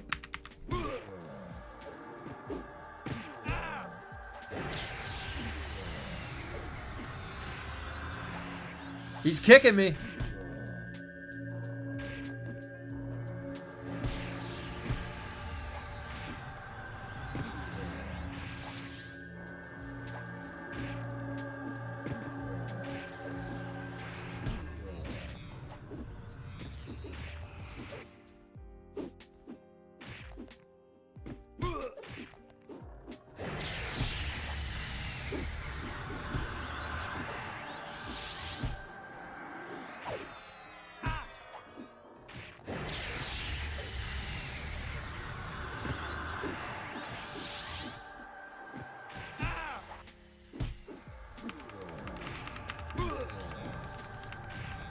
DC damage on the monk, the Grandmaster Rital. Ooh! Oh! What the fuck?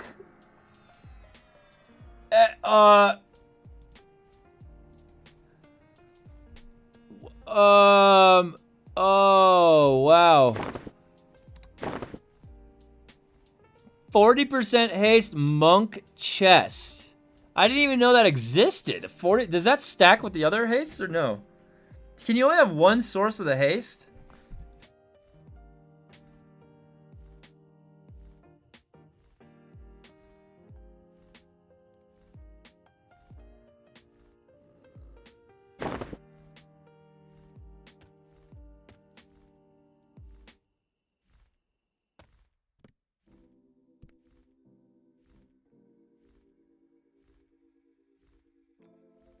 Okay, so that Maestro of Rancor technically can drop one of these. Whoa, a major. Wait, didn't I have two? Wait a minute. Now I'm confused. Ooh, these are +5 now. Look at that. 10 stamina, 10 dexterity, but there's no strength. But there is stamina. How much stamina is there on this? 6. What does my HP go up to? 6460. And I only lose 6 strength.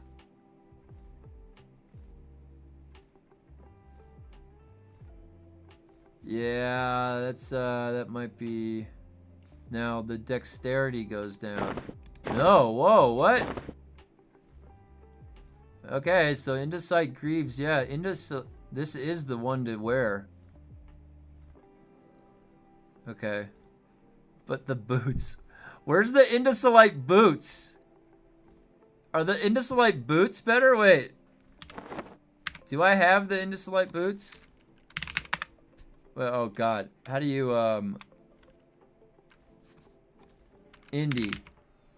Solite. No, there's no boots. Oh, fuck. Now I have something I have to farm. I need the Indosolite boots, for sure. Because this is going to have, it'll have dexterity on it. I want dexterity. Dexterity. How old is this game? 1999. Well, no, this game, this just launched 2 weeks ago. Or whatever it's been. This is EverQuest Legends. It's like a Classic Plus version of it. So, you know how, like, World of Warcraft did their World of Warcraft Classic? This is similar to that, except you can combine 3 classes together. So I'm a warrior, cleric, beast lord. And that sounds weird and wild, but like it actually makes this game fucking fun. Because this game was hard. You literally needed a group to do anything. You could not solo as one of those classes. So what you end up having to do in EverQuest is go get a bunch of other accounts and then have them all running. And because the game doesn't take a lot of resources, so you can have them all running.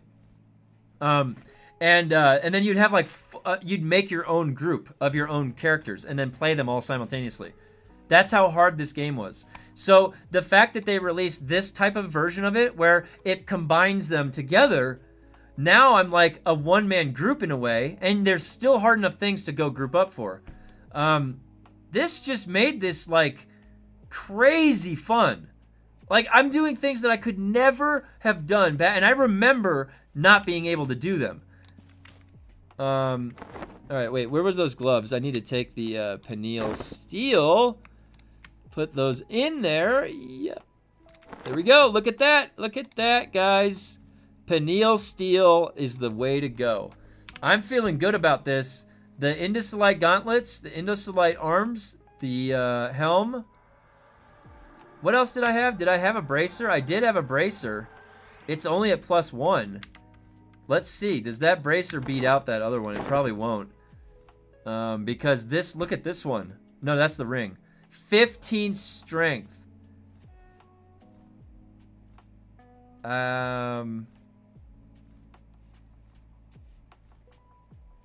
This has wisdom and charisma.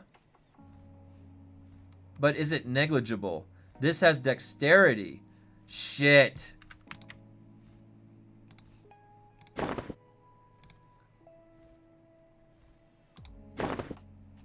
Is there more? Do I have another Indosolite bracer? No.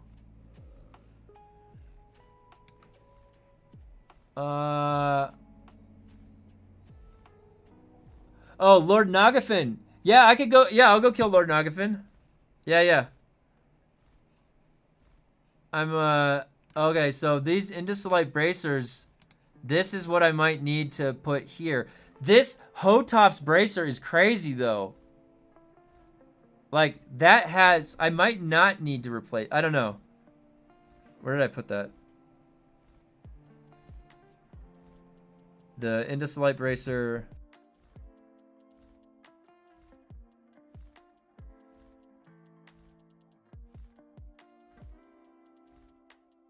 Cabal Online is from 2005. So Funcom's plan is to fix a game's shitty player retention is to make it more like their other game with shitty player retention. Amazing that NASA isn't snapping up these geniuses. Yeah, I think the biggest bit of insight, Grey Wolf, that we came across was that they are... How much was it that they spent, guys? What was it? They spent... like the cost of the... No, they spent the entire amount of their debt hiring other game developers to make Dune. That's what it said in that article. Man, Cloak of Shadows has 18 dexterity. I just can't fit that in there. Alright, so I need the Indosolite. Should I replace that? This is fine, because this has this cool proc. And it has decent stats. This one can be the Indosolite. But the strength, like, I have to see what the strength is. Dexterity, increasing my dexterity is going to increase the proc chance of my stuff. That's what I want. All right. Let me rebuff. Is there any more? Yeah, I'm going to go kill the Maestro. Might as well. Let me finish clearing this and I'll go head over to Neff. There's still a chance that the Indosolite boots or bracer can drop from any of these guys in here, so it'll be good to get them killed. And let's see. Quick buff.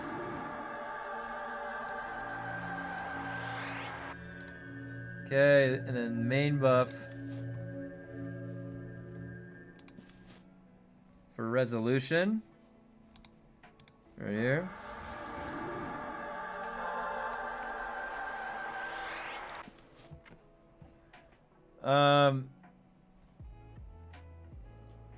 Have you killed Finnegill of Kedge Keep? No, I haven't been. Wait, where's Kedge Keep?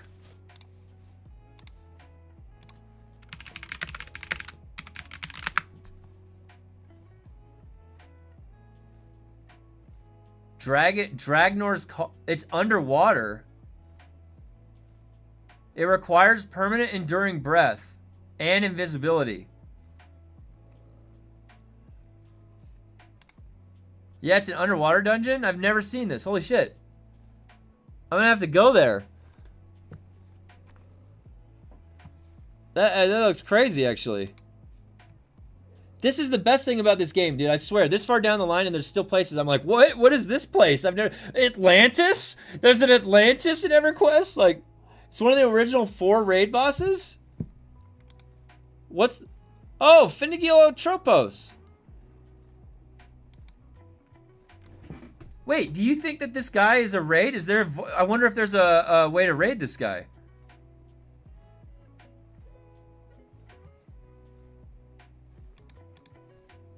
How do you get over here? Oh, the hole? Wait, is it near the hole?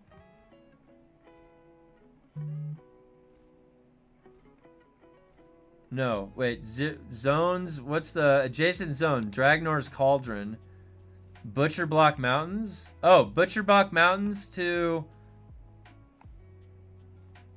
the estate. Oh, Dragnor's Cauldron and the Haunted Estate. I've never even been over here. What is this place? The fuck? This looks like a place to go explore and go on an adventure. I can teleport over to Butcher Block. Haunted Estate is a nice... So I've been looking for a new D4 farming spot, by the way. Maybe I'll have to go check that out. I got lost there and drowned. Oh, it's a frog lock. Oh my god, that's funny. Maybe I'll head over there in a little bit then. I've never been there. I like going on an adventure to places that I haven't been before. Alright, let's see what this guy's like. I think this guy does a little bit of damage because he's a bard.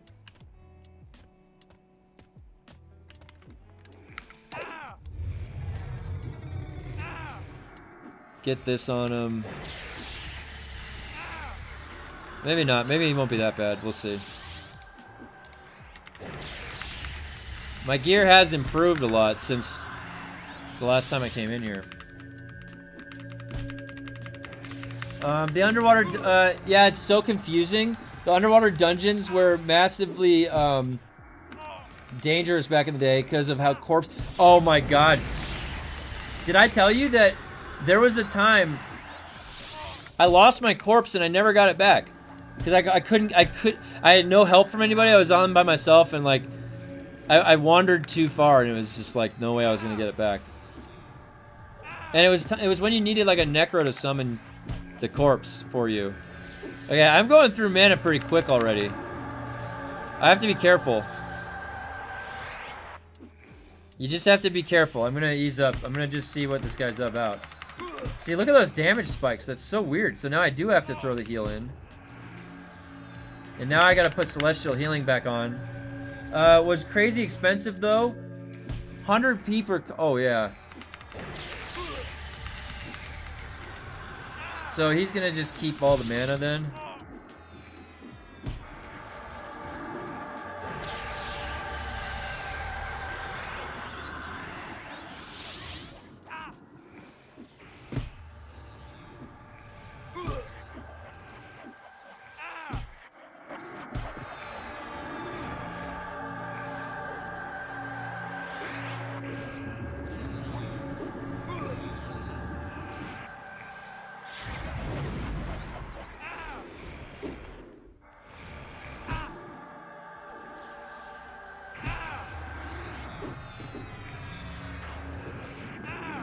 That 621 damage is the damage shield from Cleric.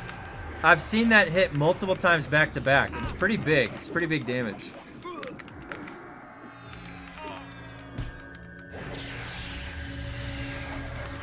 %. I have Paragon though. I can always bust Paragon if I run out of mana. Let's just see if I can take him down. The mana, I have less mana than he has health. And like that's your gauge, right? So one of the meters is gonna end up at the bottom, right? The thing is I'm using mana for health healing also, not just damaging him.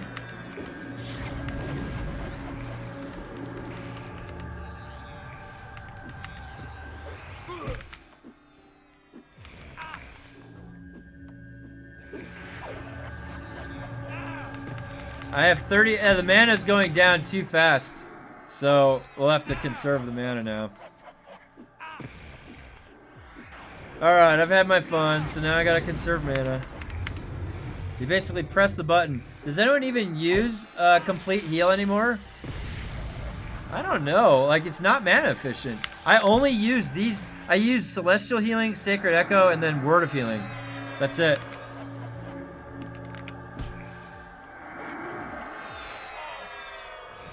It's just not very, or was that an expansion spell? That's a good question. I'm not sure. My warder is dying. I actually might have to bust Paragon just to be safe. Oh no, maybe not. It's I'm kind of conserving. 34% mana, he's at 37% health. And I can, I'm gonna reapply my dots.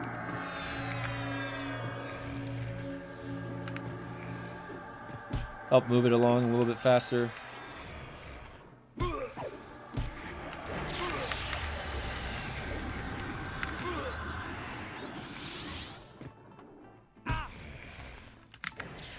Because of the delay for mana regen, so a cleric would cast complete heal, then wait, regen mana, then cast, etc., and then have enough clerics that a heal would land every... Oh, is that how it works? What is it called? It was called, complete heal. Let me see, hold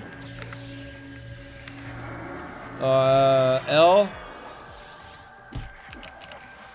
There's no complete. What's the highest heal for cleric? Healing light? It's healing light is like the highest one right now. Let's see. Do I need I actually don't know. Wait, I might need to use... He's getting me down to the wire. Oh, my pet died. Oh, I definitely need to use Paragon.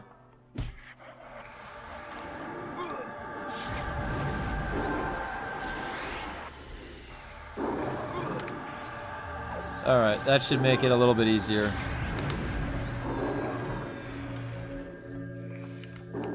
For 400 mana, complete heals a level 39 spell.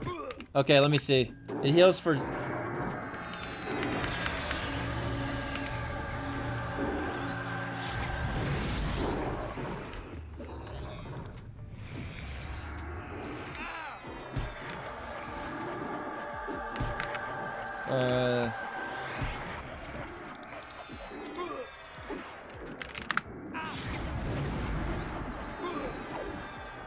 Promise Renewal. That's the one you're talking about. The one that does the...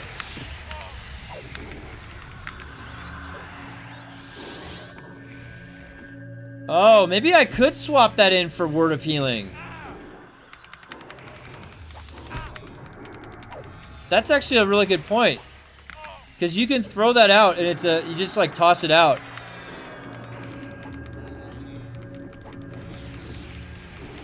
It has a 10-second cast time. Oh!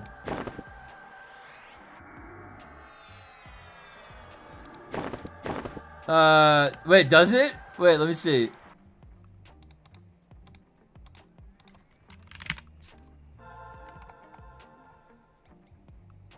It's no, the cast time is 1 second. It lasts. Oh, this is I actually might want to use this. I didn't even think about this one. It's a little weird. Like, this is instant healing right here. It used to have a 10-second cast time.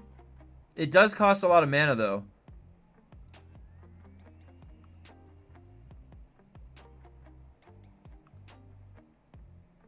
It's like a full heal. Yeah, it just like comes right back. Honestly, like, I'm not gonna lie, that actually might make a stay right now. Like, I honestly didn't even realize that was a thing. But you're right. Like, you could pop that. It's got an 18-second cooldown. Okay, and I just got a this is, oh fuck. Okay, it can't go into the tier 6. I would need 2 of those to get higher.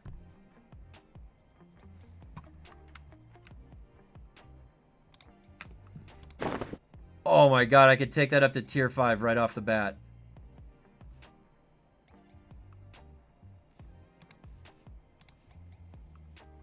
Yeah, look, reuse 16 seconds. Oh, dude, this is going to be super strong.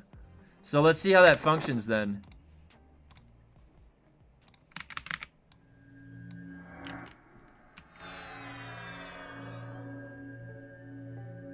Oh wait, that wasn't it. This is it.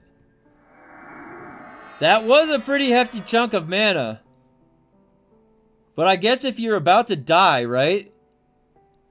If you're about to die, and then like you're chunking.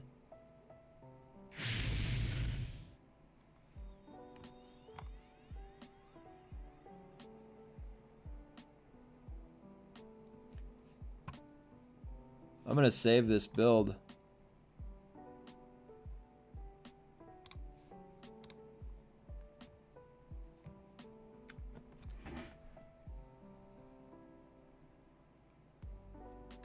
Yeah, I mean, you just basically forget about that. And you have to get the mana cost down. That's going to need to be plus 10, so the mana cost is down.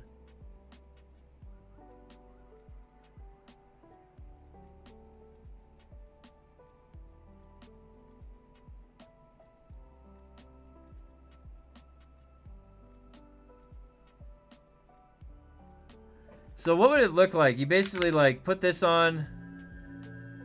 You put this on.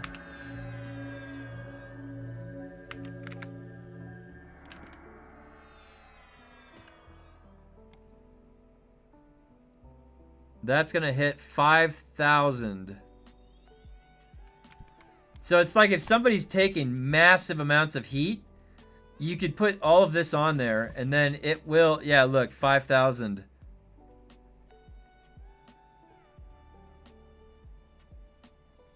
That might be necessary, don't you think? That I feel like that might outweigh the benefits of having an AoE heal for the group. There is benefits to having an AoE heal, but would you be better off just doing a single target hot on everybody, not the AoE heal? And then if somebody's going to take a big hit, you put Promise Renewal, right? Like that's, it feels like this would be a lot better. I wish I had a different icon though.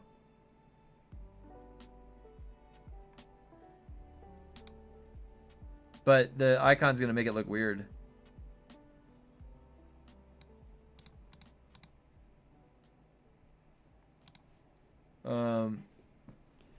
Okay. Now, let's see. I killed this guy. Do I have my buffs? Yeah, okay, whoop. Okay.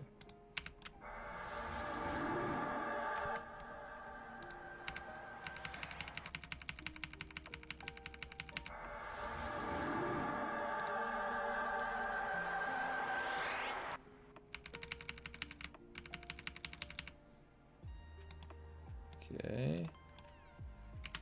Get this guy. Oh, they resisted it.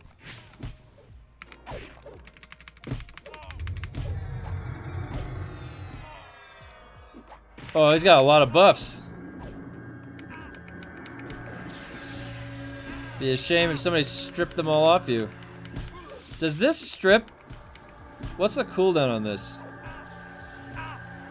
I guess I don't need to check. I'm gonna dot him up.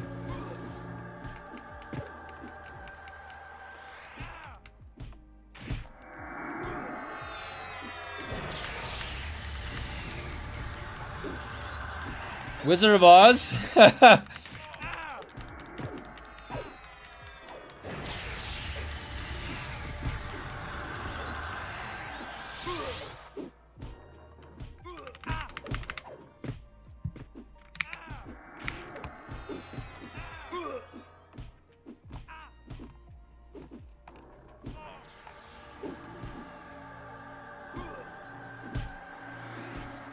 Afternoon drift. Okay, that went back to electric.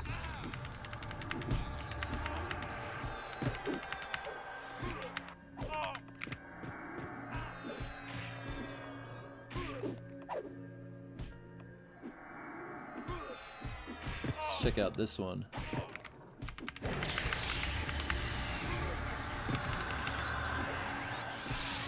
Lion Iron Lumberjack. I guess, yeah, man. It's got, I got an eye patch. I remember getting a Scimitar the Mistwalker back in the day. To date, my coolest MMO drop ever.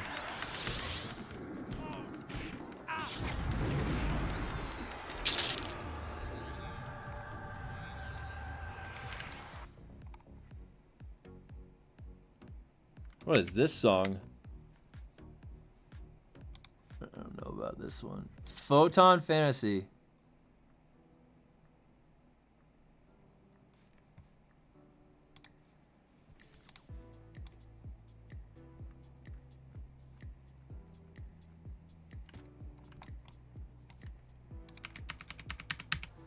Made it from a permanent wolf pet into spawning, doing one round of attacks, then going away. They nerfed it into the ground, though. Oh, interesting. I hate that spike golem.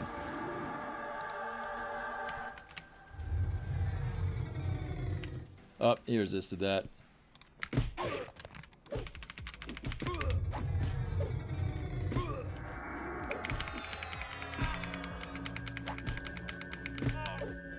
Gotta take all of his buffs away from him.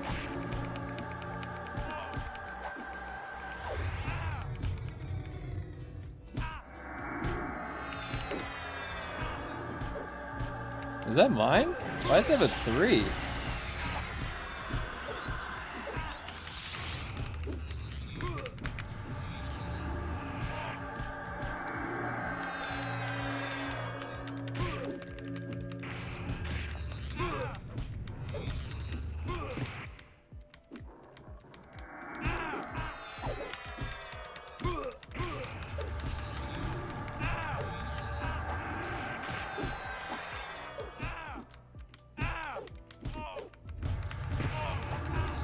$12.33, that was a good hit. From Frost Shards.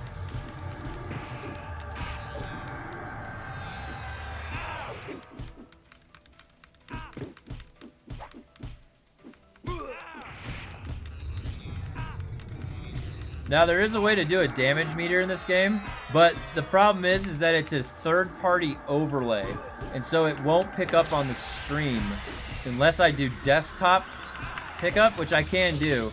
But it actually is interesting seeing what the DPS breakdown is in this game. You spend so much of this game with no view of the DPS. You see this, like, it's like a mud. You guys are right. It's like a mud-based game because you live in this combat log where you just you're looking at everything happening in there.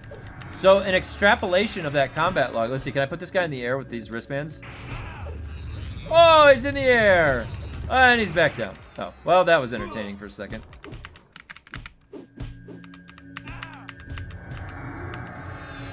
My pet pulled aggro.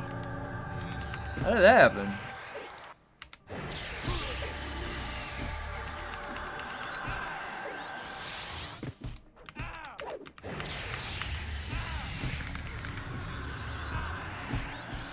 Now, that one shield that has the disease cleanse is really good, I will say. This has been good because it has more stamina. Good HP. It made my HP go up higher. But that disease cleanse shield is also really good. I was using that not too long ago.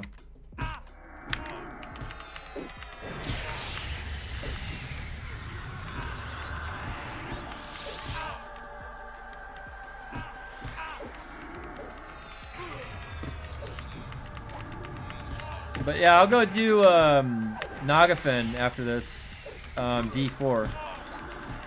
I do, because I actually do need the Cloak of Flames. I need more of it so I can fuse it in.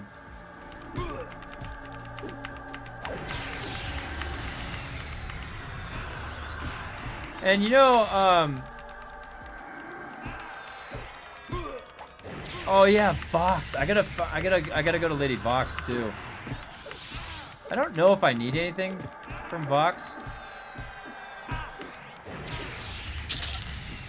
It's this quest book. I don't need that at all. Alright. Oh shit. I hate those the spike golems. Alright, let's just kill them. Let's get it out of the way. They're just very tanky, alright? These guys, resisted.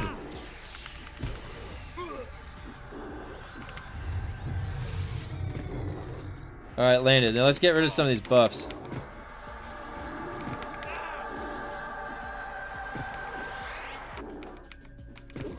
Alright, and I'm gonna throw that promise renewal on myself. There we go. I got a promise renewal on myself. Don't have to worry about it. That took a lot of my mana. Wait a minute. I don't know if promise renewal is the way to go, man. That's a lot of mana that it takes. What the hell? Now, it does fully heal me, though. I don't know. No, you do need a full heal, right? Like, you gotta be able to fully heal the main tank if you need to. Alright, I just need to know when and how to use that power. That's what it is. Made it for permanent wolf pet. Oh, I already read that. Sorry, my bad. Boy, he's going down pretty fast.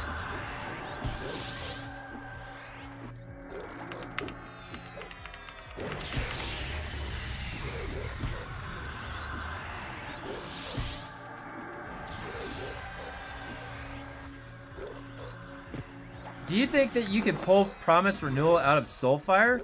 That's going to be a combat effect for Paladin, though, right? No. Cleric.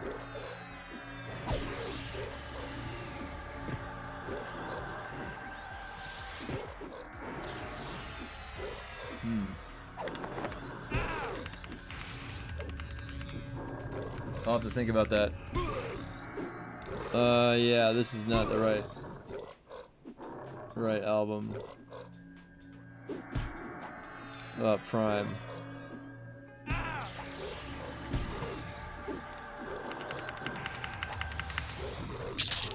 Oh, that's what I want. Motivator potential. Okay.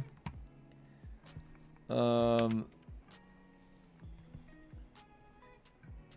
I put it in here? Oh! Oh, hell yeah. Now we're up to 40% haste. Alright, cool. So, and you guys see this. Look at this. In my mask, I put See Invisible, improved damage, and in my helmet, I've got Serpent Sight. Think about that. I can see in the dark, because I'm a human. Humans can't see for shit in the dark. I got Serpent Sight, and I can see invisible. Just how I'm wearing this armor, how I slotted it. Alright, let's kill this guy, because oh, there's two guys. These guys can drop the armor that I need. Remember, I need the boots. I need the boots. And remember, look at this. Everything I'm doing is funneling into AAs that I can spend points on. Look at that. You see how the systems are braided together really nicely in this game? You mean the sandals? I'm wearing the sandals. I'm trying to see if there's a better boot that's out there. I need to get a boot. A man's got to have a walking boot, you know? Like, I don't know about these sandals. Trust me, I was a body surfer for 20 years, okay? I had to have surgery on my face from skin cancer because I body surfed so much of my life that I mutated my DNA from the sun. And I'm half Irish, so that was inevitable, but... oh, here we go. Promise renewal. Alright, I'm not even gonna think about it. I'm gonna trust the promise renewal. I'm not even gonna think about my health. But yeah, I was gonna say, I've got sandals. Trust me, as a ex-surfer. I've got rainbows. Oh, look at that promise. Okay. We've got a good thing going here with this promise renewal. I like it. That's pretty nice. That was a full heal. That's gonna come in handy.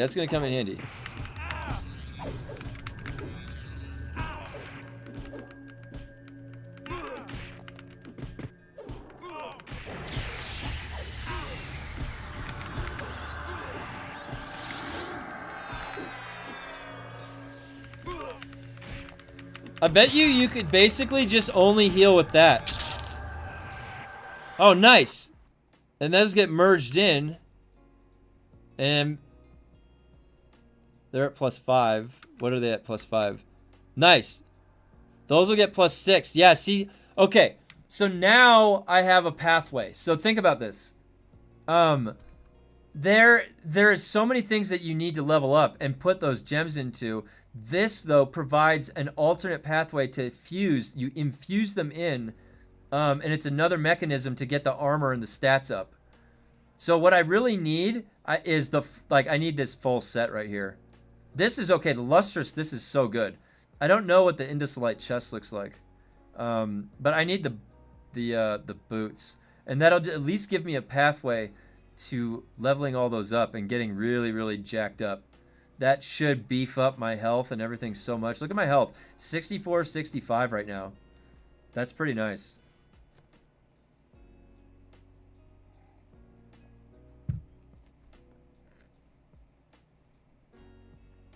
Breaking up on Twitch.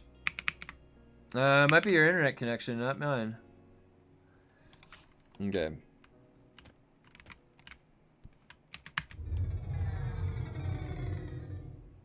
How did that get interrupted?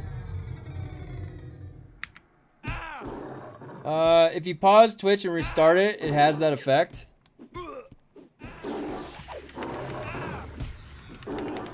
Yeah, no drop frames on my end.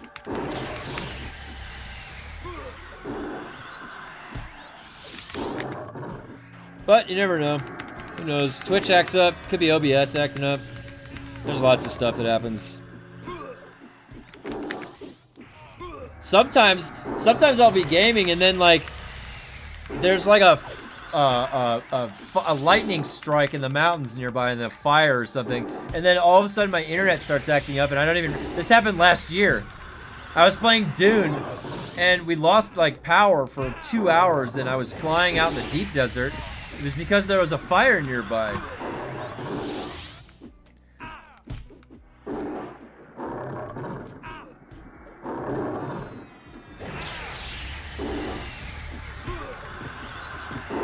Anyways, gonna go walk the dog. See you in 40 or so. Okay, see ya, man. See you in a little bit. 1275. That was a big hit. That was bigger than usual. Alright, I'm just gonna do promise. This is my new favorite spell. Look. Set it and forget it. Promise renewal. This is my new favorite spell.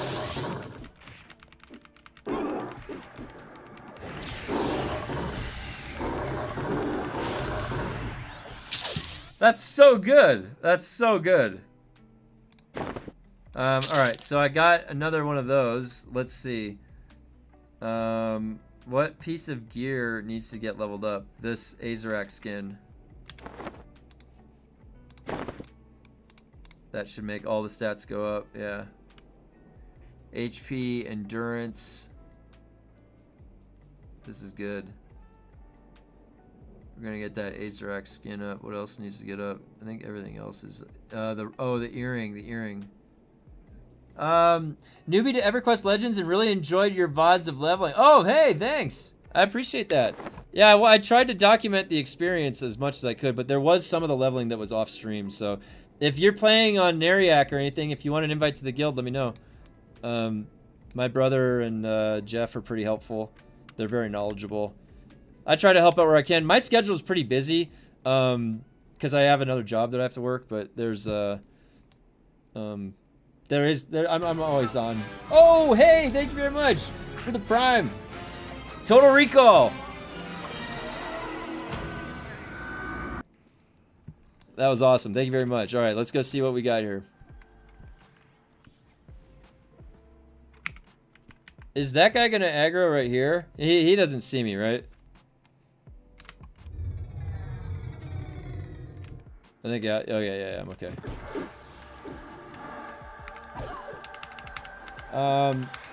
Hey, enjoy the emotes. Yeah, so you'll notice some of the emotes are Dune Awakening themed.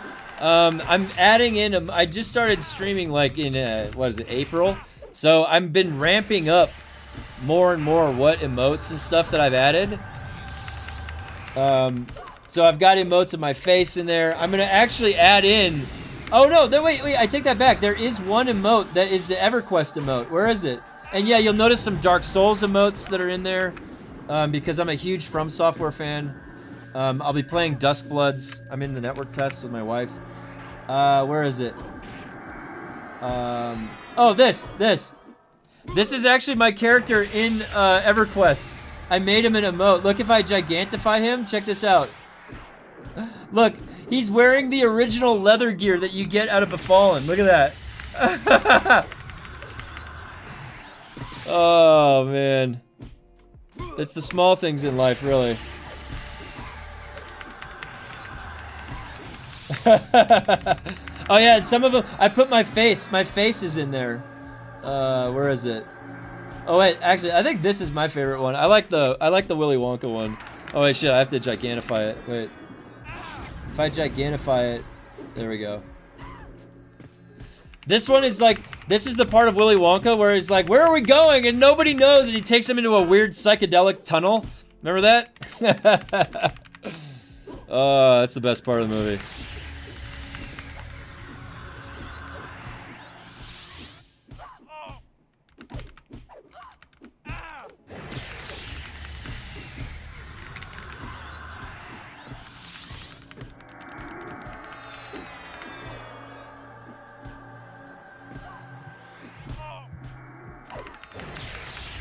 Alright, we're almost through it. And then I'm going to head over to Neff. I'll do Neff on D4.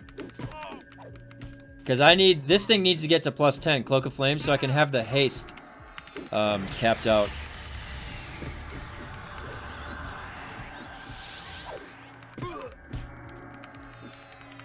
I like these. Yeah, the whiskey glass, the spice, and then the Solaire. Yeah, the Praise the Sun.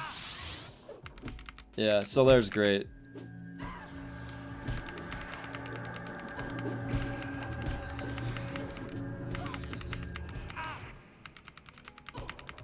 I've jumped on one of the EU servers, UK based, but I don't have a lot of time to play, so just trying to sneak in where possible. Oh, really cool. Yeah, that's awesome. Hey, what classes were you thinking about playing?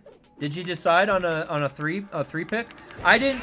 I actually went with something that wasn't a meta necessarily.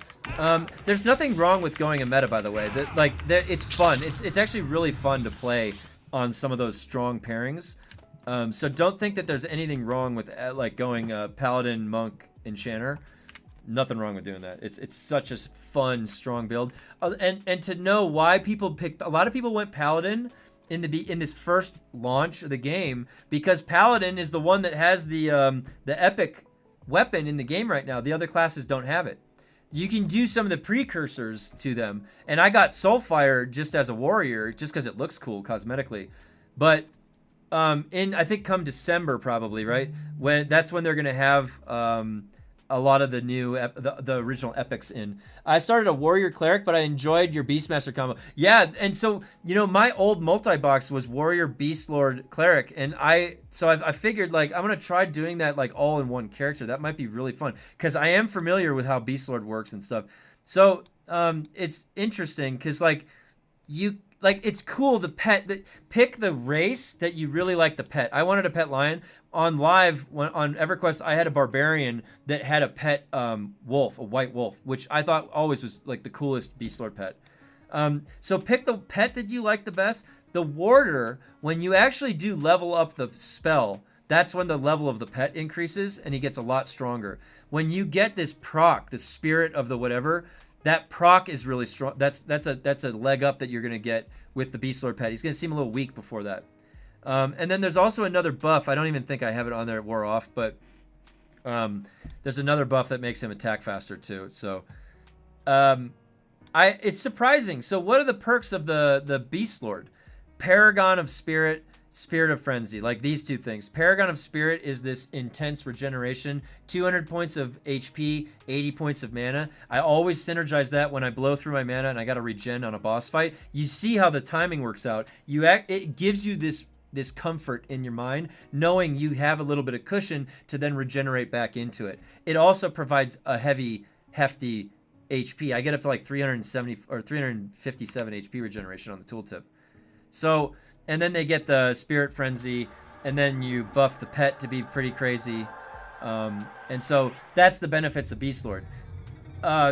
You could just be Enchanter and charm that really strong pet. But do you want to have that? Like, this is a playstyle, right? It's just nice. It's just a nice little package. So I like this. I'm going to be maining this the whole time. This is going to be my main. I am going to have alts. So I had a Shaman. No, where was it? Warrior, Shaman, Berserker.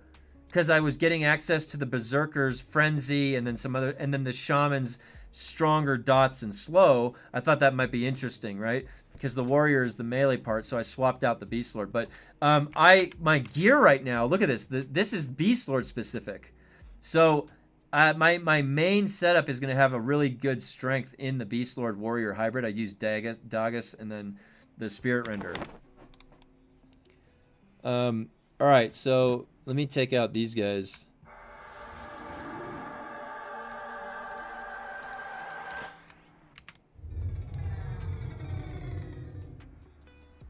Uh-oh.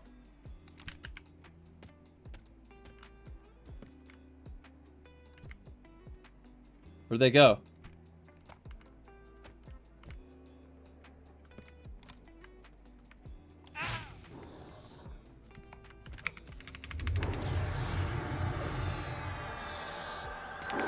Where's the other one?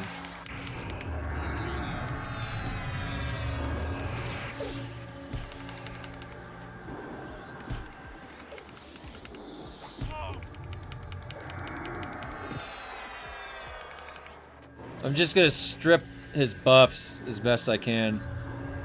They're both slowed, so now I can just get on the main one. Kill the lowest level first, that'd be the easiest. Whatever this one is. That 1249, he's got big damage I can dump like that.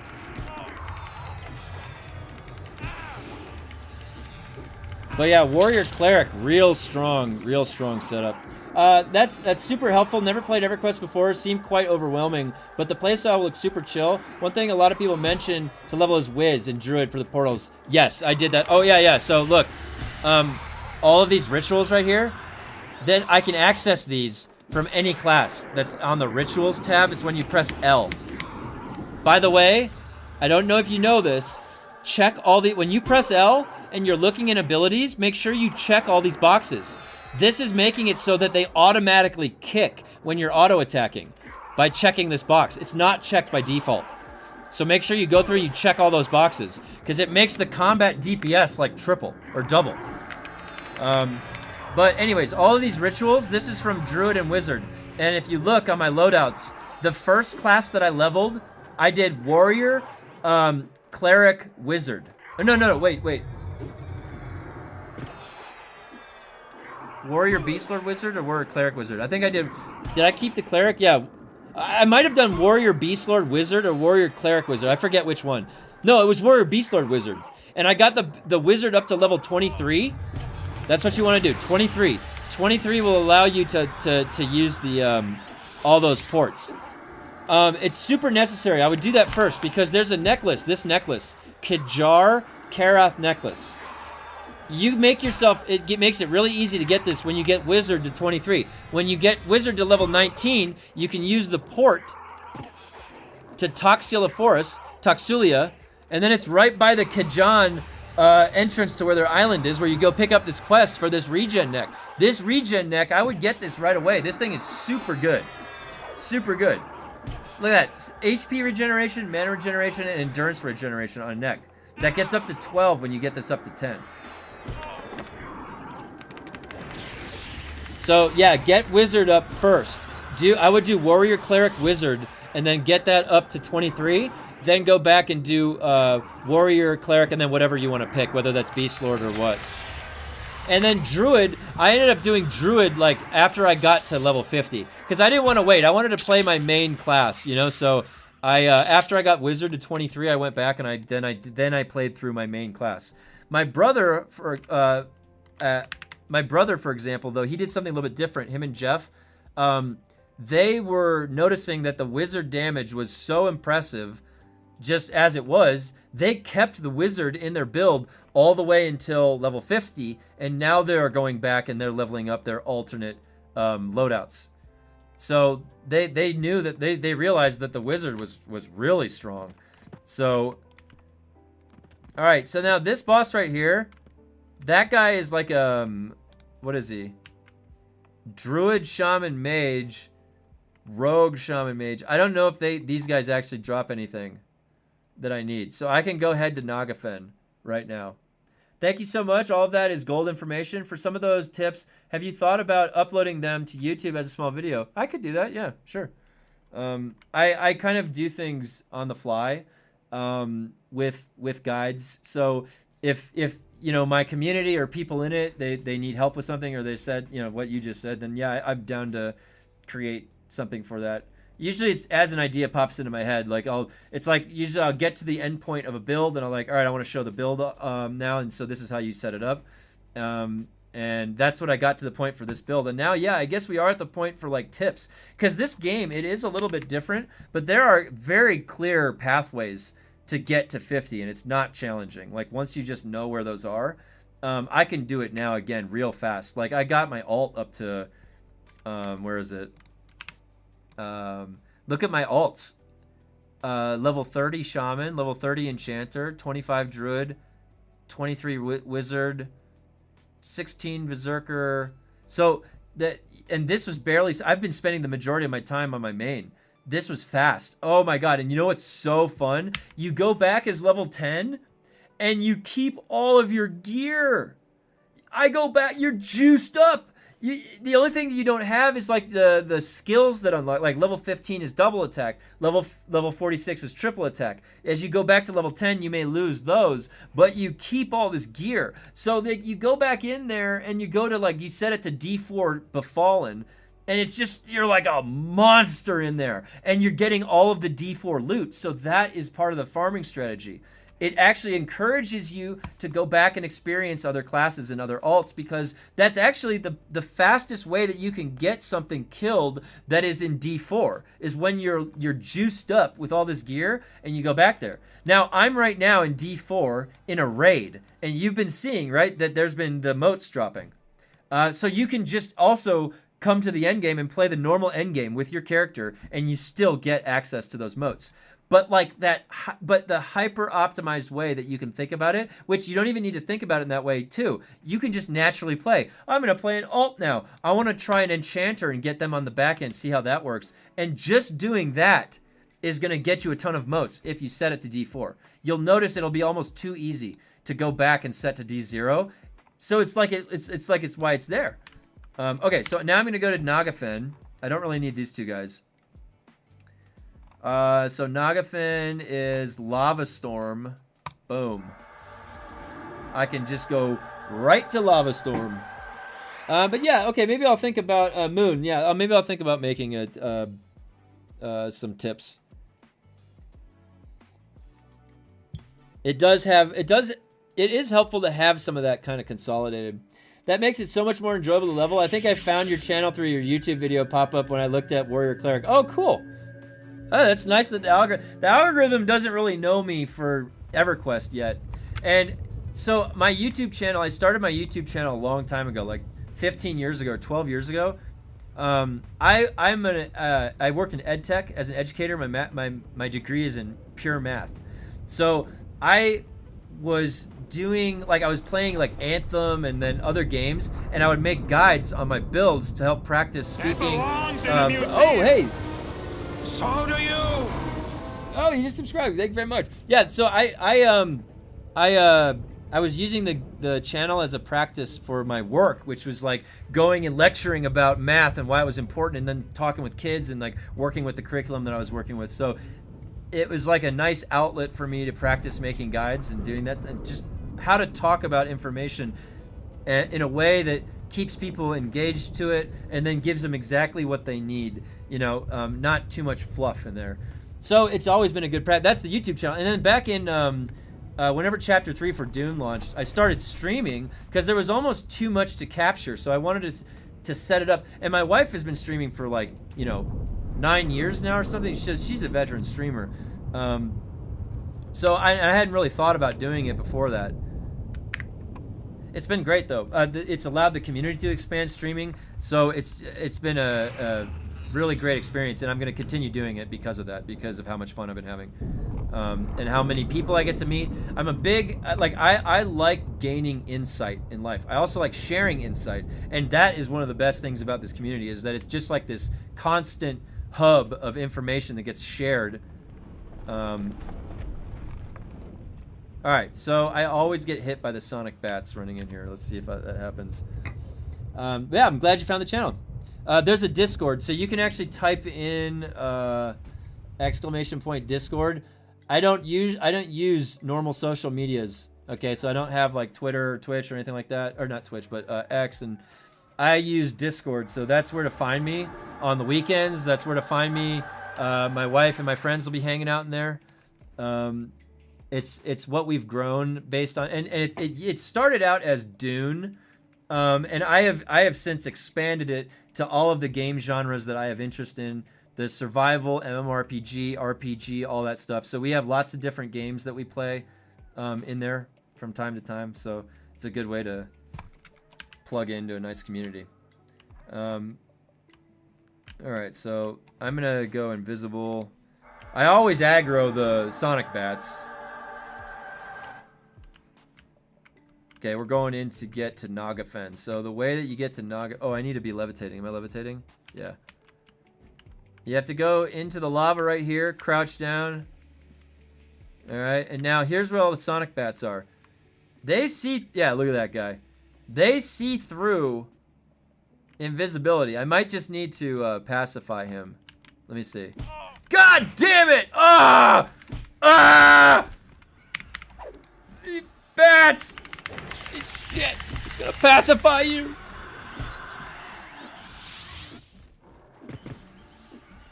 Oh, sorry. Was that loud?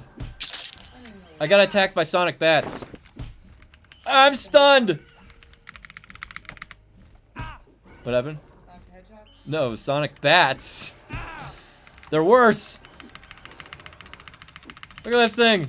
It's a monstrosity. Okay. I'll keep it down. Piece of toast.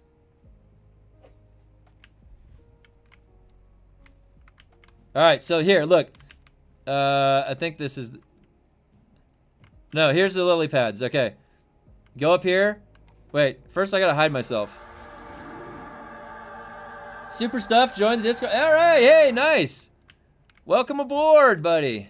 All right, so we go over here. Take a right. All right. Oh fuck. Wait, was that the right way? Hold on. No. It's up here. Yeah. Here's the right way. No. Wait. This is the right way. This is the right way. I know this looks confusing. Guys. Just follow my lead. Here we go. We found it. Oh wait, no. It's here. Ta-da! Look at that. I found it. The Voidling. Can you believe that? Your scream sounds like someone's skinned alive. Oh, dude, you should hear how loud I get when I play a horror game. When I play a horror game, I get very vocal. It's well, because I get, I can, it's scary.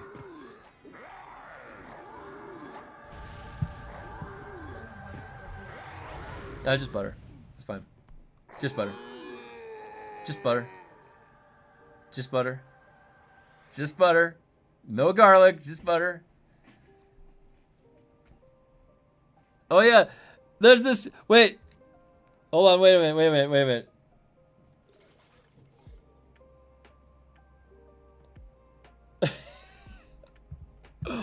Hold on, wait, let me see that. Was that a bat? Oh my god, yeah, you did. I was trying to see what that, the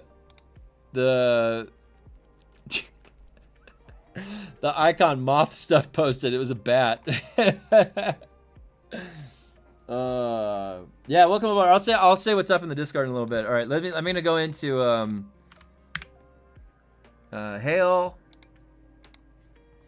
Yeah, we're going into refined tier 4.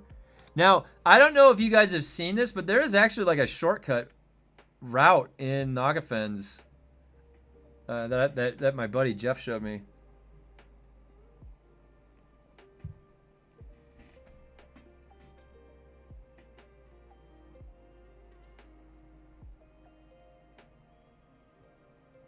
Nagafen layer solo.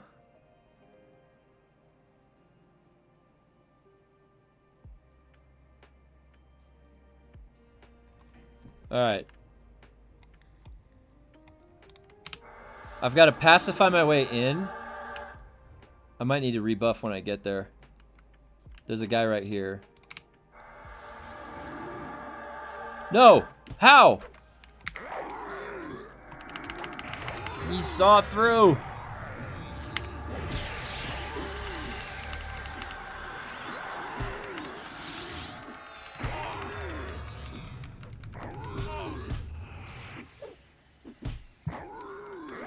Usually, so I'm a cleric. Remember this thing. I didn't know about Pacify until I got into like halfway through Guck. And that was when Jeff showed me like what to do. I had no clue. I had never played a cleric. Pacify lets you go anywhere in the game. You can literally just go anywhere. It makes them not see you. You can like walk into them, bump into them, and they don't see you. It zeroes out, like blinds them or something. I don't know how to describe it. What does it say? It lowers their aggressiveness. Yeah, pacifies the target. It's like the best spell in the game for going anywhere. So it's super. How did you get here? What the hell? There's another giant. We've got another giant. Wait, we've got 3 giants. Oh, I gotta. Wait, should I be killing those guys for those squares? Where'd the other one go? How is it? Wait, where did that other one? There's a gray one. Where is that guy? I don't know where that guy is. There's a gray one.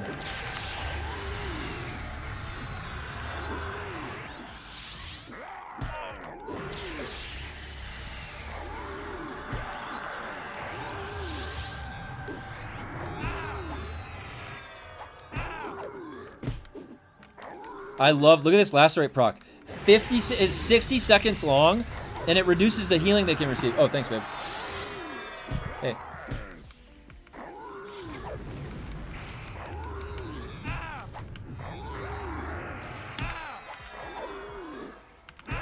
That lacerate proc, I got that yesterday. Or was it the day before? I forget. Their days are blending in.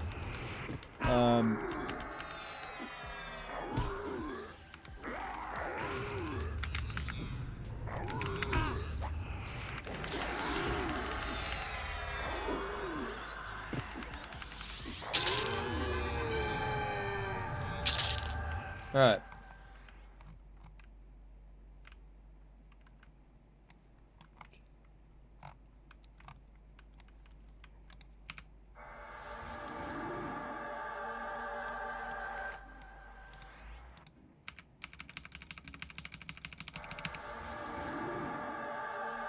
What? Hey, get out of here.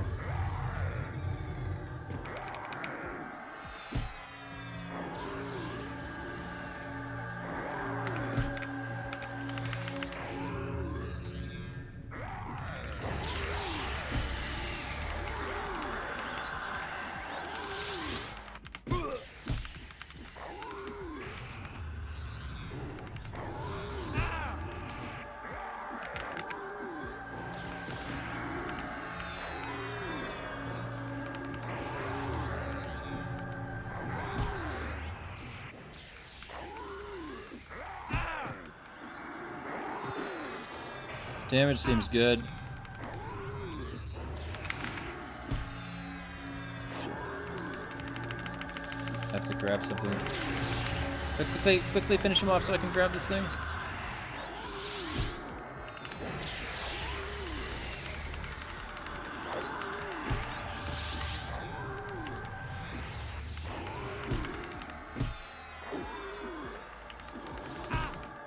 Hopefully this guy drops me a... No, he dropped a throwing boulder. Okay, wait, hold on one sec, guys.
Buff right here. This is the sneak way in to Nagafen. You can clear everything. There's bosses here.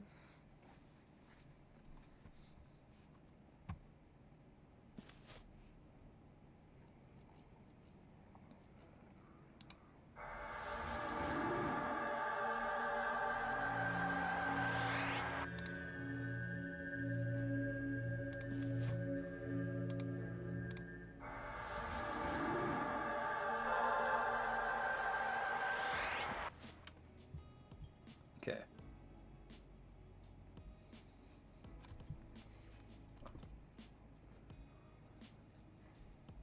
Nagafen's right up through that door.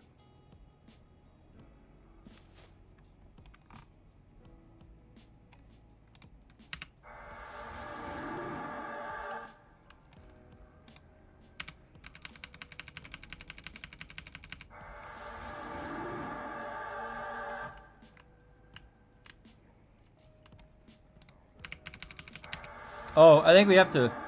Do I have to pull this guy?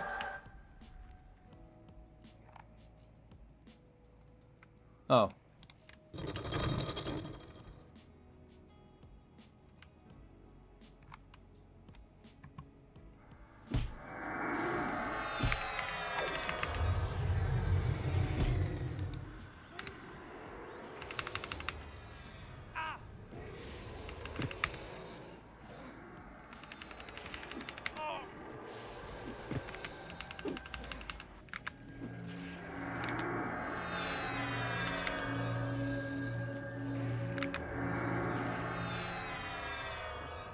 I should have waited for full mana. I don't know why I didn't. I'm gonna have to start off with healing the mana up.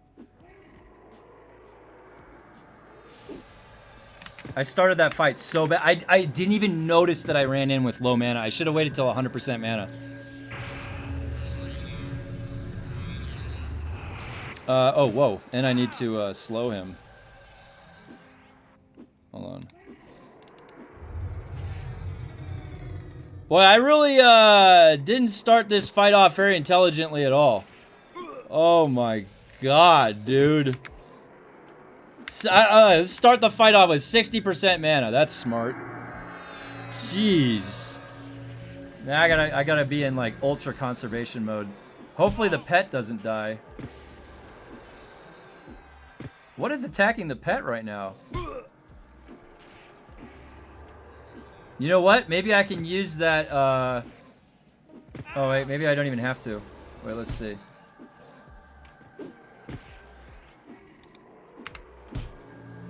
That was a lot of mana. I don't want to do that again. That was a lot of mana. But let's see what that does to the warder.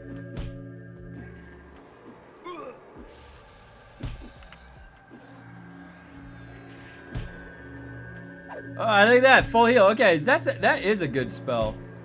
That is a really good spell, that Promise Renewal. Alright, I could do Frenzy of Spirit, though. I'm gonna do Frenzy of Spirit. Alright, I got more damage on him now. Yeah, it's pretty... Like, you just let the war... Like, right now, what's happening... Look, you can't see it where those auto attacks are. There's a ton... There's like a shitload of auto attacks, you know, spamming out right now. Alright, I just have to conserve my mana. That's the name of the game, conserve mana. You can see the mud list right here of all of the damage numbers coming through.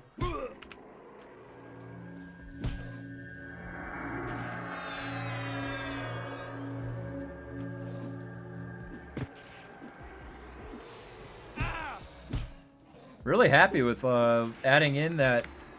Think he has an AoE fire damage aura? Oh yeah, that might be what's doing it to the pet. Yeah, you're right. You're right. The AoE damage aura. Let me see. Can I land anything? I got plenty of mana now. He's out of mana. Yeah, I can. I can land a few of these things. Alright. And now I'll just switch back. I probably don't need to stay in the mana conservation mode, but the alternative is Unyielding Stance because it just gives you so much more base HP regen.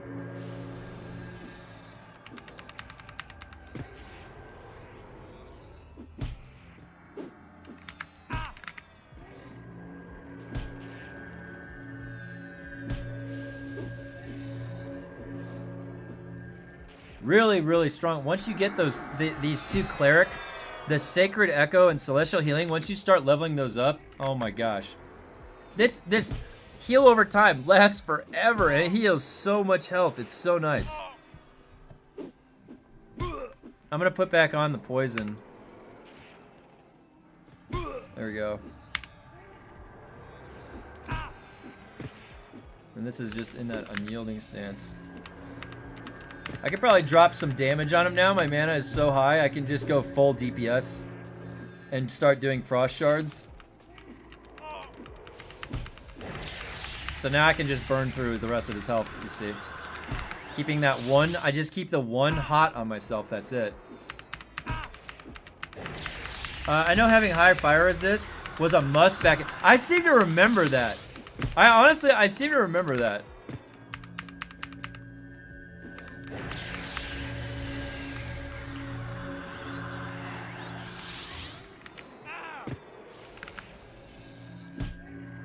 Plenty of mana. Plenty of mana. I didn't even need to use Paragon on this boss fight. And you know what? Watch. Can I, on my warder, I want to get him back up. Okay. Oh, I gotta, wait, I gotta slow him, though. You have to always keep him slowed, though. That's an important thing. Shaw's lethargy. You always gotta keep him slowed. Let's hope I get a cloak of flame. I did not. I got the Bard weapon. Silo's Drums of the March. Didn't I put that? Yeah, I did. Oh, you know what, though? I could take that out and put it in the other one, too. Where is it? Focus Exaltation. And then in here, like, it just fills the slot, right? I don't even know, because that's a Bard. I need to, though, so I don't even know what is a non-Bard Focus Exaltation. I don't even know if I've seen that. All right, there was a boss right on the other side of this thing.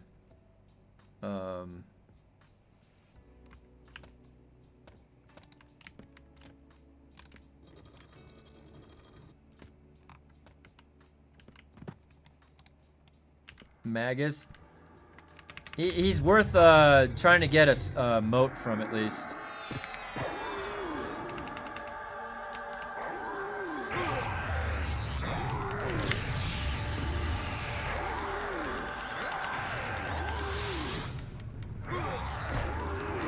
Oh, shit. Oh, I can't see anything.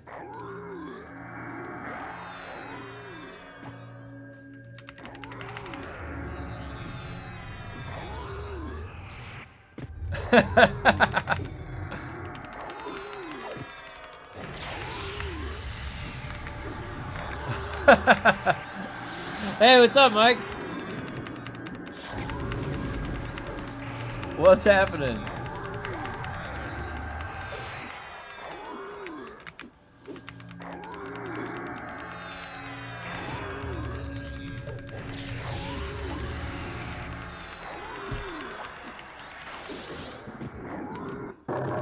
Oh, whoa.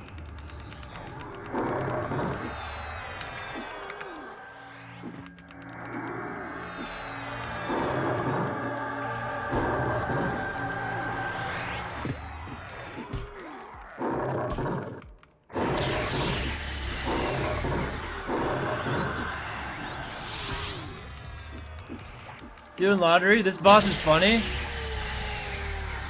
Oh!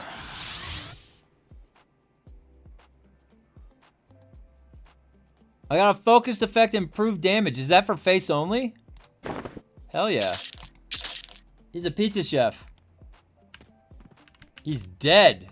Alright, now I gotta go find the other raid. How do I get over to the Hollis? Wait, what other raids are there? I gotta go do the Cazic Thule one. Oh! Where's that? That's in Tox Forest. No. Cazic Thule. This one. I have to kill Vox this week. You're right.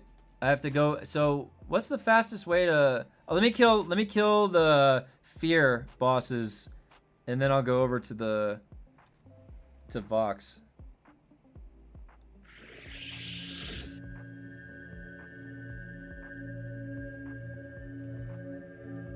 So what you do is you port to the Temple of Cazic Thule, and then you set the difficulty to like 1, and then that puts you at the front. Right? Hey. Yeah, I can come on camera because I'm actually dressed. You look good. I don't have makeup yet. I'm doing some tricks here for the raids for this game. And then you just port back here, and now you're at the front of Ferrot, and that's now I can go to the left over here, and that's where the plane of fear is, right here. You see that? Now, there's always a gorilla. Oh wait. You see that lag? It was lagging because I put that dot there. What? There's always a gorilla right here. Hey, he's not here today. Anyways, I promise there's a clip for the gorilla there. Yes, I promised. Babe.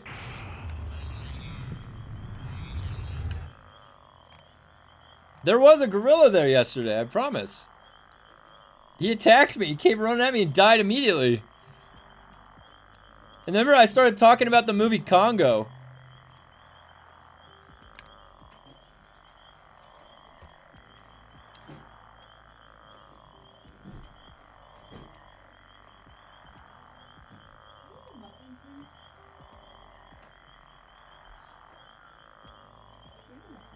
What's that? I don't know. I was thinking, we have a carton of egg whites. And some of those, like, sausages and stuff. I was thinking of making, like, egg bites for you. Whatever you want. Well, I could just make the big thing. I generally don't like egg whites. I need cheese and, like, salt. But you know I add, like, cottage cheese into it. Well, why don't you just make whatever you're gonna make, and then I'll eat what I eat. You know how it goes. Now, how would anybody find out where to go right here without this map? Like, look at this. I've got to find the plane of fear. And I've got to go through this wall right here. We just knew, but... You just knew? What do you mean you just knew? Look, it's right here. It's by this tree.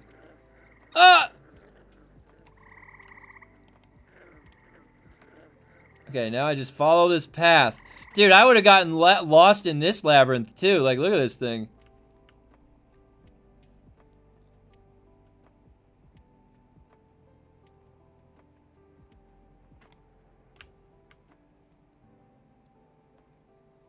We knew because everyone had to group for everything, so word of mouth and such. Yeah, that's right. That's right. That was a really cool thing, right? The organic passing along and the word of mouth. I always thought that was cool that it evolved in games. Boy, there's no one over here. I guess I'm the only one over here right now. Okay, yeah, we're good. Fine, yep. Alright, this one is the harder of the raids. Like, this Cazic Thule is tougher. He is a Shadow Knight, isn't he? But there's a chance that I might get teleported around a little bit. These mobs are a little finicky. Making corpse running hard when you wiped in there. Oh my god, I can't even imagine going in here with the corpse run. But can I be honest with you? There was something special about how you know, hard it made the game seem. Like, when I'm thinking in my head, I'm like, I've got to go over to this place and do this thing. In my head, it's like climbing Mount Everest. That distance. That's literally like, because of like how to get your body back, how big of a threat it was, all of that combined, we would enter, turn directly to the left, and run to the wall and set up the western wall. You know what's funny? My buddy Jeff, when I got here, when I was farming in the outer area of this Plane of Fear, he told me, run to the western wall right off the bat. That's funny. He's a veteran player too, so that's all right. So this guy, I need to pull him up a little bit.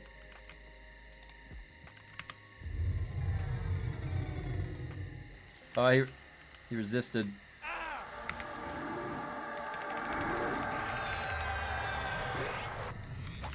What is that?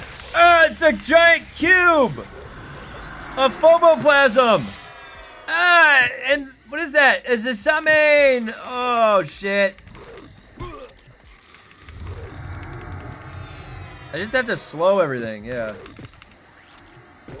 Oh no. Look at all this crap. It's laughing at me.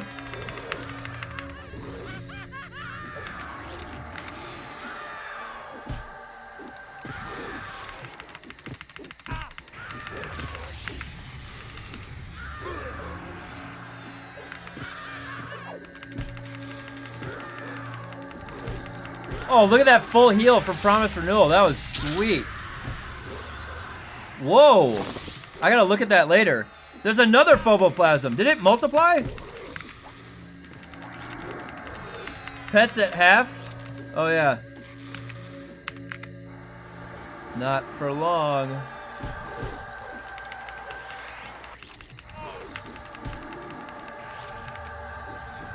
Come on, Phoboplasm.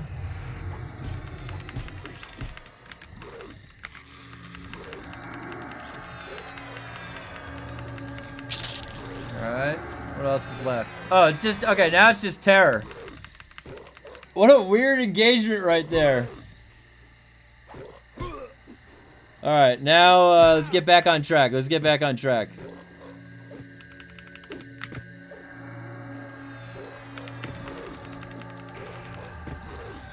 Can I, oh, I still had this on the whole time. Terror pets too, but that's nearly dead. Oh yeah, I was able to dot him, okay.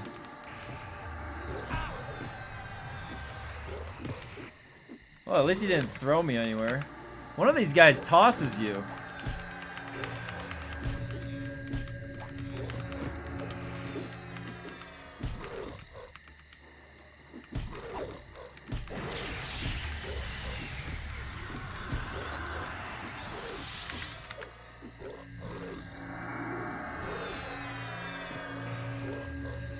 Damn, that guy got Doggus plus 10. I'm jealous. I'm gonna get that in like a week. Or Tuesday, I think, maybe.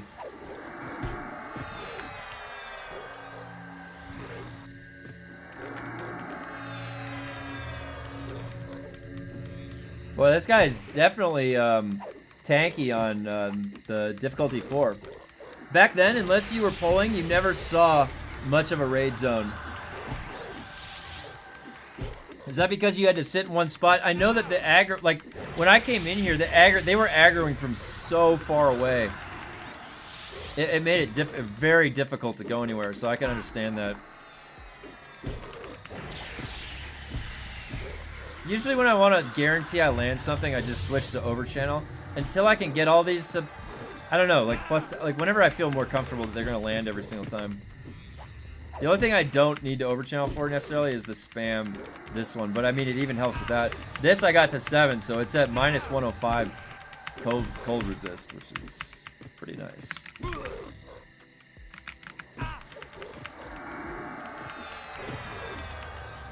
Nice and smooth. And let's see, I can put this on myself. Promise Renewal, look at that. Oh, nice. Oh, wow, look at that. All right, I can merge those all. That's good. That's good loot. All right, now I just need to sit for a second.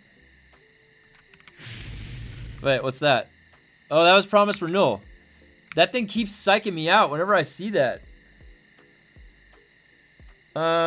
Because so many mobs wander all over near the zone in, sometimes you would get 0 mobs when going in and running to the wall, and sometimes you would get a ton. So someone with feigned death would go in first and check the zone. Oh, is that what was going on? Oh, look at that. Look at that rogue. Arid Drinadorn. They put Earthquake in it. Golem Metal one. Yeah, I've got that too. Wait, yeah, what are people putting in? Worn Exaltation? You have to be a paladin for that.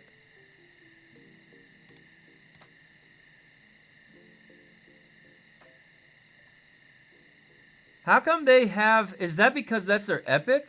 How come I don't have any... Like, where's a Worn Exaltation from anything? I don't have a Worn Exaltation. Does that happen when this gets to, like, plus 10, maybe? Wait, where was that Daggus that was plus 10? Does this have a Worn Exaltation? No. What's Painbringer? That's not that good at all. Yeah, this guy didn't have shit. Oh, yeah, here we go. What's this? Okay. Wakashi of the Frozen Skies. Spirit Strike. That's not bad. Mine's way better, though. I don't know if you saw what I put in mine, guys. Look at this. Soul Leech. 75 soul leech, minus 200 magic resist. This shit always lands. Still super bummed about NPC dashing coming back in Dune. Yeah, it's coming back. And they've actually like defined it more in a way that is put on paper. Before they didn't have that.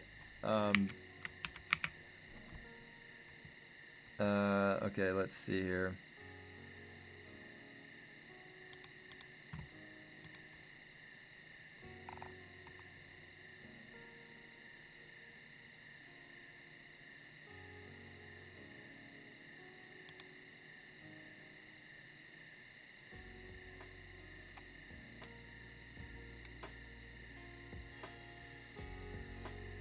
The song was kind of chill. This was on the playlist. This song's actually pretty chill.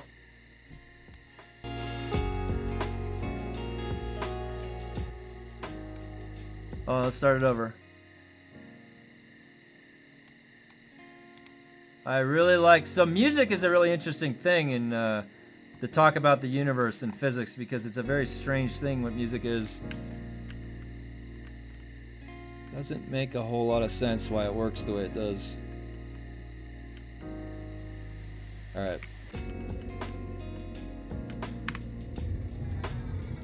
Oh, I should have put this on. Oh, it landed anyways.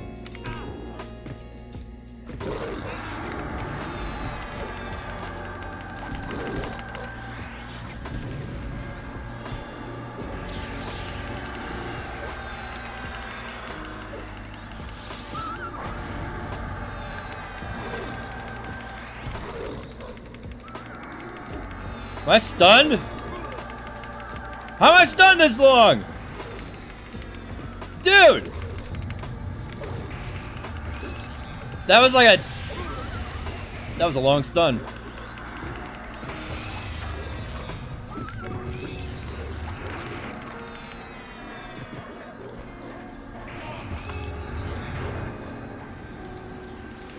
Tentacle tomato? Oh, tormentor. Oh, I thought that said tentacle tomato.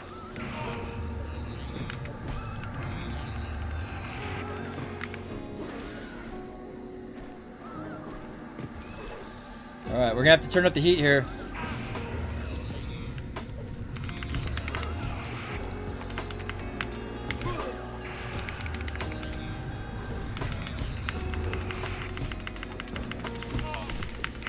Oh, hey!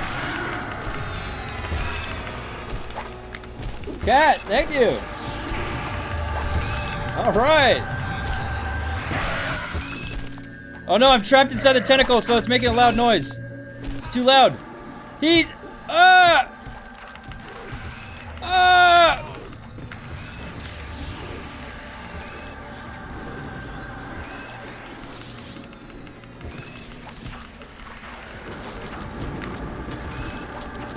Oh my god. I'm stunned. Who's the one that keeps stunning me? Is it the tentacle?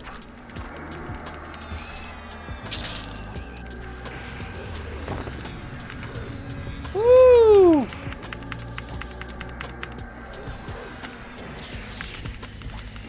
Thanks, cat.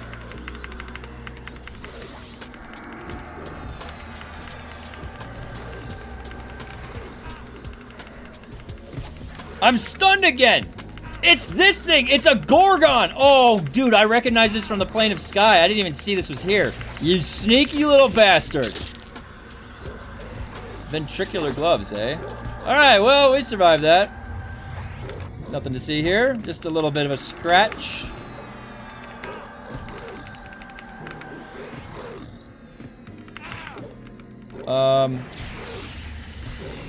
Why am I not healing?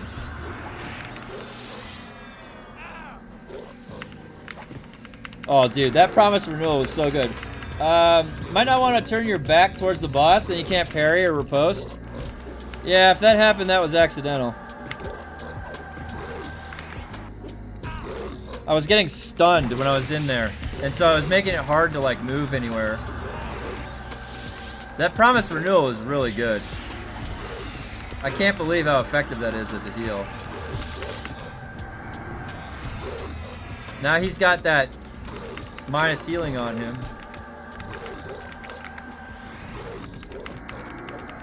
Now I can use Promise Renewal on the warder too. Oh wait.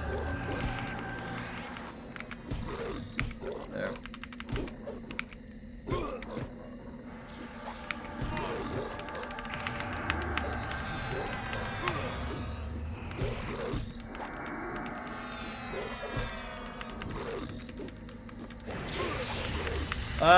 Oh, you got this cat bat? Oh, cool! Nice! Hell yeah, that's the best part about Twitch is you get all the badges and the stuff unlocked. I'm gonna keep adding, as there's more followers, I can add more badges, or not badges, I can add more emotes. Alright, 32 health, what am I looking at here? How's the mana? It seems like the mana's okay. 27. He does hit hard though.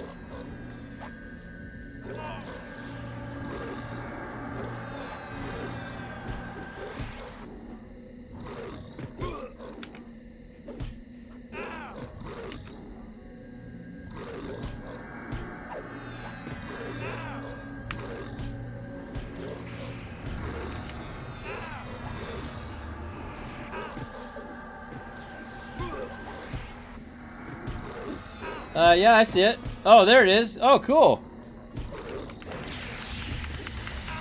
That's perfect. You got a little cat badge. That's awesome.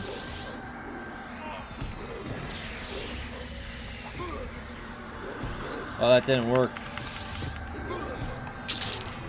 Oh, yes. All right. How many of those do I have now? 3.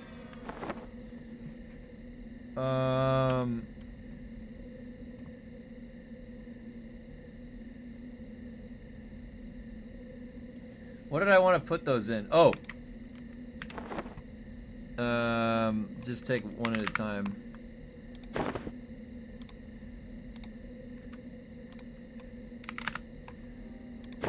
Alright, now it's on tier 4. Boom. Stats are at 9.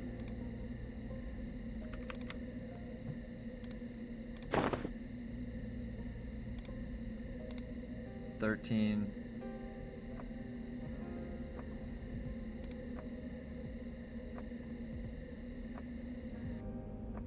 I can't believe these sandals are the ones. Oh yeah, oh cool. What did I get? There's a yeah, I got a chest too. What did I get? Oh my god, what is that? What the hell? That's hilarious. Button mash? I got a button mash emote? That's great. That looks sick. Oh my god, that's funny. Let me rebuff. That is too funny. I didn't realize that they had all of that like gamified. There's automatic gaming mechanisms they have. That's really cool. So I guess we can unlock new emotes that way.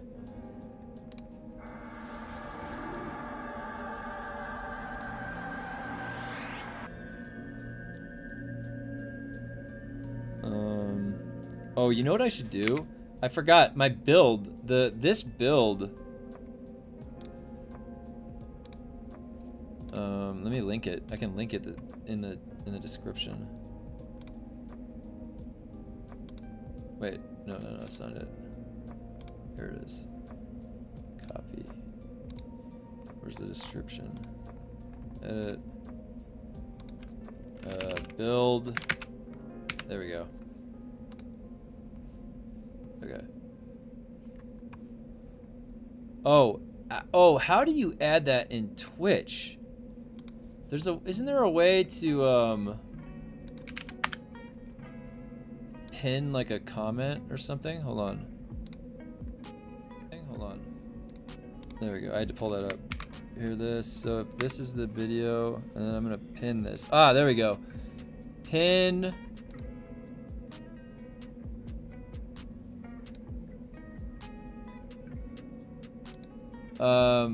Edit. Wait, how do I say what that is? That's the build. Oh, fuck. I would have had... God damn it.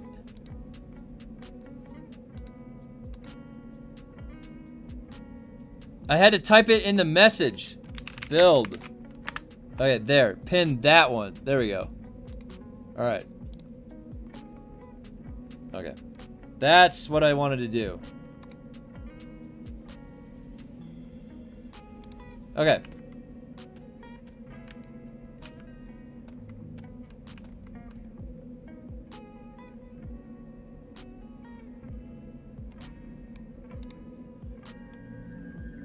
This guy comes with a bunch of ads around him, this Dracolite.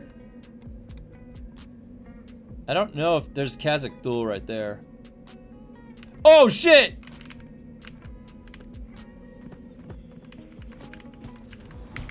Wait, let me just slow this guy down. Hold on. Hold your horses.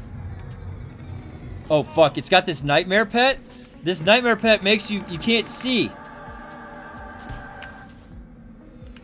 I can't see! I can't see! I told you, it makes it you can't see.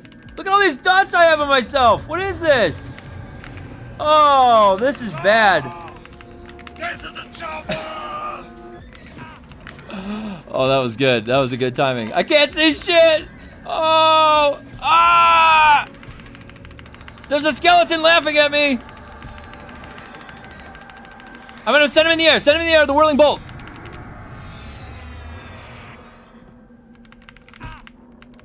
Didn't do shit.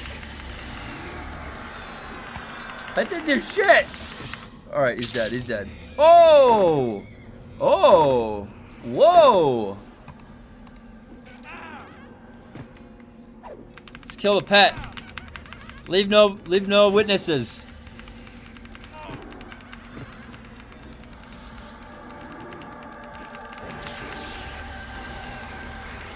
Alright. And now the Dracolith. Lich. Whatever. Oh my god, I have so many dots on me. How do I cleanse all of those? There's too many. Oh shit, I'm still in evasive stance? Oh my god, I did that entire thing in evasive stance. That was an accident.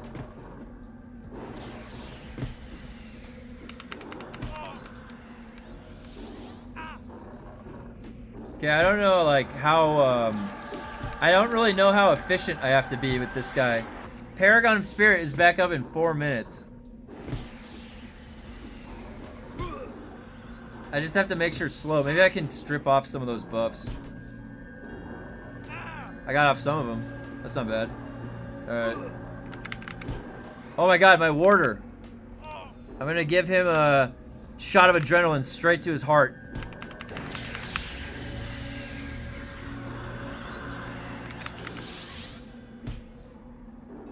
That land? There's so many things on me, I can't tell. Okay.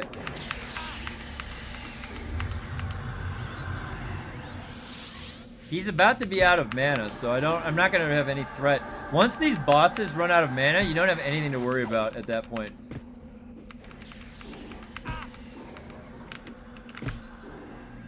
They get super easy once they're out of mana.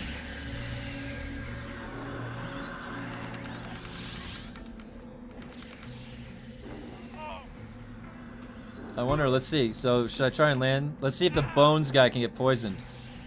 No. Can he get diseased? Can you give him bone disease? No. Okay. I didn't think so.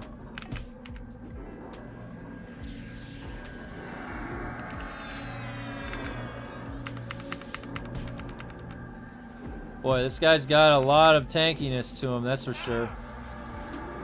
The pet has the right buffs. Am I hitting him? Oh my god, I wasn't hitting him.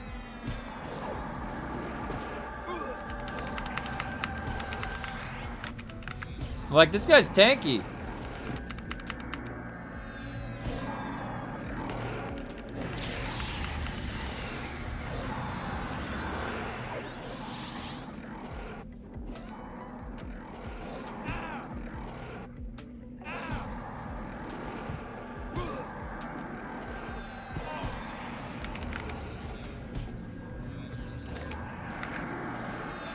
Alright, he's out of mana now. Oh, now I gotta recast my slow. Now, what about this shield? How long? Let's see. I'm gonna do this inversion. This thing, rune. Oh, it's instant. I don't even need that. Does that go on? I don't even know how that's working. All right, wait. I actually need to regen mana, I think. Right? I think I need to start regenning mana. Oh shit! What happened? Don't pull cazic thule. Whiteboards are an essential workplace tool. Yes, they are. I love whiteboards. It's just like a way that you can project your mind. You know what I mean? Like, it just makes your brain come alive. Okay, why does it look like I'm not attacked? Oh, yeah, there we go. Can we see the damage numbers?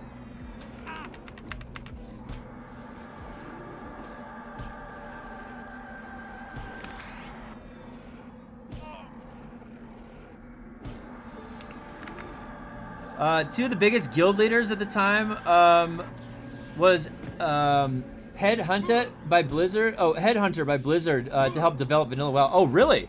This game helped inspire that. Wow. Yeah, WoW Big Dragon. That's actually really interesting. I didn't know that. Cool. Oh, let's pop a quick number 5. Boom. Post haste.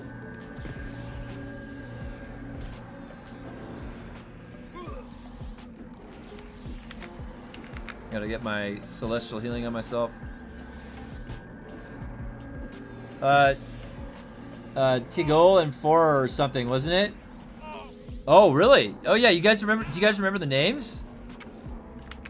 Specialized Conjuration.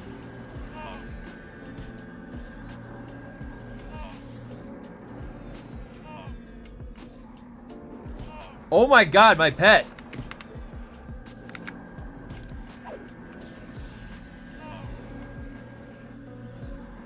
Is the pet tanking? No, I'm tanking.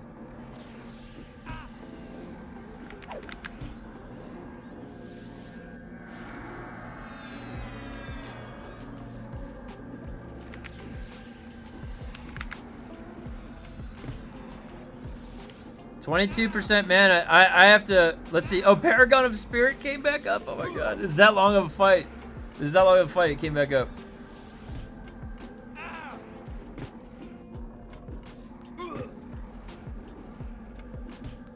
Get it. Get it. Now, this build is only going to get much, much stronger once I get everything maxed out. I haven't had a chance to do all that yet, so I just got the Warder to rank 10. That was like the best thing to do, because then the Warder is level 49. Oh my gosh, guys, is there any item in the game that I don't know about that increases the level of the Warder, the pet? I know that there's something that does that for the Enchanter. Führer was the leader of Fires of Heaven, and I forgot the other guild that Trigul, is that how you said it? Trigul? And Death and Taxes maybe, and they were completing for World First. I remember Death and Taxes from World of Warcraft back then, because I played WoW. You know, did I tell you guys that when I was in college, I went to UC Irvine the first time I went to college, and on camp, that was when World of Warcraft came out. I went to college 2001 to 2005, and World of Warcraft came out in 2004. And I wrote a letter. I also worked at a LAN center on campus, and Blizzard headquarters used to be, oh my god.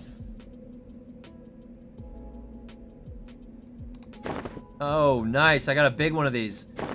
Blizzard headquarters used to be on the UC Irvine campus. So I wrote them a letter, and I was like, hey, I work at a LAN center on campus right over here across the street. We know that you're releasing World of Warcraft, and I was wondering if we could beta test the game for you over here. If you give us copies of the beta key, we can install it on the LAN center computers. And they sent us 40 beta copies, and then I installed them on all the computers.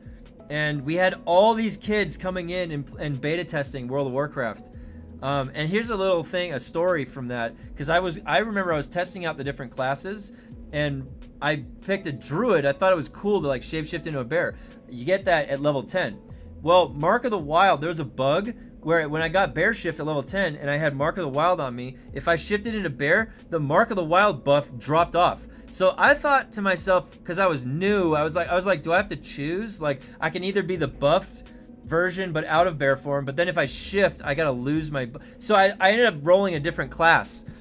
But it was funny because I remember that from the beta back in 2004, whenever that was, 2003, 2004. Is there one more guy? Yeah, there's one more guy. This guy has ads, doesn't he?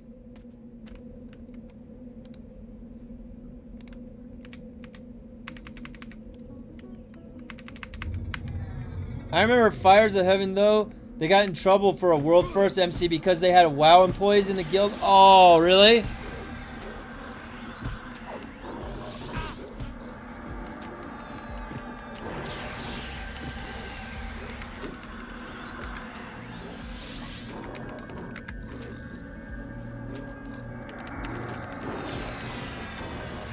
Oh, the poison didn't land.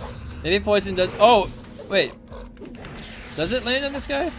Yeah, it lands. Okay, this guy lands on.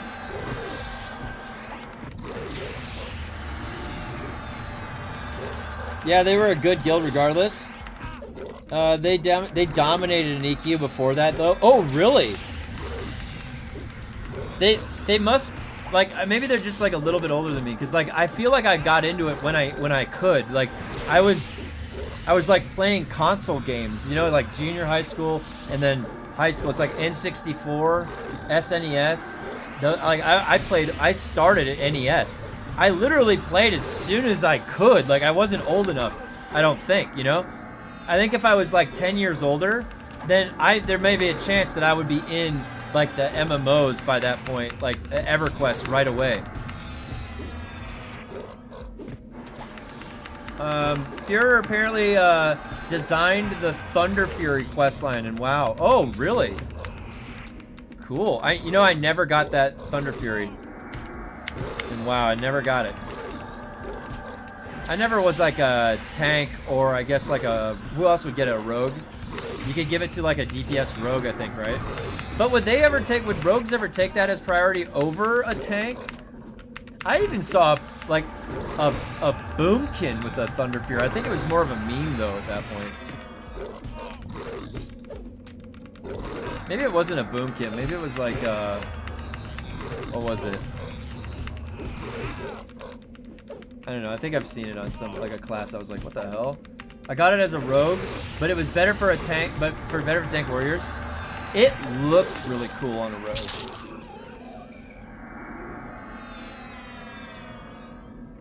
What does that go up to? Is it at 5 yet? What does this go up to? Oh wait, what?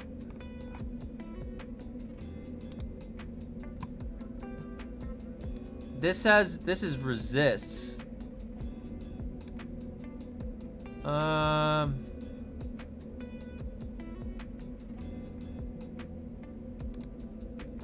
Alright, let me sit so I can regen.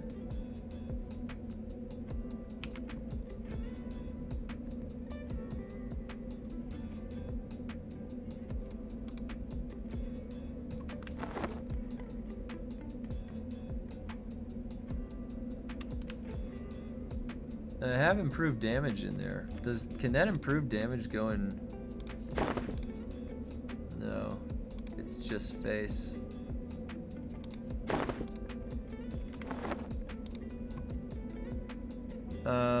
Okay, another site tells me, oh, you did it. So you were so proud of yourself. Nice. Yeah, that's awesome, Sin. Okay, another site tells me Tigol wasn't a member of FOH like I thought, but the guild he was the leader of was Legacy of Steel. Legacy of Steel. That sort of sounds familiar.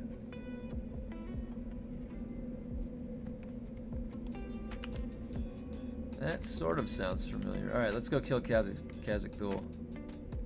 I don't know if I need to do anything special for cazic thule. Hey, what's up? You changing? No, I'm just Didn't even finish I'm toast. good. Don't You worry. asked for it. I'm in the middle of a battle here. I'm in the plane of fear. Okay. What?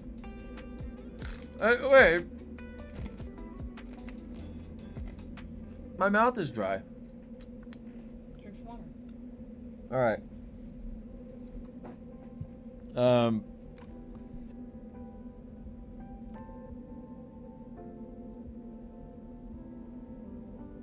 Look at him holding that sword. It's like he's smoking a cigarette. You see that? It looks like he's smoking a cigarette. They were the guild that got all the world first in EQ. If FOH didn't get them, also Legacy of Steel, find weaponry in a shop in Strathholm.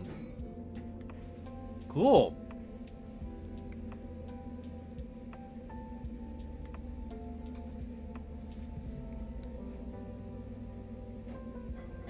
Hello, cazic, thule.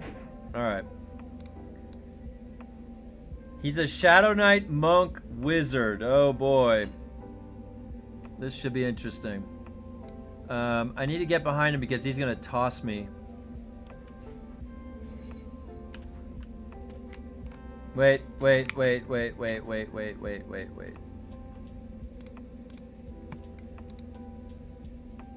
Where's that,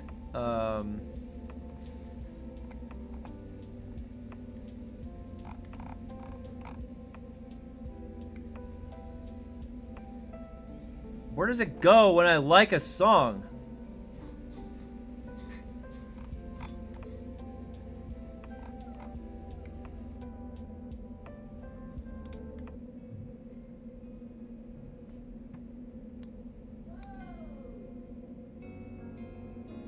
Oh yeah, this was the song. Okay, let's go. Oh shit, he let off with it! Oh! Oh, he let off with it. Oh! Get up! Set him up! Alright, he's gotta get slowed. Oh, he's slowed. Alright, shift to DPS. Oh, DPS. Oh my god, my pet! What happened? Oh, he's punching me. He's trying to knock me. Oh! Oh! What is he hitting me with? Ow! Oh! Oh! Oh, shit! Holy shit! What is this? Cazic! Calm your fucking ass down! Holy shit! Oh, what? I'm fighting something! Ah! He's tossing me like a little ragdoll! Oh! I'm rooted! Play nice!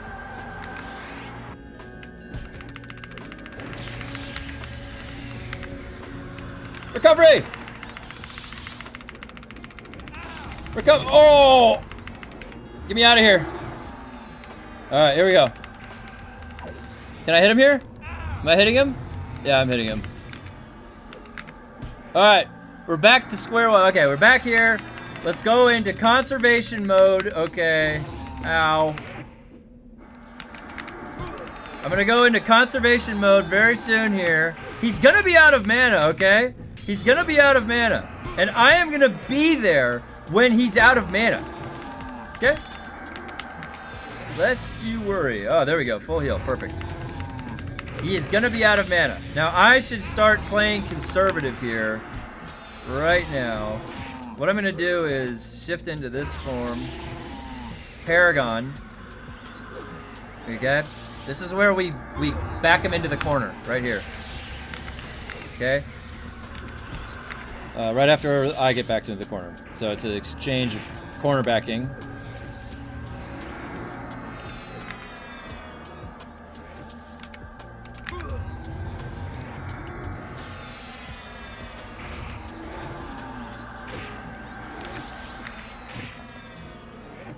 Alright.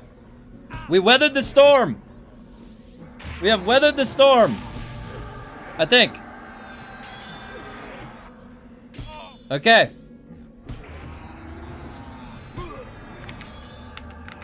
And now I just need to survive. Let's go into balance stance very briefly. What is that? Celestial? We need celestial healing on us. We have to go into conservation mode here.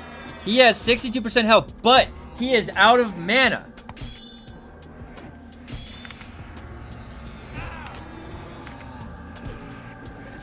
I just need to survive.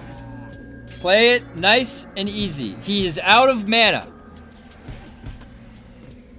Come on.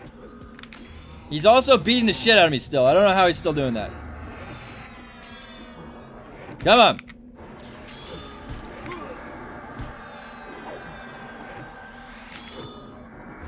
Conservation of energy.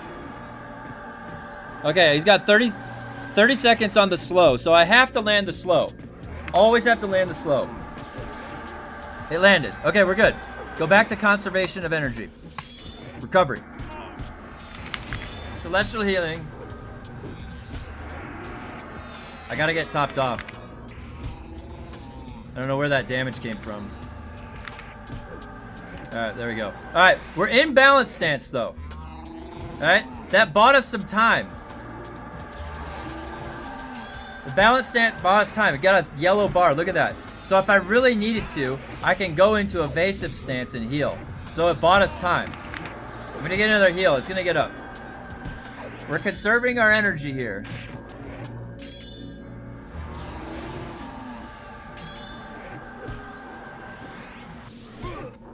I gotta do it exact timing so that it doesn't use any more mana than I need. Okay, that buffed that up. See, now I would want to go into evasive stance. Let it catch back up. I gotta let my heals catch back up.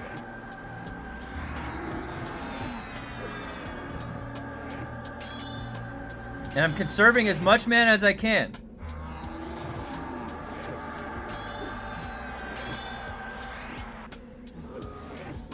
Alright, and now I'm going to shift to balance stance. Get that yellow back up. Sacred Echo.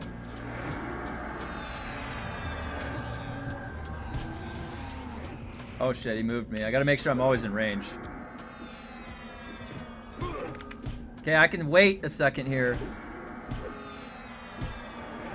Let me get Celestial Healing back on. That's still the Sacred Echo. Okay, now I want to get Sacred Echo back up. There we go. Alright, now it's actually getting in our favor here a little bit. But it's still not out of the fight. He can still hit you really hard. He can get some weird, like, chain attacks.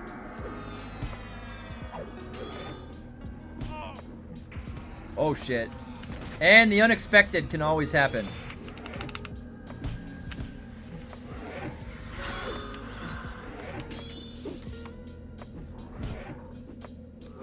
Okay. Got the yellow back up a little bit. What is that? Is that my casting time? Damn it. My casting time, my mana's looking okay. The mana's like right around where his health is though, so it's still not, we're not out of the fight just yet. This is still a tricky fight. I'm gonna shift to a little bit more damage. We need more damage. Out of balance phase. We need to maximize the damage now. And see, it's, what is that? Celestial? So I need one more Sacred Echo.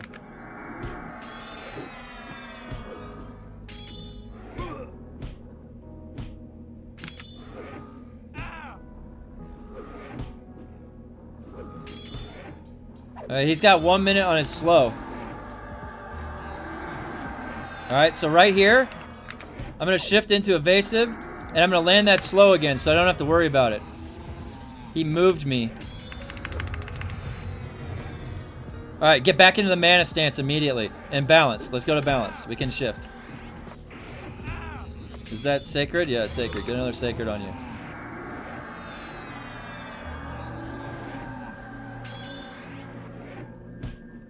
This guy's probably the hardest fight, I think. He's the most drawn out because he does so much damage in the beginning.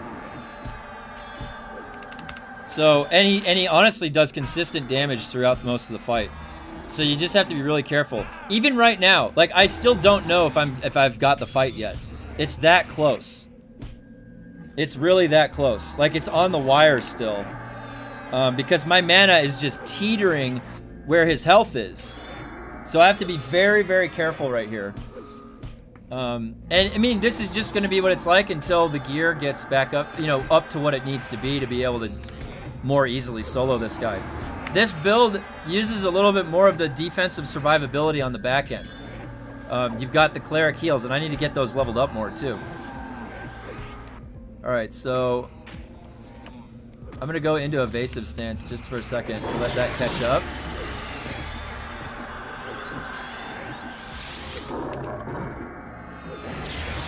All right, and I'm gonna go back to balanced. I think that should be okay. Now, maybe I can afford to be inoffensive right here. Let's see. I'm going to go offensive just for a little bit. I'm going to wait till the exact time. Sacred Echo.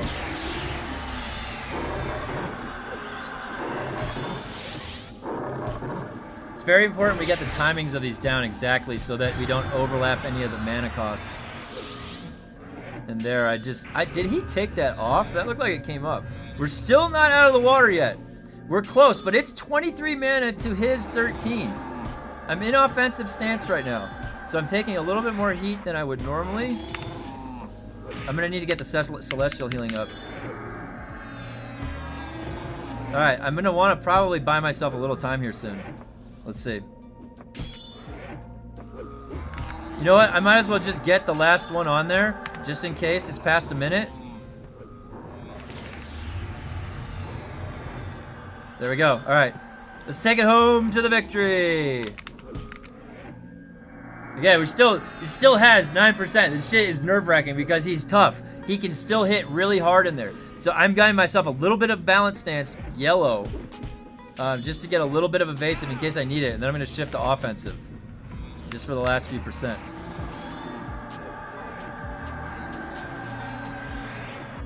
Alright. That might be okay. So now I'm gonna go into offensive. Oh shit, we gotta get that celestial healing up because that other one wore off. There. Alright.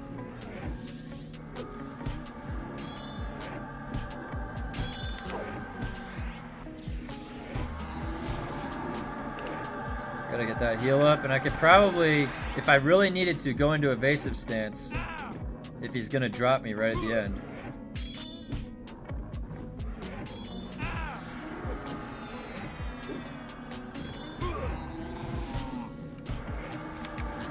I'm just playing defensive, there's no rush. I'm just making sure I don't get caught, because he can catch you. There we go! Nice job on the D4 cazic kill. We got a bloodfire too.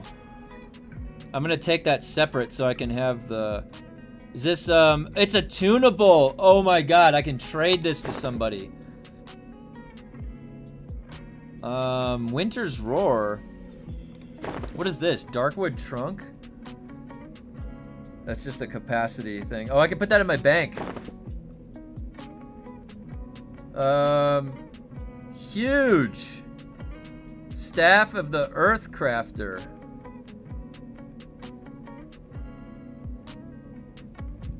That was a good fight though. It's a little bit, he's sleepy now, yeah.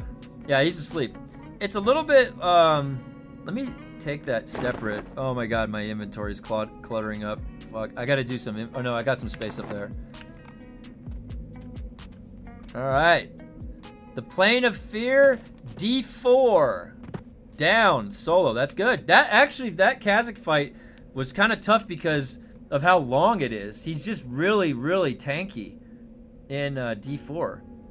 So, I mean, I could see how, like, I don't know, like, I can do all the content of the game in this build, so I'm gonna stay this build, I think, for all the future content. I'll have alternate setups. I was thinking about Warsham Berserker, and I don't know, maybe a few others, but yeah, this is good for now. I really like this. This can do, that fight wasn't that long.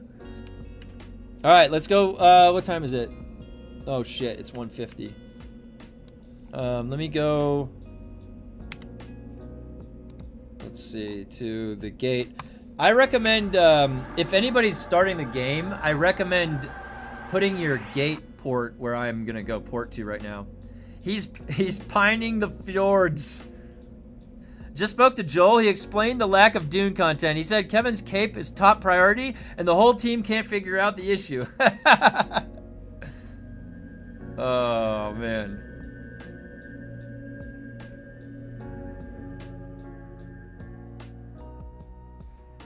All right, what do we got? That was good. All right, so this is the town. It's New Sebelis, right by the East Commonlands right here. You see this? All right, so the reason you want to bind here, now they're going to be Ixar, so they don't want to talk to you when you first get here, but you have to do the metal bits quest. There is a, is it this guy, Crusader Ictra? Yeah, it's this guy. You turn in the metal bits to this guy. But if they're hated, you got to make this whole town amiable or like indifferent to you, and then you can use this whole town. This new town is a new created town. It has like everything that you need all put together in a nice, easy area to get to. So it's really simple, but you have to get the faction up in order to have them talk to you, or else they'll be dubious, all of them. So, but it's really nice. This town, everything is where you need to go. Now, let's see. Did I get... Okay, I've got 2 of those cubes. Let's see.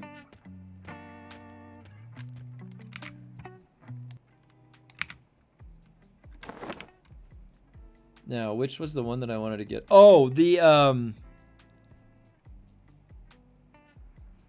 what was the... Was it a bracer, or was it...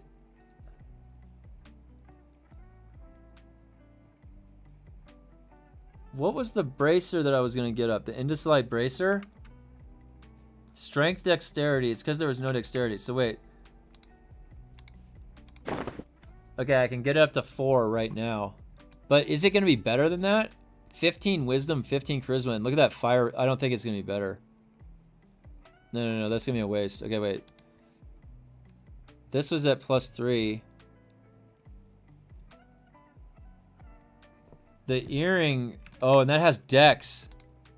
What is the earring going to get up to? 3? 8 dex, 12 wisdom. Okay, that's better. We want dexterity at any place that we can get it.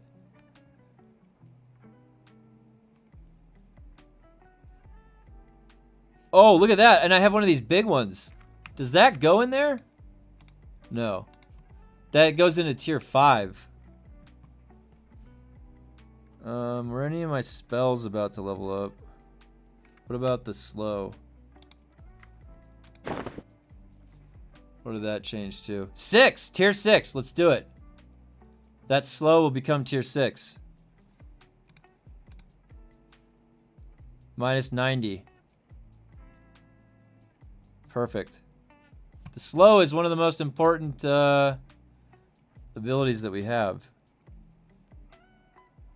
Let me see if I got anything else to level up. Doesn't look like it. I'll have to go through and do some inventory management. And I did need to get those up. I'll have to go farm some more later. Alright.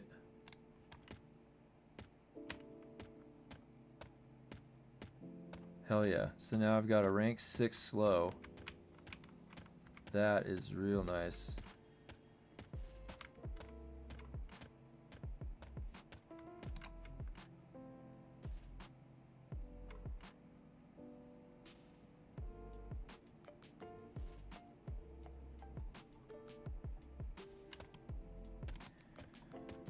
Okay.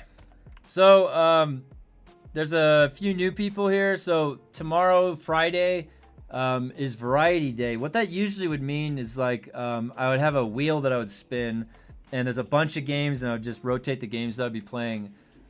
So tomorrow, Friday, and probably the next Friday, I don't know how many other Fridays I'm going to need. I'm going to be playing through finishing the Mass Effect series. So the Legendary Edition. I've gone through 1 and 2, and I'm up to 3. So I'm gonna be playing through that tomorrow, and then back on Monday. Monday we'll check in with Dune, and then figure out what we're gonna do for the week. So I don't know. We're gonna have. There's some interesting stuff that has been happening with Dune. They just published their 2025 finance reports, and we went through them this morning. It was really concerning. What's up? What? Monday is her birthday. Yeah. So Monday, well, that's at night. We're gonna be doing something on your stream, and I'll stream too with you. We're gonna be doing the Reanimal stream. Oh yeah. So my wife's birthday is on Monday. So what that means is that in the morning stream, I don't know if we're going to be doing anything together. She might sit down next to me, but we're going to plan on doing Reanimal. So if you guys have ever seen the Little Nightmares games, Reanimal is the devs from Little Nightmares. But when they went to make Little Nightmares 3, the devs went and did their own thing and made this game Reanimal. And so it's actually like a really good, oh yeah, and then Sen, yeah. So Reanimal is gonna be fun. It's gonna be a nice horror game. We're gonna play it for her birthday. Her birthday's on Monday.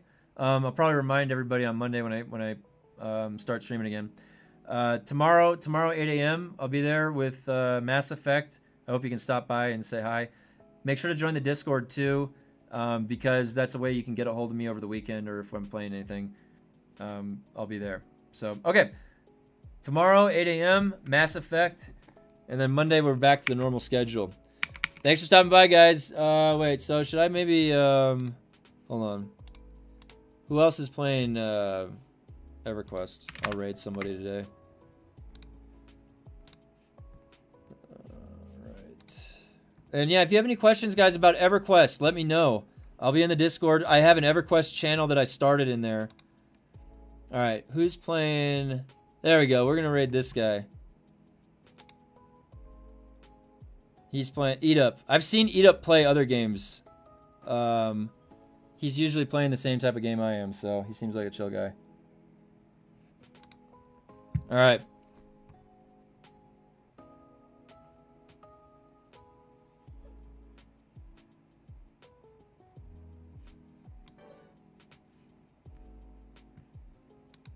All right, guys. Thanks for stopping by.